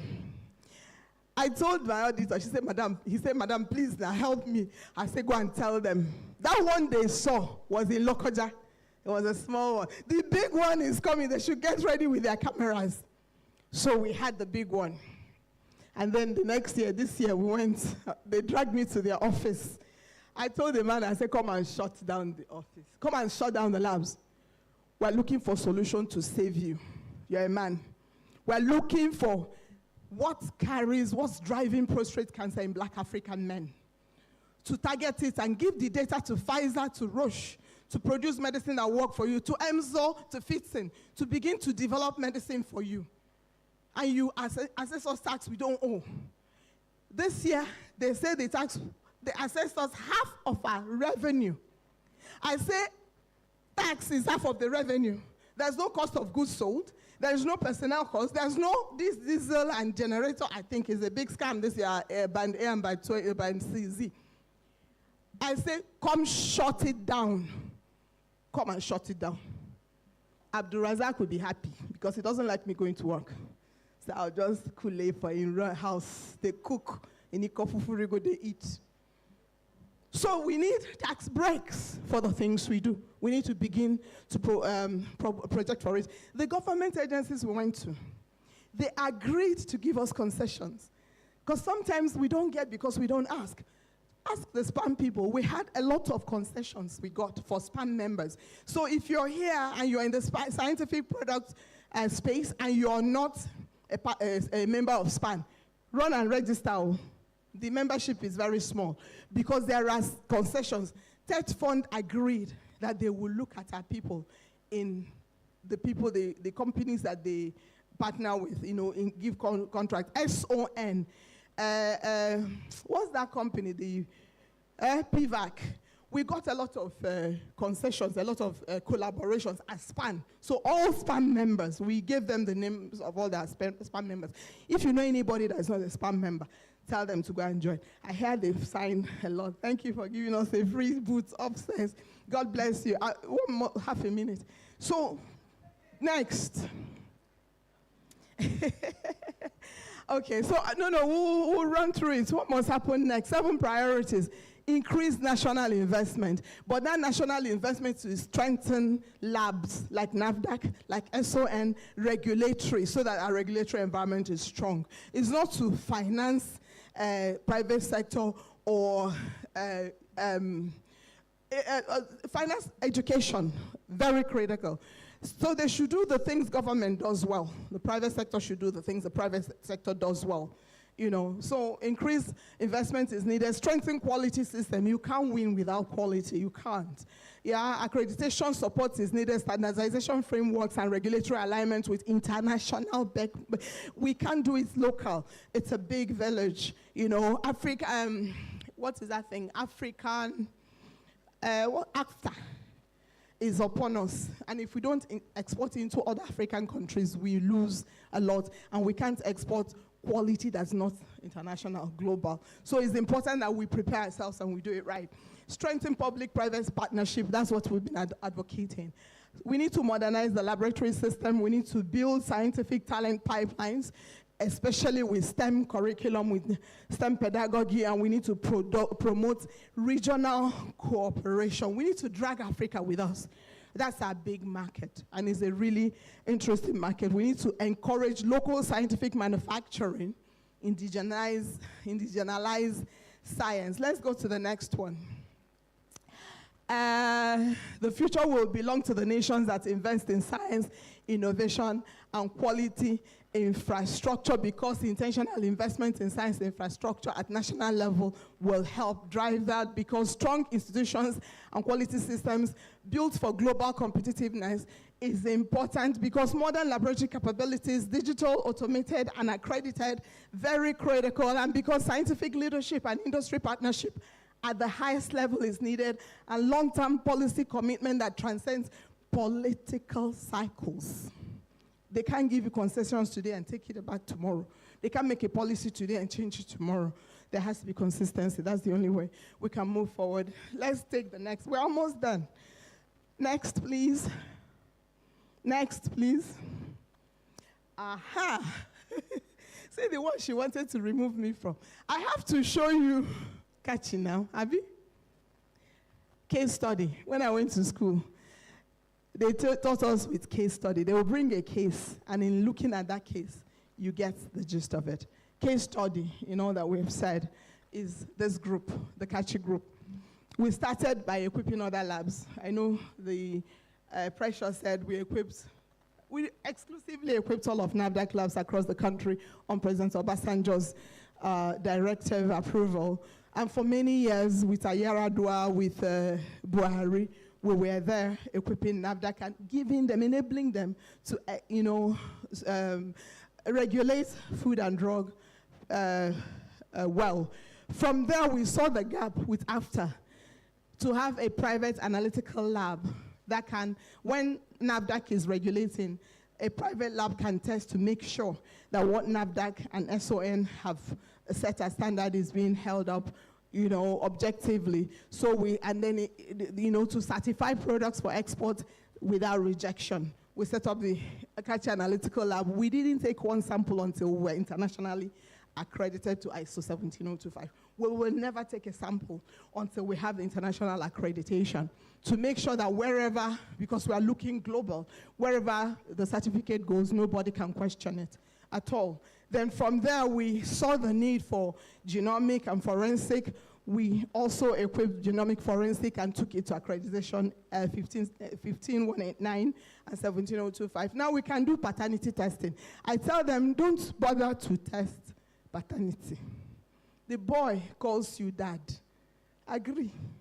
It doesn't matter where the biological material came from. Agree. No need for paternity testing, but if you must, we can test it in Nigeria. You don't need to send your sample abroad. And then with my life experiences in oncology, we just set up the latest lab in our place. It's an oncology research lab, partnering with that man that had those slides, that had the thing at USC, that did the sabbatical at USC, Professor Rotimi Thomas. And together, Covenant University partnering with Catchy, we have begun to do research to find what drives cancer in black men, prostate cancer in black men, and breast cancer in black women. Be praying for us that we find success. And yes, when they gave me that award, I dedicated it to finding cure solutions for cancer in black Africans. And we haven't stopped. We're doing it. We have our lab live now. We have employed the staff to begin that research. It's ongoing. Don't clap for me. I'm still talking. So we this girl is harassing me. She's standing behind me. Delta Plus is a medical diagnostic lab in Delta. Okay, next slide. We're done. Come. Let's finish this thing together. So we have analytical lab. For what analytical does? It is internationally accredited. We have genomic and forensic lab accredited. We now have an oncology research lab. We have standards policy and span leader. Okay, they're talking about me there now. And the Kachi company, we're ISO certified. We're ISO certified by SON to 2000, what is that thing? 9007 2015. Everything we do is quality. Let's do that. Let everyone who is in the science space understand that science cannot be done without ensuring and insisting on quality. Let's take the next one. Next one, that's the last one. No, okay, extending Nigerian science progress across Africa is important. Like I said, Nigeria is Africa, Africa is Nigeria. Next one. Let it be the end now. Next. Yes! See, we ran through it. Thank you. We look forward to partnering with you, with SPAN, and with Kachi. So follow us, like us. And my handle is Kate Issa. Yes. Thank you very much for the opportunity. I appreciate it. Thank you so much. Keep me here for 4 hours. You want me to cut my... You're not serious. You didn't take more than 20 minutes. I didn't think so. You did. No. It was 20 minutes. Actually, like... Thank you so much, Dr. Kate Ikechi. Please, let's celebrate Dr. Kate. That was such an amazing session and also interesting one. Thank you so much, ma'am. All right, so right now, please, ma'am, would like for you to come back on stage after the pictures, as we have an award to present to you. Thank you, ma'am. All right, ma'am. I'd also like to invite Mrs. Patricia Osazoa. Thank you. Please, let's put our hands together for them. Here, ma'am. Wow, let's just go. Let's go. Wow, yeah. Wow, that was an amazing section. Prof, I don't think she's in the right industry. I think she should be in the universities teaching every one of us. Okay, sorry, man. Okay, let's.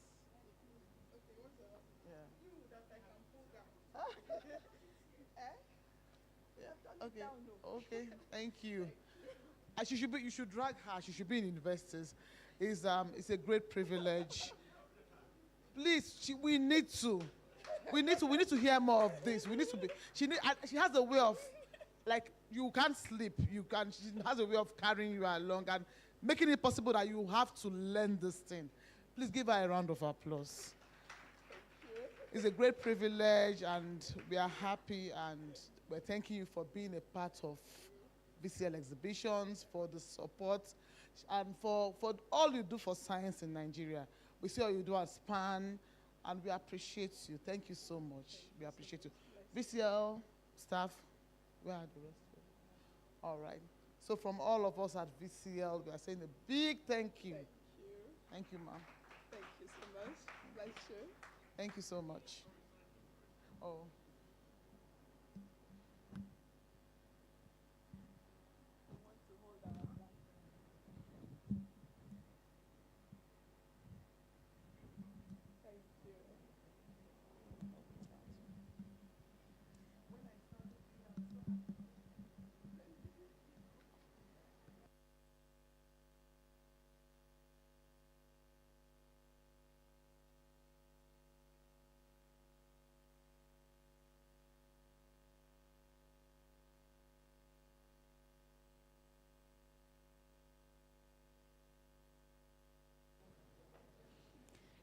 Once again, thank you very much, Dr. Kate Ikechi, sir, for that amazing session. All right, moving forward.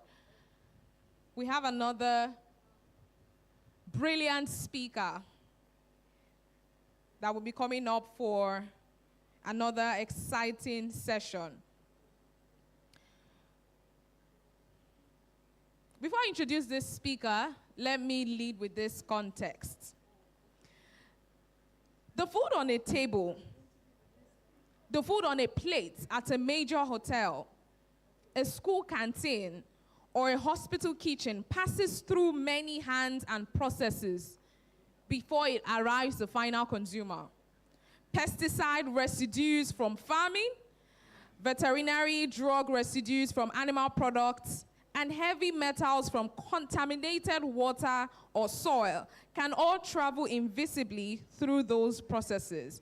Detecting and managing those chemical hazards is one of the least visible but most critical parts of food safety. it's on this note that I will be introducing our next speaker shortly.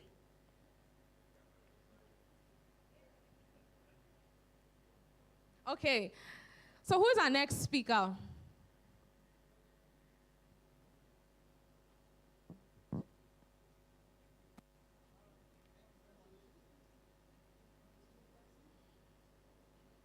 All right, so moving on, who is our next speaker? Our next speaker is a food safety manager at Transcorp Hilton Abuja, one of Nigeria's premier hospitality institutions. In a high-volume food service environment, serving thousands of guests daily.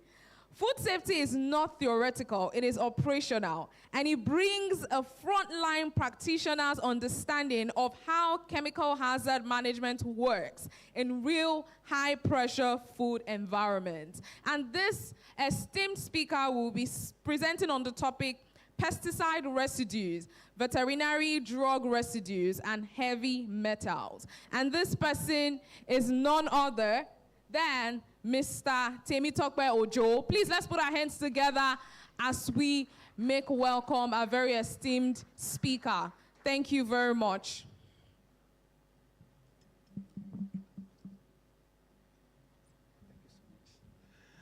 Thank you so much for this opportunity. It's a pleasure to be here. And I'm not going to take so much of your time. Of course, I understand that people have to, go back home. What we basically want to look at, of course, we've been talking about foodborne pathogens. We've been talking about microorganisms. We just want to shift a little bit, to other, aspects of food safety that is actually very common and is with us here. And most likely, we might not be paying so much of attention to it because it's not something that is going to give you something acute. You are not going to fall ill easily. You are not going to immediately. But it's something that's probably going to come up later. And that is why I want to look at this, the pesticide residues, veterinary drugs, and then heavy metals in food. For an organization like mine, where I work in the hospitality industry, it's a big issue for us. Okay, bringing in raw materials, especially agricultural produce, that come in, from time to time. And unfortunately, you are not able to determine if that food item is safe or not. So ours is such, an organization, especially when you look at hospitality industry, that when they are bringing, of course, we went to have a lunch. You didn't bother to ask if, the lunch you had, if there are certain pesticide residues there. Of course, you are not going to know. If the meat you ate, if it has antibiotic residues, you are not going to know. So it's a little bit challenging, and you have consumed that. Of course, you are going to enjoy it. Probably you are not tasting it, and you feel that it's safe. And because you are not vomiting at this moment, you are not stooling, you feel that that food is probably safe. But of course, you have some other things there that can actually give, something a little bit more chronic. And then we can now start talking about cancer when the organs become weaker at the age of 50-something, 60-something, and then it becomes more serious. So that is why it is important for us to pay attention to pesticide residues, veterinary drugs, and heavy metals, especially in the context of Nigeria. Where we know that quite a lot of things are actually going on in the farms that we are not, probably aware of. Please, next slide. Now, basically, if you look at most of the chickens that we eat, of course, about 95% of them contain, 94 to 95% of them contain antibiotic residues. All right, and I can tell you this because I test for them. All right, I check. So when you bring, even from very popular brands, so when you bring, there are certain ways to actually check, to actually quickly do something, to get an idea if this could actually have antibiotic residue or not. All right, even with respect to even in spite of the fact that you are going to share specifications, with some of these, bodies, some of these suppliers, you still find out that they bring some to you because they are assuming you will not know. All right, so that is one of the things. And we love chicken a lot. But of course, when you look at them, they contain quite a lot of these antibiotics. And when you look at fish too, a lot of veterinary drugs, are also there in some of the, maybe the catfish and all those ones, they are there and we are consuming them. For beef, the same thing, 74% of them contaminated, with antibiotic, residues. And then vegetables also with pesticides. You will need to look at some of these things because those pesticides are there.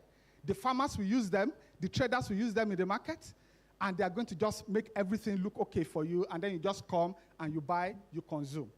And here, we have quite a lot of this in a place like Lagos, in Abuja, in Ibadan, in Kano, okay, in major cities, and that is where we are going to have them. But it is becoming very, very dangerous.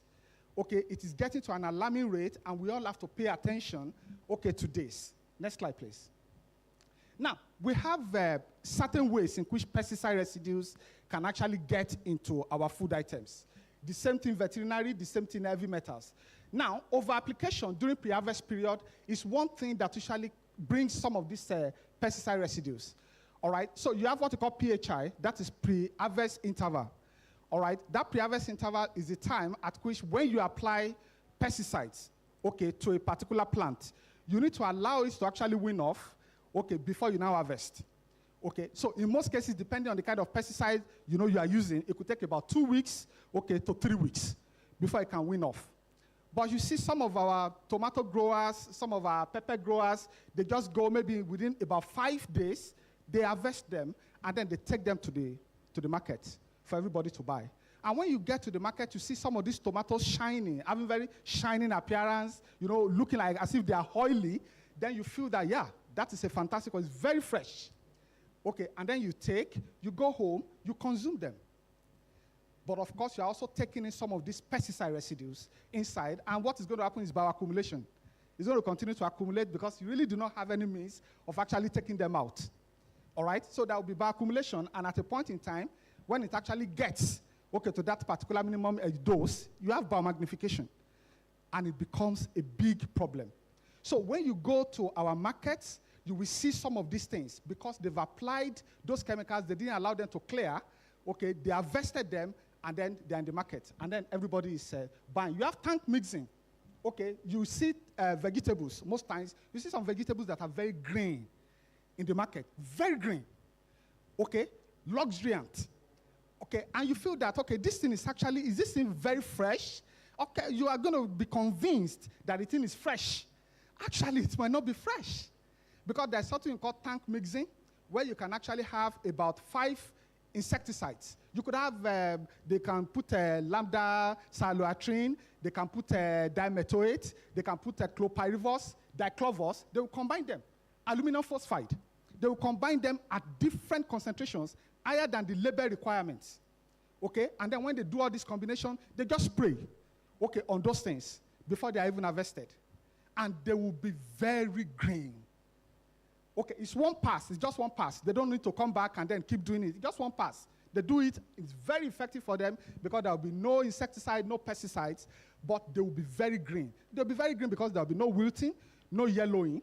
Okay, because some of the, organisms, okay, some of the pests that could cause the yellowing or anything, they are not available.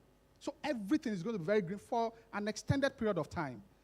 But these things we're also consuming, and then it's getting into our system. Use of banned products. We have quite a lot of banned products that they're using, especially organochlorines. Okay, the likes of some of this lindane, okay, that we usually call the gabalin 20. You see that people are still using. You have DDT, otapiapia.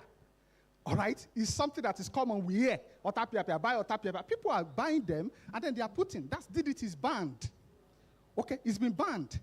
You have endosulfan that people are still using because some of these things, once you put them, it's going to take a long while, okay, before they can come back. That is if they come back at all because they are very stable. So they will continue. So, and that is what some of our farmers actually want. Storage, fumigants on grains. It's the same thing on grains. For example, you have a place where you want to do fumigation, especially in the markets. You have a store, and some of these things are not covered. The grains are not covered. They just do the fumigation. They don't allow ventilation. And these are all things. They settle there, and once the fumigation is done, maybe the next few hours, you are there to buy.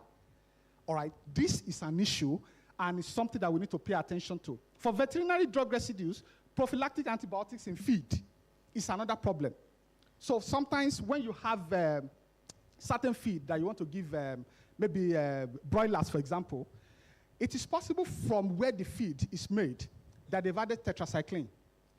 All right, so they add it so that, of course, there won't be any form of issue, okay? But that is an antibiotic, and that is one of the reasons why we are talking about antimicrobial resistance, AMR, which is one major problem that everybody is now dealing with, Okay, so they add them, there is a selective pressure, some of the bacteria become resistant, okay, and some of these bacteria, they can even, from the resistant genes, they can even pass on to other bacteria, okay, through horizontal gene transfer. They'll pass them to other bacteria, and before you know what is happening, they get to the environment, they get to the plant, we consume them, okay, and those bacteria also get into us, and they are resistant. And the next time you want to use tetracycline, you feel that if you want to do MCS, you just feel that you see the list of the things you are resistant to, of the antibiotics you are resistant to, and you're not able to do anything about it. All right? It's going to be very difficult. We've seen people who they could not find antibiotics to treat their infection. You will need to go back, you will get to the hospital will look at it again, they will say, go back for another MCS. Okay, then they will go, you go the second time, they will do another profile for you. You come back again, they will see saying, there is nothing. We are resistant to all of them. We are finding it difficult to be able to get something sensitive. And by the time they now want to get one that will be okay for them, you will see how much they're going to be selling that particular antibiotic. And these are some of the reasons why we have them. You have overdosing and wrong timing, ignoring withdrawal periods. It's also the same thing for animals. You can inject animals, you can give them certain antibiotics. And you do not allow them to wean off. So you go to certain abattoirs, you see, because some of those things have been done without veterinary, service, without any overall oversight at all. Then you see that they have been given certain antibiotics, certain veterinary drugs, they've not been allowed to clear. They slaughter them, and then they give to everyone. And then we all go there, we buy, we still take them in. These are some of the issues we're having, and then unprescribed use of drugs. Oil spills, for example, when you go to, Niger Delta, this is one of the areas in which you are definitely having heavy metals coming in, because you have some of these oil spills, and then you can actually have quite a lot of things ongoing. Industrial effluent discharge, mining and smelting activities, especially up north, okay, where you're going to have some of the mining activities releasing lead, releasing cadmium, okay, and then it's going to actually get to the environment, and if you plant around that area, it's going to absorb them. Okay, the plants will absorb them. These are one of the issues that we are actually having. Next slide, please. Now, some of the high-risk food categories that we have are the ones that we have here. From my experience, I have seen that water leaf, if they bring water leaf now to where I'm working, I usually doubt. I will look at it very well. Because it's one of those particular vegetables that they usually bombard, if you like, with some of these pesticide residue. Peppers is also very high, okay? When it comes to pesticide, tomatoes is medium, they don't usually do, but for pepper, you have a lot. For cassava, you can have heavy metals there, okay? Arsenic, cadmium, okay, you have them there. Catfish, you usually have a lot of antibiotics, very high there. Chicken, also antibiotics. Veterinary drugs in eggs. Okay, there are certain times that when you want to actually introduce the antibiotics to some layers, there's a particular time that once you know that they're going to lay, you should not administer certain antibiotics. So when you administer, they also go into the eggs. And you are still going to eat them, and there's nothing you can do about it. Even if you fry, they're not going to go. Okay, they're not going to go, they will still remain there. So these are some of the issues that we need to look at. Rice, also pesticide, you can have them, it's usually low, usually have more of arsenic in rice, in most cases, that's a heavy metal. Next slide. Okay, so we've spoken about the pre-harvest violation and most of the things that we have here when it comes to tank mixing, storage, and all that. We will now need to understand that some of these veterinary drug, misuse, just like I've said, the withdrawal period is one thing we must know. And this is one area where we actually need our veterinarians to help us. In some of those abattoirs, we are supposed to have veterinarians there. Okay, we will be checking. Maybe they want to do antemortem inspection. We will be checking and say that, look, you might not really be able to slaughter this because there's an issue. There could be an antibiotic there, and there must be a way for them to be able to test that this particular thing contains antibiotics that have not weaned off, or veterinary drugs that have actually not weaned off. Let's go to the next slide. The health impact assessment, when you look at what some of these things can do, neurotoxicity is one of them. You just find out that you're having a headache. You can't explain. You are feeling dizzy. You can't explain. All right? You are having impaired concentration. Your concentration span becomes a little bit lower. It becomes a little bit shorter. All right? You are vomiting. You feel dizzy. You feel nausea sometimes. And you might feel that, okay, yes, I've been going to the hospital. They've been treating me. They will treat you of malaria and typhoid. Those are the normal things. But before you say Jack Robinson is back, All right? And then you are wondering what is actually happening. You feel that they're giving you wrong diagnosis. Of course. So there could be neurotoxic issues that you might not really be able to explain. These are some of the effects. Developmental issues, even in children. You could have some of them missing their milestones. You could have them having what you call delayed onset diseases. Cancer is also there. Now you're having young people having cancer. Okay? Because you can have developmental issues because some of these lead, cadmium, heavy metals, they can bioaccumulate in the bones and muscles. So even during reproduction, that could be an issue. You can pass it on to them. So we're also talking about our future here, which is key, which is actually very important. Kidney damage. You can have renal, malfunction, dysfunction, which can come as a result of some of these things. So the health burden is very, very heavy, okay, upon us, and we need to begin to look at this. Next slide, please. Now, one of the things we're expecting, our regulators to do is to actually ensure that we follow what the Codex Alimentarius Commission has said, especially with respect to MRLs, maximum residue limits. We have more than 6,500 MRLs. Some of them we are not actually implementing in Nigeria. Of course, we need to domesticate those ones that are relevant to us. But even the ones we have domesticated, we are not enforcing. So because the regulators do not really have that particular technology to check. So if you go to the market now, what do they check? What do they do? There is nothing. You go to the market, sometimes you see some fish, a particular fish, maybe somewhere, and you are happy to consume because you are not seeing house flies, around the fish. You say, oh, yeah, no house fly. This is hygienic. This is very good. They have added a lot of pesticides, okay, to chase, some of those house flies away. You will see in some cases, you will see the house flies dead. They will be around water channels. They are dead. Because immediately the house flies actually patches on the fish, they die. And they will just, scrape them off. So you are happy. But it's really the regulators probably do not have the technology to be able to go and say they want to check some of these things in the market. And so everybody is just consuming. Okay, this is important, okay, for us to ensure that we domesticate what Codex Alimentarius Commission, has actually said. It's the same thing when you look at plantain, banana. We are all aware they ripen with carbide. All right, so probably more than 90% of the plantain and banana we take, once they are ripe, they are with carbide. Okay, and you will eat, some of these things because it deposits quite a lot of things. You are still going to consume them. Some people have stopped taking banana because of that. Some people have stopped taking the plantain because of that. In my workplace, if you are coming, because we reject a lot of things if they are not actually, going well, we have a means of actually checking carbide in the banana instantly, within 10 minutes. So if you are bringing it in, and then it's actually showing that there is carbide there, we send you back. It's unfortunate sometimes when a guest come, high-end guest, and they say they want to eat plantain, they say there is no plantain. What? There's no plantain in the hotel?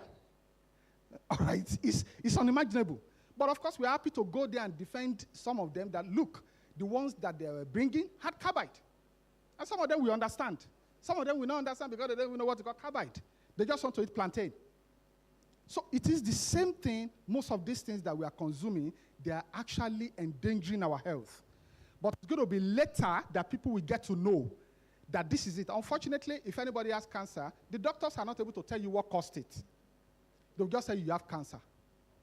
All right, and they will just begin to assume, maybe, were you doing this? They will ask you questions.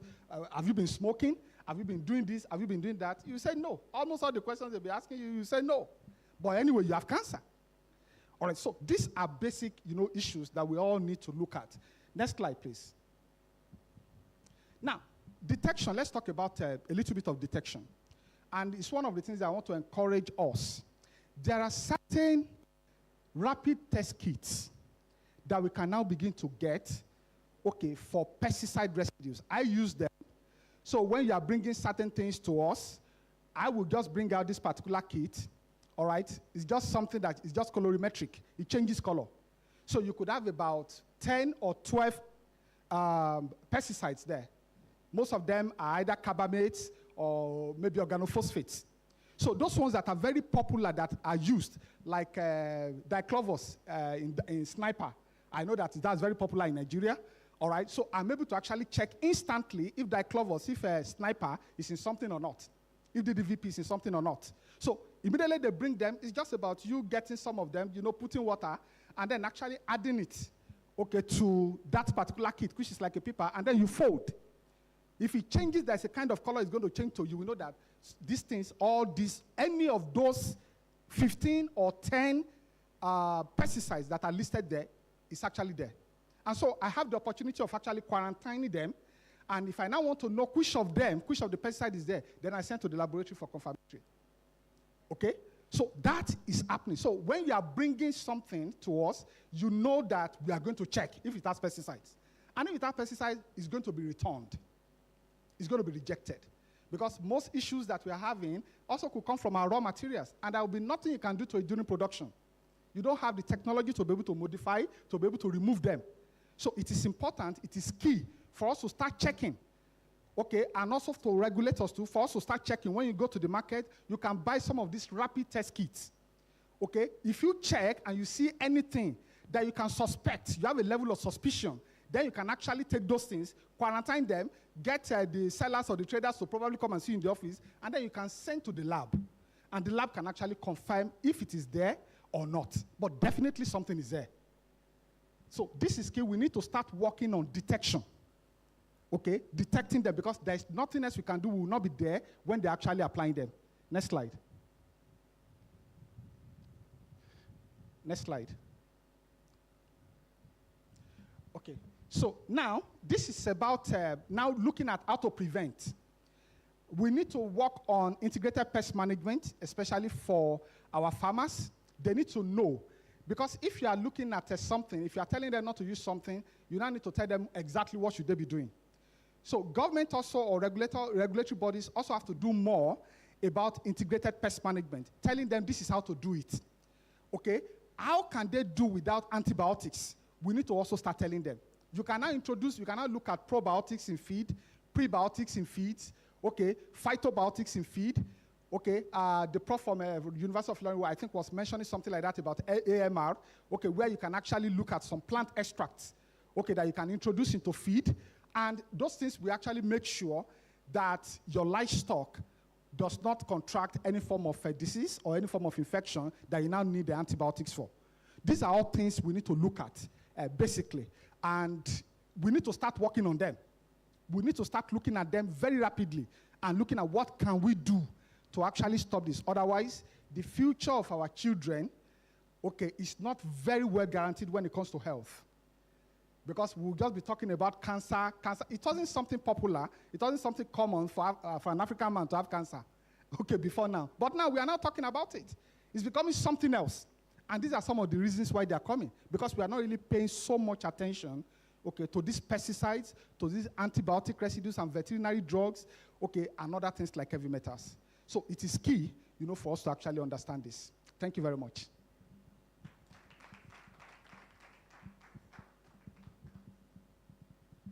Right on time. Thank you so much, Mr. Temitope Ojo. Please, another round of applause for our speaker. Sir, please, we have an award to also present to you, so would like you to please come back on stage.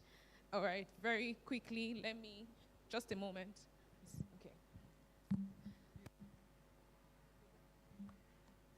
All right, I'll also be inviting Mrs. Patricia Osazuwa up on stage to present the award. Thank you.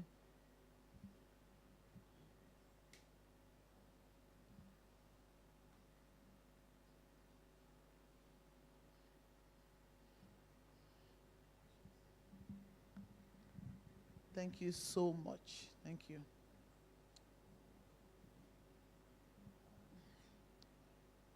So we are appreciating you from VCL, from all of us. We are saying thank you for your impact to the industry and to science in Nigeria. Thank you so much.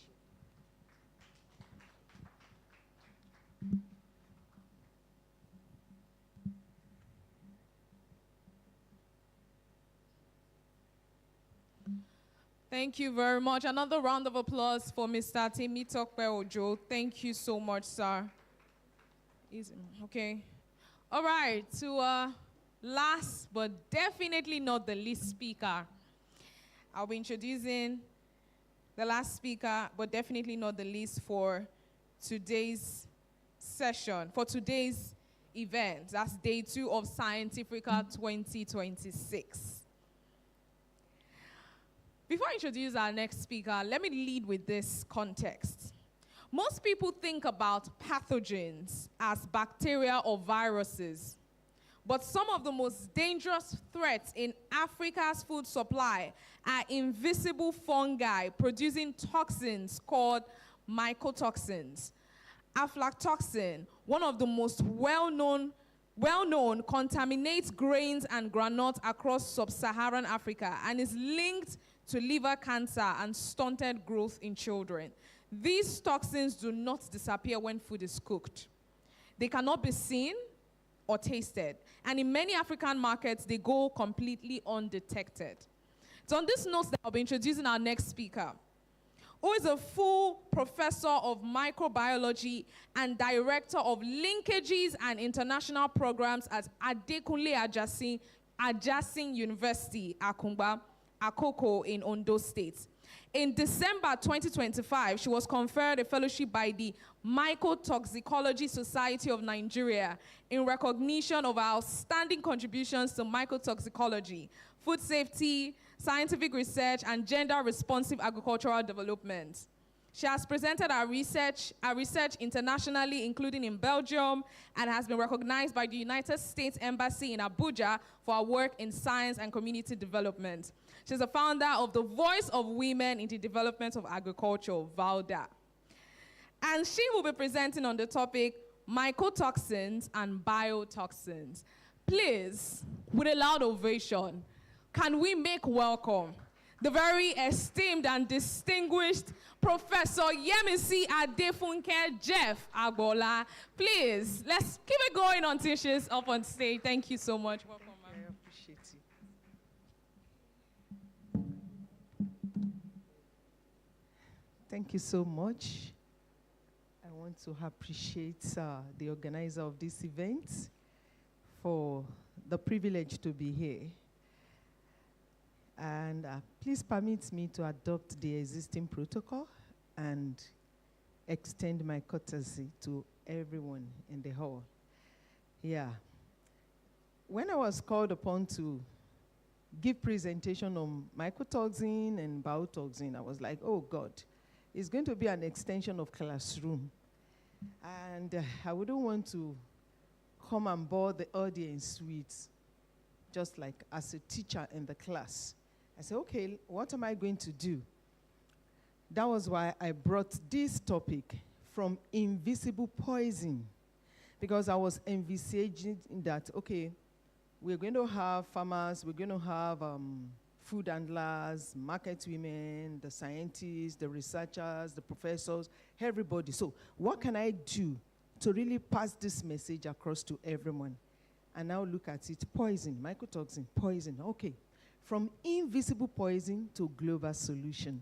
We are winning Africans' war against mycotoxin through borderless science and innovation. And we are transforming invisible threats into global opportunity. Thank you for the introduction. And I want to say good afternoon, good evening.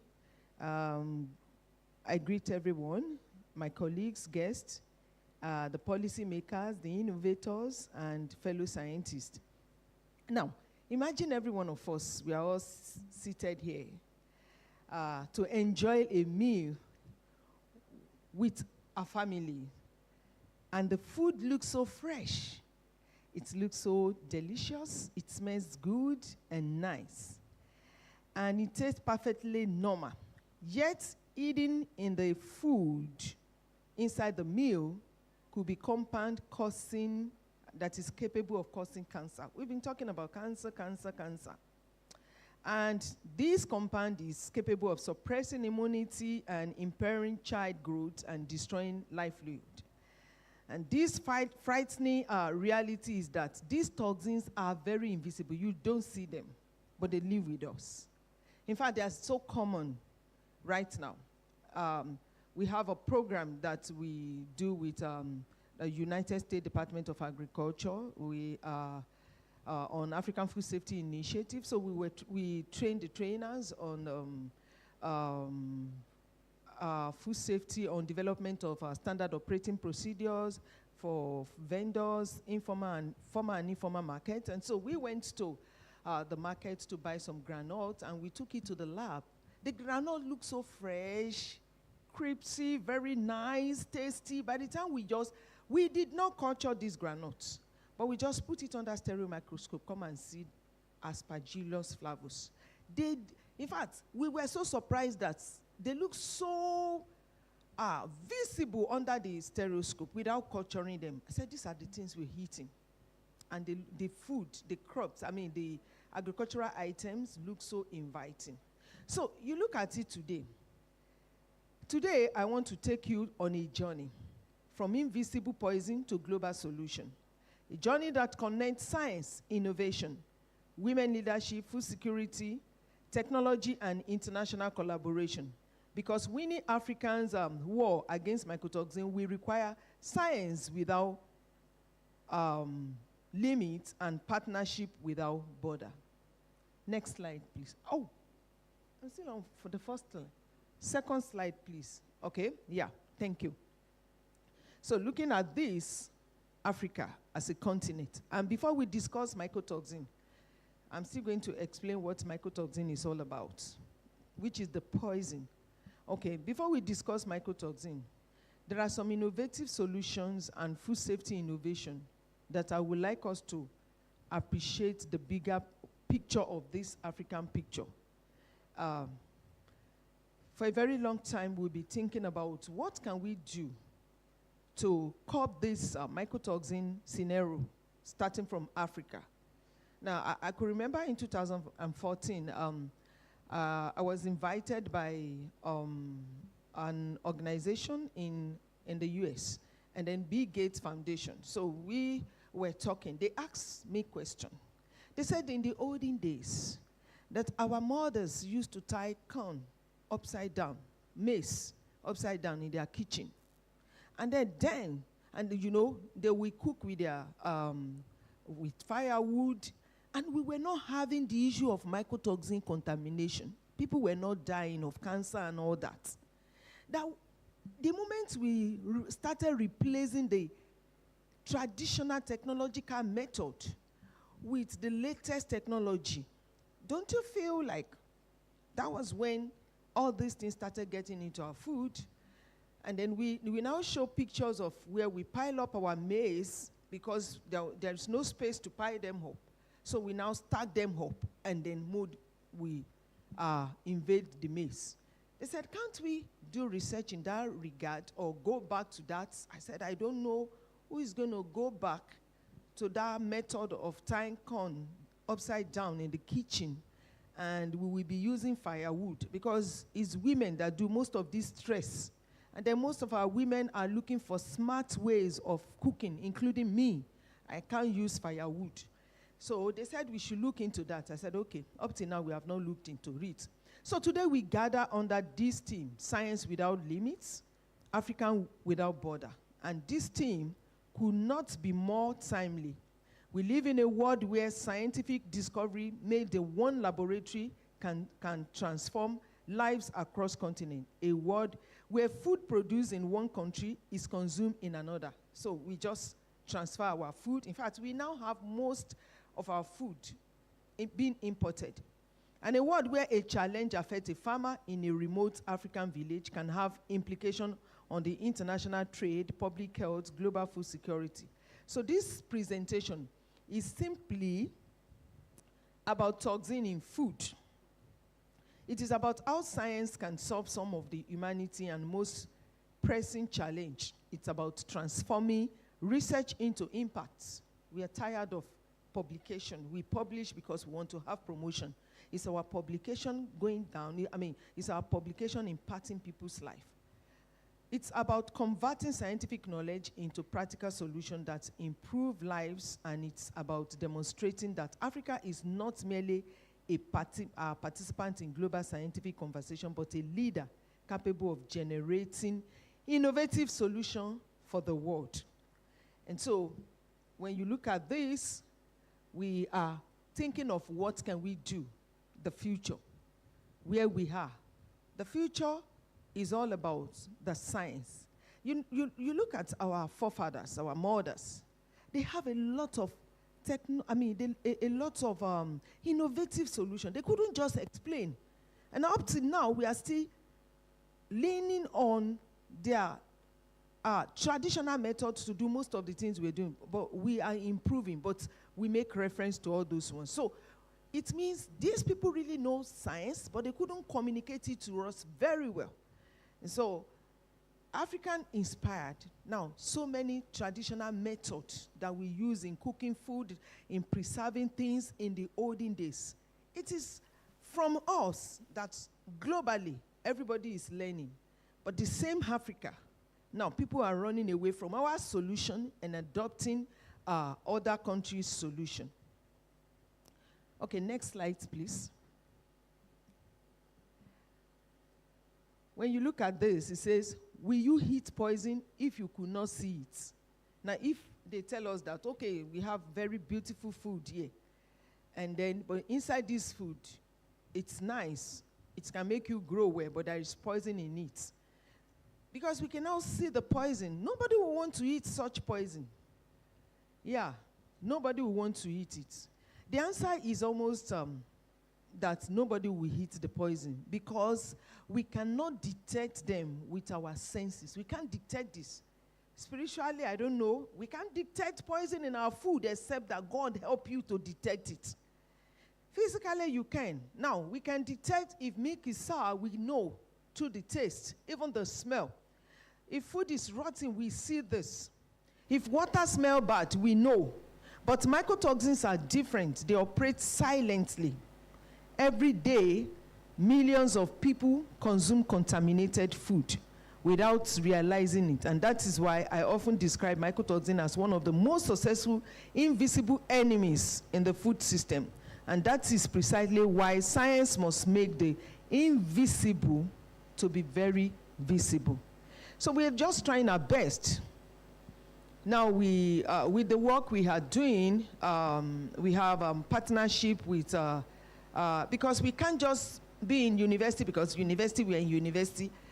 We really need to get down, we need to bring government into center of discussion. So we have to go and meet the government, and then we are part of what their activities. Now, this week and next week, we are doing World Food Safety. This is World Food Safety Month, and the World Food Safety Day is June 7th. And Federal Ministry of Health and Social Welfare will start our World Food Safety probably tomorrow from Lagos, Abuja, sensitization and all that. And with the market women and all that. And these are the things that we are doing too as researchers with our students. Now, the other time they were talking that government needs to do more, this needs to do more. I said, this food safety of a thing that we're talking about, it's everybody's business. How many times have we gathered people around us to educate them about food safety issue? How many times have we told them that, okay, when you get to the market, you know, the vegetables you put on the ground, you're not supposed to put it on the ground. Now, we also train, we are developing special operating procedures on ECOWAS harmonized risk-based inspection guide for informal and formal markets. And then we now remember that we wanted to harmonize it based on maybe US template. Their farmers' markets, they don't put their food, agricultural commodity, on the floor, on the ground. But here our people that sells commodity, that sells vegetable, everything, they come around and drop on the floor. It's very, very wrong. How many times have we gone to tell them that, please, whenever you want to drop this, you can use nylon to put it and all that? But we keep quiet. I don't want them to think that, I don't want them to feel bad. Food safety is everybody's business. It's not only our government business. We don't really need to wait until there is money before we talk. So many people in Africa are not talking. We know what is good, but we're not talking because we're afraid if we talk, the woman might be a witch, she might want to kill me. So everybody is keeping quiet, and this issue of cancer is now all over. We really need to take this food safety as a great business. So because the poison has even entered into so many agricultural food items. We're talking about grains, cereals, spices everywhere. Aflatoxin is the most is the one that is most abundant in Nigeria and in Africa because of our climate condition. And now, even in livestock feed and all that, fumonisin is another threat. And we are struggling with this. We don't see this, but we are struggling with it. What about those people that normally dry their cassava or yam flour on the ground? Now, Aspergillus flavus is abundant on the ground. And that is why the mold will enter those cassava and all that. And before you know it, if they are not properly dried, the mold will grow, and the toxin, if it is toxigenic mold, it will be there. Several times we hear people hitting amala and dying and cancer, so many things, because of the level of what they consume every day. If it gets to a particular level, it can kill them. But nobody is talking. You see people drying something on the ground, we just overlook and go. We see many things. So this food safety issue, it begins with every one of us. And we have to also take it down to even the people that are not educated, not all the market women, but so that they understand what we are talking about when we talk about food safety. The next slide, please. Okay, the hidden enemy, what are mycotoxins? I've talked about mycotoxins. Mycotoxin, we can see them. They are colorless, tasteless, odorless, it's stable, you know. The worst part of it is like when mycotoxin contaminates agricultural items, even cooking cannot remove it. And so the best thing is prevention is better than cure. And that's why part of the awareness creation we're doing, right, even with our students in the university, whenever we have opportunity to have roundtable discussion or discussion every time. I happen to be a pastor's wife. Even in the church, no matter what I want to talk, I still talk about food safety. Any opportunity for me to talk, I talk about food safety. So we tell them that, see, this thing that is causing cancer and processing cannot destroy it, is it not better for you to prevent it from entering into it? Now, through storage. During storage, you don't stack your things on the ground, you don't stack it closer to the wall and all that, and then you have a moisture content at which you store your crops. So with that, you'll be able to prevent the storage mold. And even during harvesting, there are so many procedures that we have to take into consideration during harvesting so that we don't harvest, we don't have cross-contamination and then of all these molds that can impart toxin into our, what we have. Then we know that when we have our grains, we don't see them. Another culture that we have in this part of the continent is that most of our grains that are not good. Somebody asked me a question in the US that, how do you treat your contaminated mycotoxin or aflatoxin contaminated grains? That we heard that you normally give this to your animals, and it's true.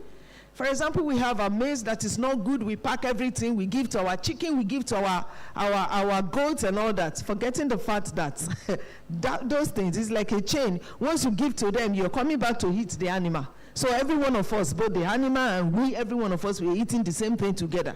And the same thing, when you look at, there was one scenario, I had one dog, and most of the time when I travel, when I come back, I discovered that the plate of the dog normally go like black.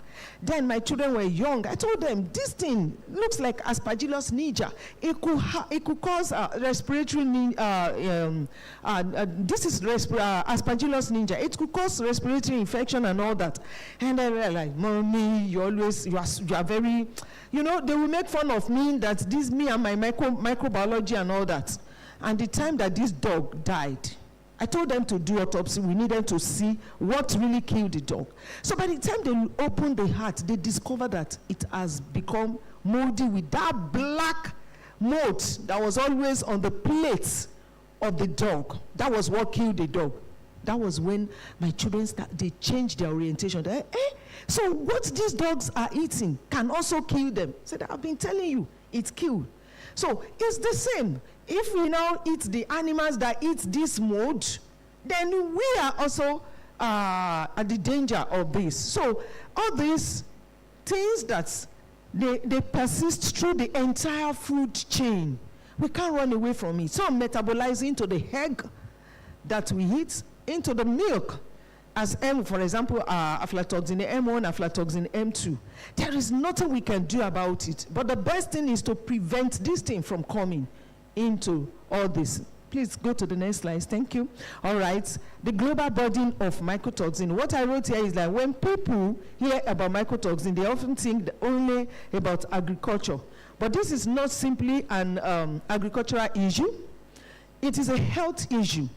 It is an economic issue, a nutrition issue, a trade issue, and a developmental issue. Now, health issue, you know, so many things, respiratory infection, so many things.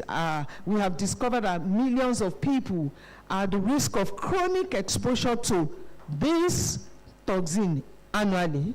And then we have also linked aflatoxin to stunting. In about 40% of women that have stunted growth, liver cancer, the most is aflatoxin B1 is is the second leading cause of death, liver cancer, death caused by liver cancer. Animal losses, food waste, trade rejection. Most of our farmers are not able to transport they are not able to export their agricultural crops because of every contamination. They are not able to meet the targets, you know, because we have our limit. There is a limit that they have the limits, the threshold that they must not get to before they can export their products. We now discover that a lot of our farmers could not meet up. They are losing money annually. So this is a serious issue that we really need to talk about. Next slides, please. And in this next slides, next. All right. Oh, sorry, so tiny. Africa faces a unique challenge. Many of our staple crops are highly susceptible to fungi contamination, and our climatic condition often favor fungi growth. We know this. So, in many communities, you know, Africa also has a unique opportunity. We have opportunity to drive into innovative ideas, but you know, we're just afraid that innovative idea, if we don't have enough money, we don't have this, we are looking for those people, in another word, to come and help us. I think we need to start looking at how we can help ourselves first. We have innovative entrepreneurs, we have emerging technologies, and we have a growing recognition that food safety is essential for economic transformation. So the question now is no longer whether we can solve this problem. The question is how quickly can we scale this solution? So we have to think beyond, as researchers, as lecturers or professors, we have to think beyond writing papers for publication, for promotion, and think about the impartation of our papers in the society. Think about what the society is going to benefit from us. And I see whenever we do inaugural lecture, is another thing we do in universities where professors bring about people to discuss about what they have done. I say, in my mind, I used to think, inaugural lecture, government officials, the policymakers need to be present so that they know what they are going to work on. Not that we are presenting what has made us to become professors, and at the end of the inaugural lecture, nothing. We need to really change our mindset about bringing people together to think about innovative solutions to solve our problem. If we start solving our problem by ourselves, then other people from over there, we now see what we are doing to assist us to solve our problem. Next slide, please. Because of our time, many people are tired. Okay, the cost of inaction. We know mycotoxin contamination is not contained at the farm gates. So we just think that at the farm gate. What about beyond the farm gate? What happened? So it cascades through every node of the food value chain, silently multiplying losses, magnifying risk, and ultimately reaching the consumer in a way that are largely invisible without testing. Okay? You know, this is a serious scenario. Every time that this thing comes from the farm, it transports, it goes beyond the farm gate to everywhere, to babies. Now, researchers have been able to we have also discovered that mycotoxin, most especially aflatoxin B1, has been linked to low sperm counts and sterility in men. Now, you can imagine a woman that has some kind of level of mycotoxin in the breast milk, feeding the baby. So you look at what is going to happen to the baby. So we really need to have a holistic approach, please, next slide, to how we can talk about this, how we can. So I look at it, I look at my journey. I have a passion for food safety, and which began with simple realization. We know that food should nourish people, but not to harm them. Now we now have, every time we talk about food security, what type of food is being secured? You know, many people, they are not even concerned about the kind of food that they want them to give to people. What they're after is food security. But we cannot have food security without food safety. You know, that was what made me to have passion for food safety. So food that will nourish people should not harm them. And over the years, this passion evolved into research. I became a scientist, a technologist first. I finished my PhD and now became a lecturer and now a professor. You know, I'm a mentor to many young ones, most especially the female ones. I have innovative idea and leadership quality, and I have the privilege of working with students, researchers, farmers, policymakers, and international partners. And this experience has made me to learn some lessons that science achieves its greatest value when it improves life. And my journey continues to be driven by commitment to safer food system and stronger scientific capacity. So we have been able to bring so many innovative ideas. And recently I won a grant because I just sent the proposal to International Atomic Energy Agency about development of biosensors. So if we're talking about mycotoxin, it's very, very expensive. We don't have state-of-the-art laboratories whereby we can use LCMS, MS to quantify mycotoxins. Harmonized with EU standard. Okay, what can we do? We have quick screening equipment. So if you have the regulatory agencies and all that, you have lots of batches of agricultural items you want to analyze. Okay, we can have quick screening equipment. We can develop that ourselves in our continent, in our country. And so we wrote this proposal, we got these grants, and the phase one of it, the development of biosensor, we have completed that phase one. And we are using lateral flows device and LCMS, including ELISA, to test and to test this, and is becoming, we are getting success rates with that. And when we finish, we discover that we're going to make this biosensor to make it available to some people that will need it. Because when we go to farm, you need something to test, whether aflatoxin or whatever. What we have done so far is for aflatoxin. We are still going to do another phase for fumonisin. So whether aflatoxin is present in the crops before we start processing, that is the level, say, because we thought about quick screening equipment. They are very expensive anyway, but the one we can construct by ourselves in harmonization with the standard procedure, and then linking it up with the state-of-the-art equipment. So we had teams of researchers together. I am the lead researcher for that, and then we have done that. There are so many ideas. Let's think about ideas. Together we can fight this, we can prevent this from coming into our system, from smiling at our faces on our table, from waking us up in the morning in every aspect of all the food we eat, in our spices, in our pepper, in everything. We can detect all this. We can come together and have a brilliant idea, work together, have been able to develop biosensor. What are the things that we can develop again? We don't have to wait wait until help comes from above. I'm a Christian. I remember when God told Abraham, he said, from where you are, look as far as you can see. He didn't say look from above. He said look from where you are. So we are looking from where we are to provide innovative solution into all these problems. So next slide, please. So looking at the research impacts across the world, this our research should never remain tapped in journal. The research should travel, it should reach farms, it should reach markets, should reach policymakers, communities, and I'm proud that our work has contributed to knowledge generation, capacity building, mentorship, and innovations across multiple countries, but impact is not measured only by publication. Impact is measured by people's empowered, students trained, farmers supported, women inspired, and solution adopted.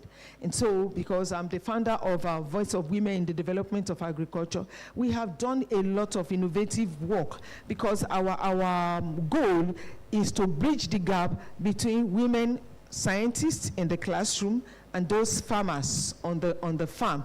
So we work together. Whenever we have solution, we go to them. Whenever we are in doubt, we ask them questions because they are the custodian of traditional knowledge. So they tell us this is how they do it. We work together so that we will be able to achieve our goal. Next slide, please. Next slides. Okay, the next generation biosensor technology for mycotoxin research. I have actually discussed this.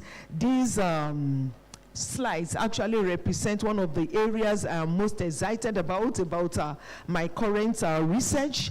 The traditional mycotoxin testing is often expensive, we know that, and it's time consuming and insensitive to many communities. Before you transport your we don't really have much central laboratories, and the central laboratories we have, before you can transport your crop from the farm to the laboratory, something would have happened to even before you get there, the result will not be the same. And so this, our biosensor is doing a lot of work. Sample may travel hundreds of kilometers to laboratory and result may take days or weeks before we get them.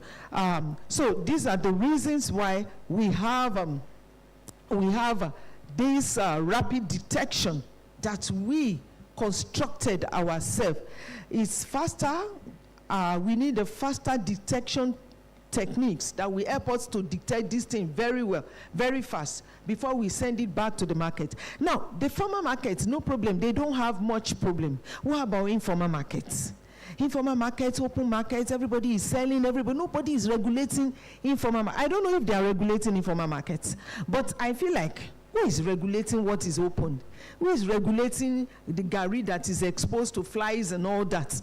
Nobody is regulating them. But supposing we have regulatory bodies, in the olden days, we used to have all these people. They call them in Yoruba, wole wole. Where are these wole wole? Nobody comes to our house to check wole, to check whether we have toilets or our food is closer to our toilet or whatever. So, nobody is doing all these things. So we believe that, okay, with this advent of our biosensor, maybe by the time the governments have enough access to all these biosensors, maybe we'll be able to be regulating the informal market and talk to them that the way you are opening your food is not the best. In other countries, in advanced countries, they don't open food the way we open.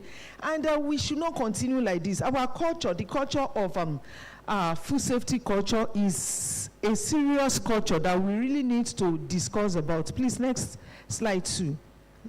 Thank you. Okay, behind the science, let's show how this technology actually works. Many people hear the word biosensor. Okay, still biosensor. Please don't let me bore us with biosensor because of our time. It's what we have developed. Please, next slides. Now, let's look at the future of smart food safety.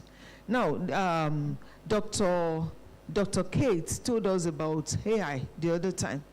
We need to be very smart. Now, we have innovative research that students are doing, that they are making AI-driven solution through their phones. They can detect some level of mycotoxin. Because our biosensor we develop, we also had some kind of collaboration. We are not working in isolation because I'm a microbiologist. I should sit down as a microbiologist. The person will just become like that. We're working in partnership with, we have some physicists among us, the biochemists and all that. We all sat down together to find this kind of solution. And then we also have part of our team members, people in computing science and other universities. We brought together, not only in my university, different universities that have a medical related field, those in engineering. We all came together to write the proposal, and then we are now working together. Now, on the phone, you can actually use your phone to dictate whether there is contamination, mycotoxin contamination, using AI-driven tools to detect that. We have some PhD students that are working on it. You know, our research, for the mere fact that we are doing analytical research, we should match the analytical research, compare it with data, with this AI driven research, and compare it together, so that we need something very fast. We need to be very smart, and the smartness we're talking about is like, we don't want this contamination to get to a particular level. What can we do? That is the smartness we're talking about. That is the future. Now, when we are talking about future, the problem is when we talk about future, people think future is still very far. Future is today, Seth. Now, when we say, I pray for your future, you will be thinking about in 100 years' time. No, the future starts from now. And the same future that they've been telling our younger ones, you are the future leader of tomorrow, future leader of tomorrow. And tomorrow we'll say you are the future leader of tomorrow. Tomorrow you are the future. When is even the future? Future is now. So we need to be very smart about the way we think about research about the future. If we don't say future is now, we'll be thinking about in 10 years' time, in 20 years' time. Meanwhile, the 10 years, 20 years, we talk about Vision 2020. Now, Vision 2020, we change from Vision 2020, now it's Vision 2035. Because we didn't even know we were thinking about future. And 2020 came and meet us. Sustainable Development Goal, it was another thing before. Now they changed it to, it has, when they now discovered it was getting closer to 2020. Now, the future is now. We really need to be very smart about our approach. Please, next slide. Okay. Now, if we are talking about science beyond borders, the challenge of mycotoxin is global. And the solution must therefore be global as well. One of the greatest strengths of science is its ability to connect people across culture, institutions, and continents. And throughout my career, I have benefited from collaborations with researchers, institutions, partners from different parts of the world. And these collaborations have accelerated innovation, expanded knowledge, and strengthened our collective capacity to address food safety challenge. Now, I have seen so many of my partners that came to meet me. There was a time, there was a problem with chocolates in a part of Germany, and I was contacted that, Nigeria are also into cocoa, they get cocoa from Nigeria, maybe 4 different countries, but Nigeria is one of them. They now told me to come and help them with the analysis of ochratoxin in Germany, in Gensing region. So I went there, we looked at it and all that, and we were able to find our findings. We were able to get our findings about ochratoxin. We also brought cocoa from cocoa beans from Nigeria to also analyze. And thank God it wasn't our own cocoa in Nigeria that was causing the problem. So I told them to look elsewhere. And so, we can't just do it together. It's only in my department. It's only in my faculty. How can you there must have been one reason or the other why you're researchers. You're not a researcher to put your light under the bushel. You're a researcher to shine your light. Let the whole world knows. Some people will say they are not going to go on LinkedIn, on Facebook, because witches and wizards are there. There are so many opportunities that I've been able to get through Facebook, through LinkedIn, because I didn't see witches and wizards. In fact, witches and wizards itself, they will even invite me to collaborate with me on this my journey. So don't let us be afraid. We are too afraid of so many things that will make our research to be hidden. Researchers, we need to really take our own research beyond the border of where we are. So Africa brings unique expertise in field of reality and practical implementation. So, you know, the people we are looking up to, they are actually looking up to us. Now, there is an aspect of European Union funding that they cannot get without them partnering with Africa. African Union, European Union. So we are saying we matter. We matter. Without us too, we matter in the life of so many people because they have seen our continent as a very rich continent, though we have so many challenges, but let us use the challenges we have to get innovative ideas for us, to get so many things for us. I have my sister there. Sorry, ma'am. She is a fellow of, both of us were fellows of African Women in Agricultural Research and Development. One time like this, they trained us on how to win grants. They said every year they normally return a lot of money back to Big Gates because Africans are not accessing the grants. It means they are looking up to us for solution, but we are looking at ourselves like grasshoppers. In our own, we look like, but we are solution to the global world. Science beyond borders. Let's think about what we can do to improve our continent. I am begging every one of us, let us all collaborate together. Discussion should continue. It should not end at this conference. It should continue. When you send me a mail, I should be able to respond. When I send you, respond. Let's come together. We have so many things to do to ourselves together. We have, next slide, please, birth control innovation. There are so many birth control innovations that we have to look at. Sorry, ma'am. You talked about lactobacillus. We also use lactobacillus as biological agents to control aflatoxin in some agricultural items. We have one PhD student that is about to graduate now with that innovative idea. We have a plant extract. I remember I'm a Fulbright scholar. I went to Auburn University. I have a few minutes. I will rush. Okay. What time? My time is up. Okay. So we have some biological control solutions that we have proposed. We have AI digital agricultural precision food safety measure.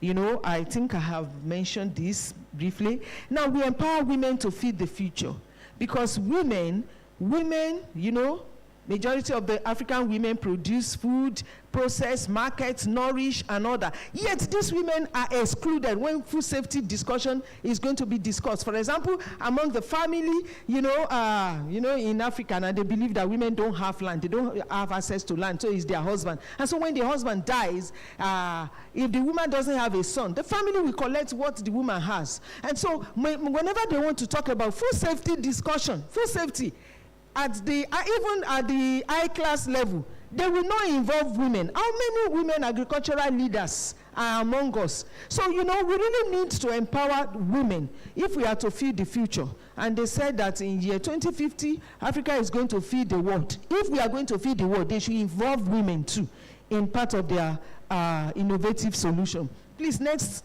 slide. My time is up. We have VALDAS, Voice of Women in the Development of Agriculture. We have impact in girls' education through STEM engagement, school outreaches, and some inspiration program. We have university students, scientists, entrepreneurs, and we are contributing to national development. Right now, VALDA is part of the team that are celebrating the World Food Safety Day with National Food Safety Ministry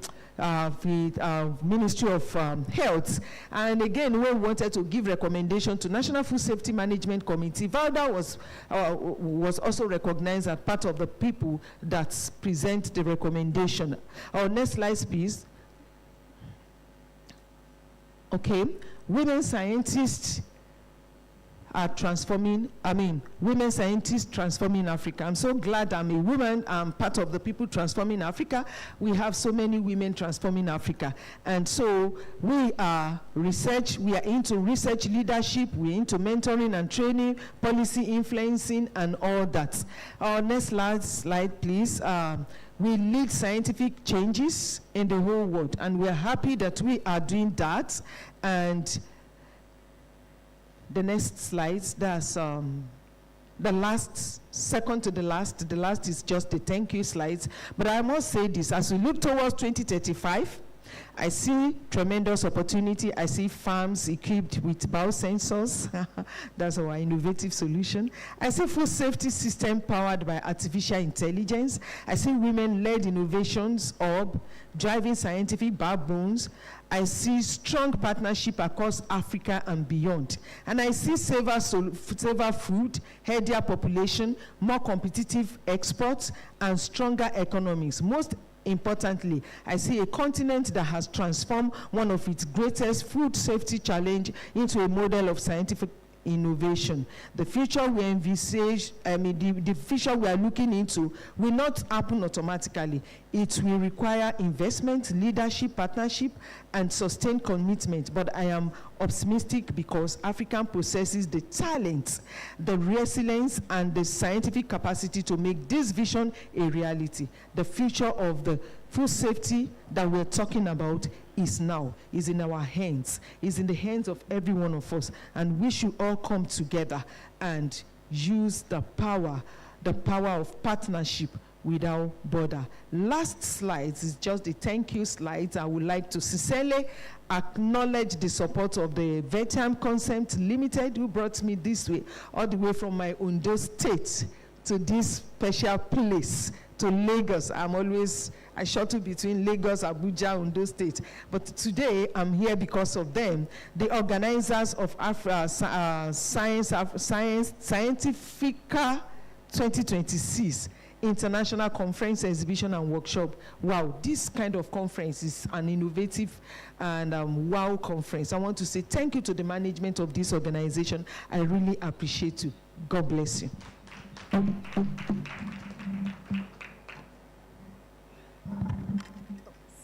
Thank you so much, Professor. Yes, please. No, okay. You can drop your laptop and then I'll present you an award. All right, thank you so much, ma'am. Please, another round of applause for our Professor Yemisi Adefunke Jeff Agbola. Okay, so right now we'll be presenting an award to you, ma'am. So we kindly ask that you come back off stage. Thank you. I'll also be inviting Mrs. Patricia Osazowa to present the award.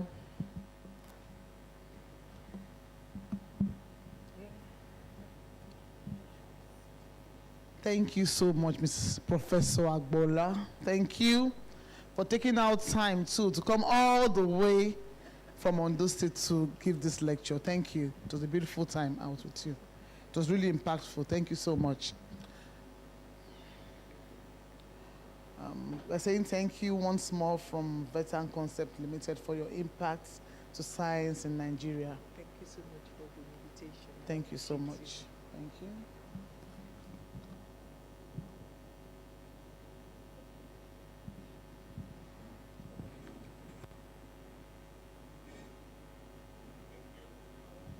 Thank you so much.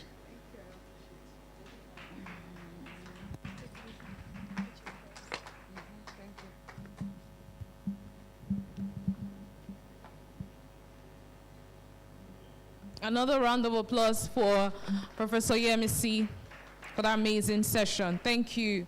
Thank you, ma'am. All right, finally, we have come to the end of day 2 of Scientifrika 2026. Can you celebrate that?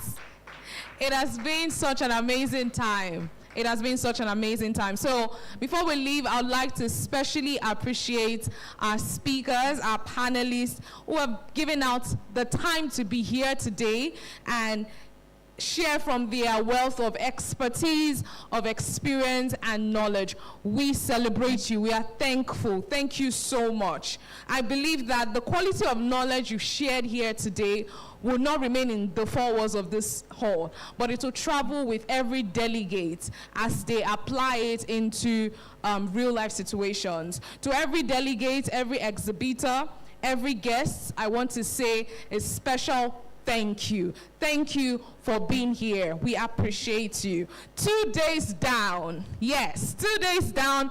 One more day to go. Can you celebrate that? Yes, we are finally coming to the end of Scientifrika 2026. So tomorrow, that is day 3 of Scientifrika 2026, we'll be focusing on food fortification, efficacy and safety of micronutrient interventions, and allergen management. It is a session that connects science directly to nutrition, to consumer health, and to the policies that protect the people who eat. So I want you to come back with the same energy that you came with today. In fact, even better, come back with even better energy tomorrow, because tomorrow is the grand finale, so we want to take it a notch higher. All right, so with that said, I would like to, one more time, introduce myself. I am Precious Greg, a Master of Ceremonies and event host. And with that said, and I would also like to, on behalf of Vethan Concepts Group Limited and Scientifrika 2026, thank you one more time and wish you a beautiful evening and safe trip to your respective homes. See you tomorrow. Thank you so much. Bye.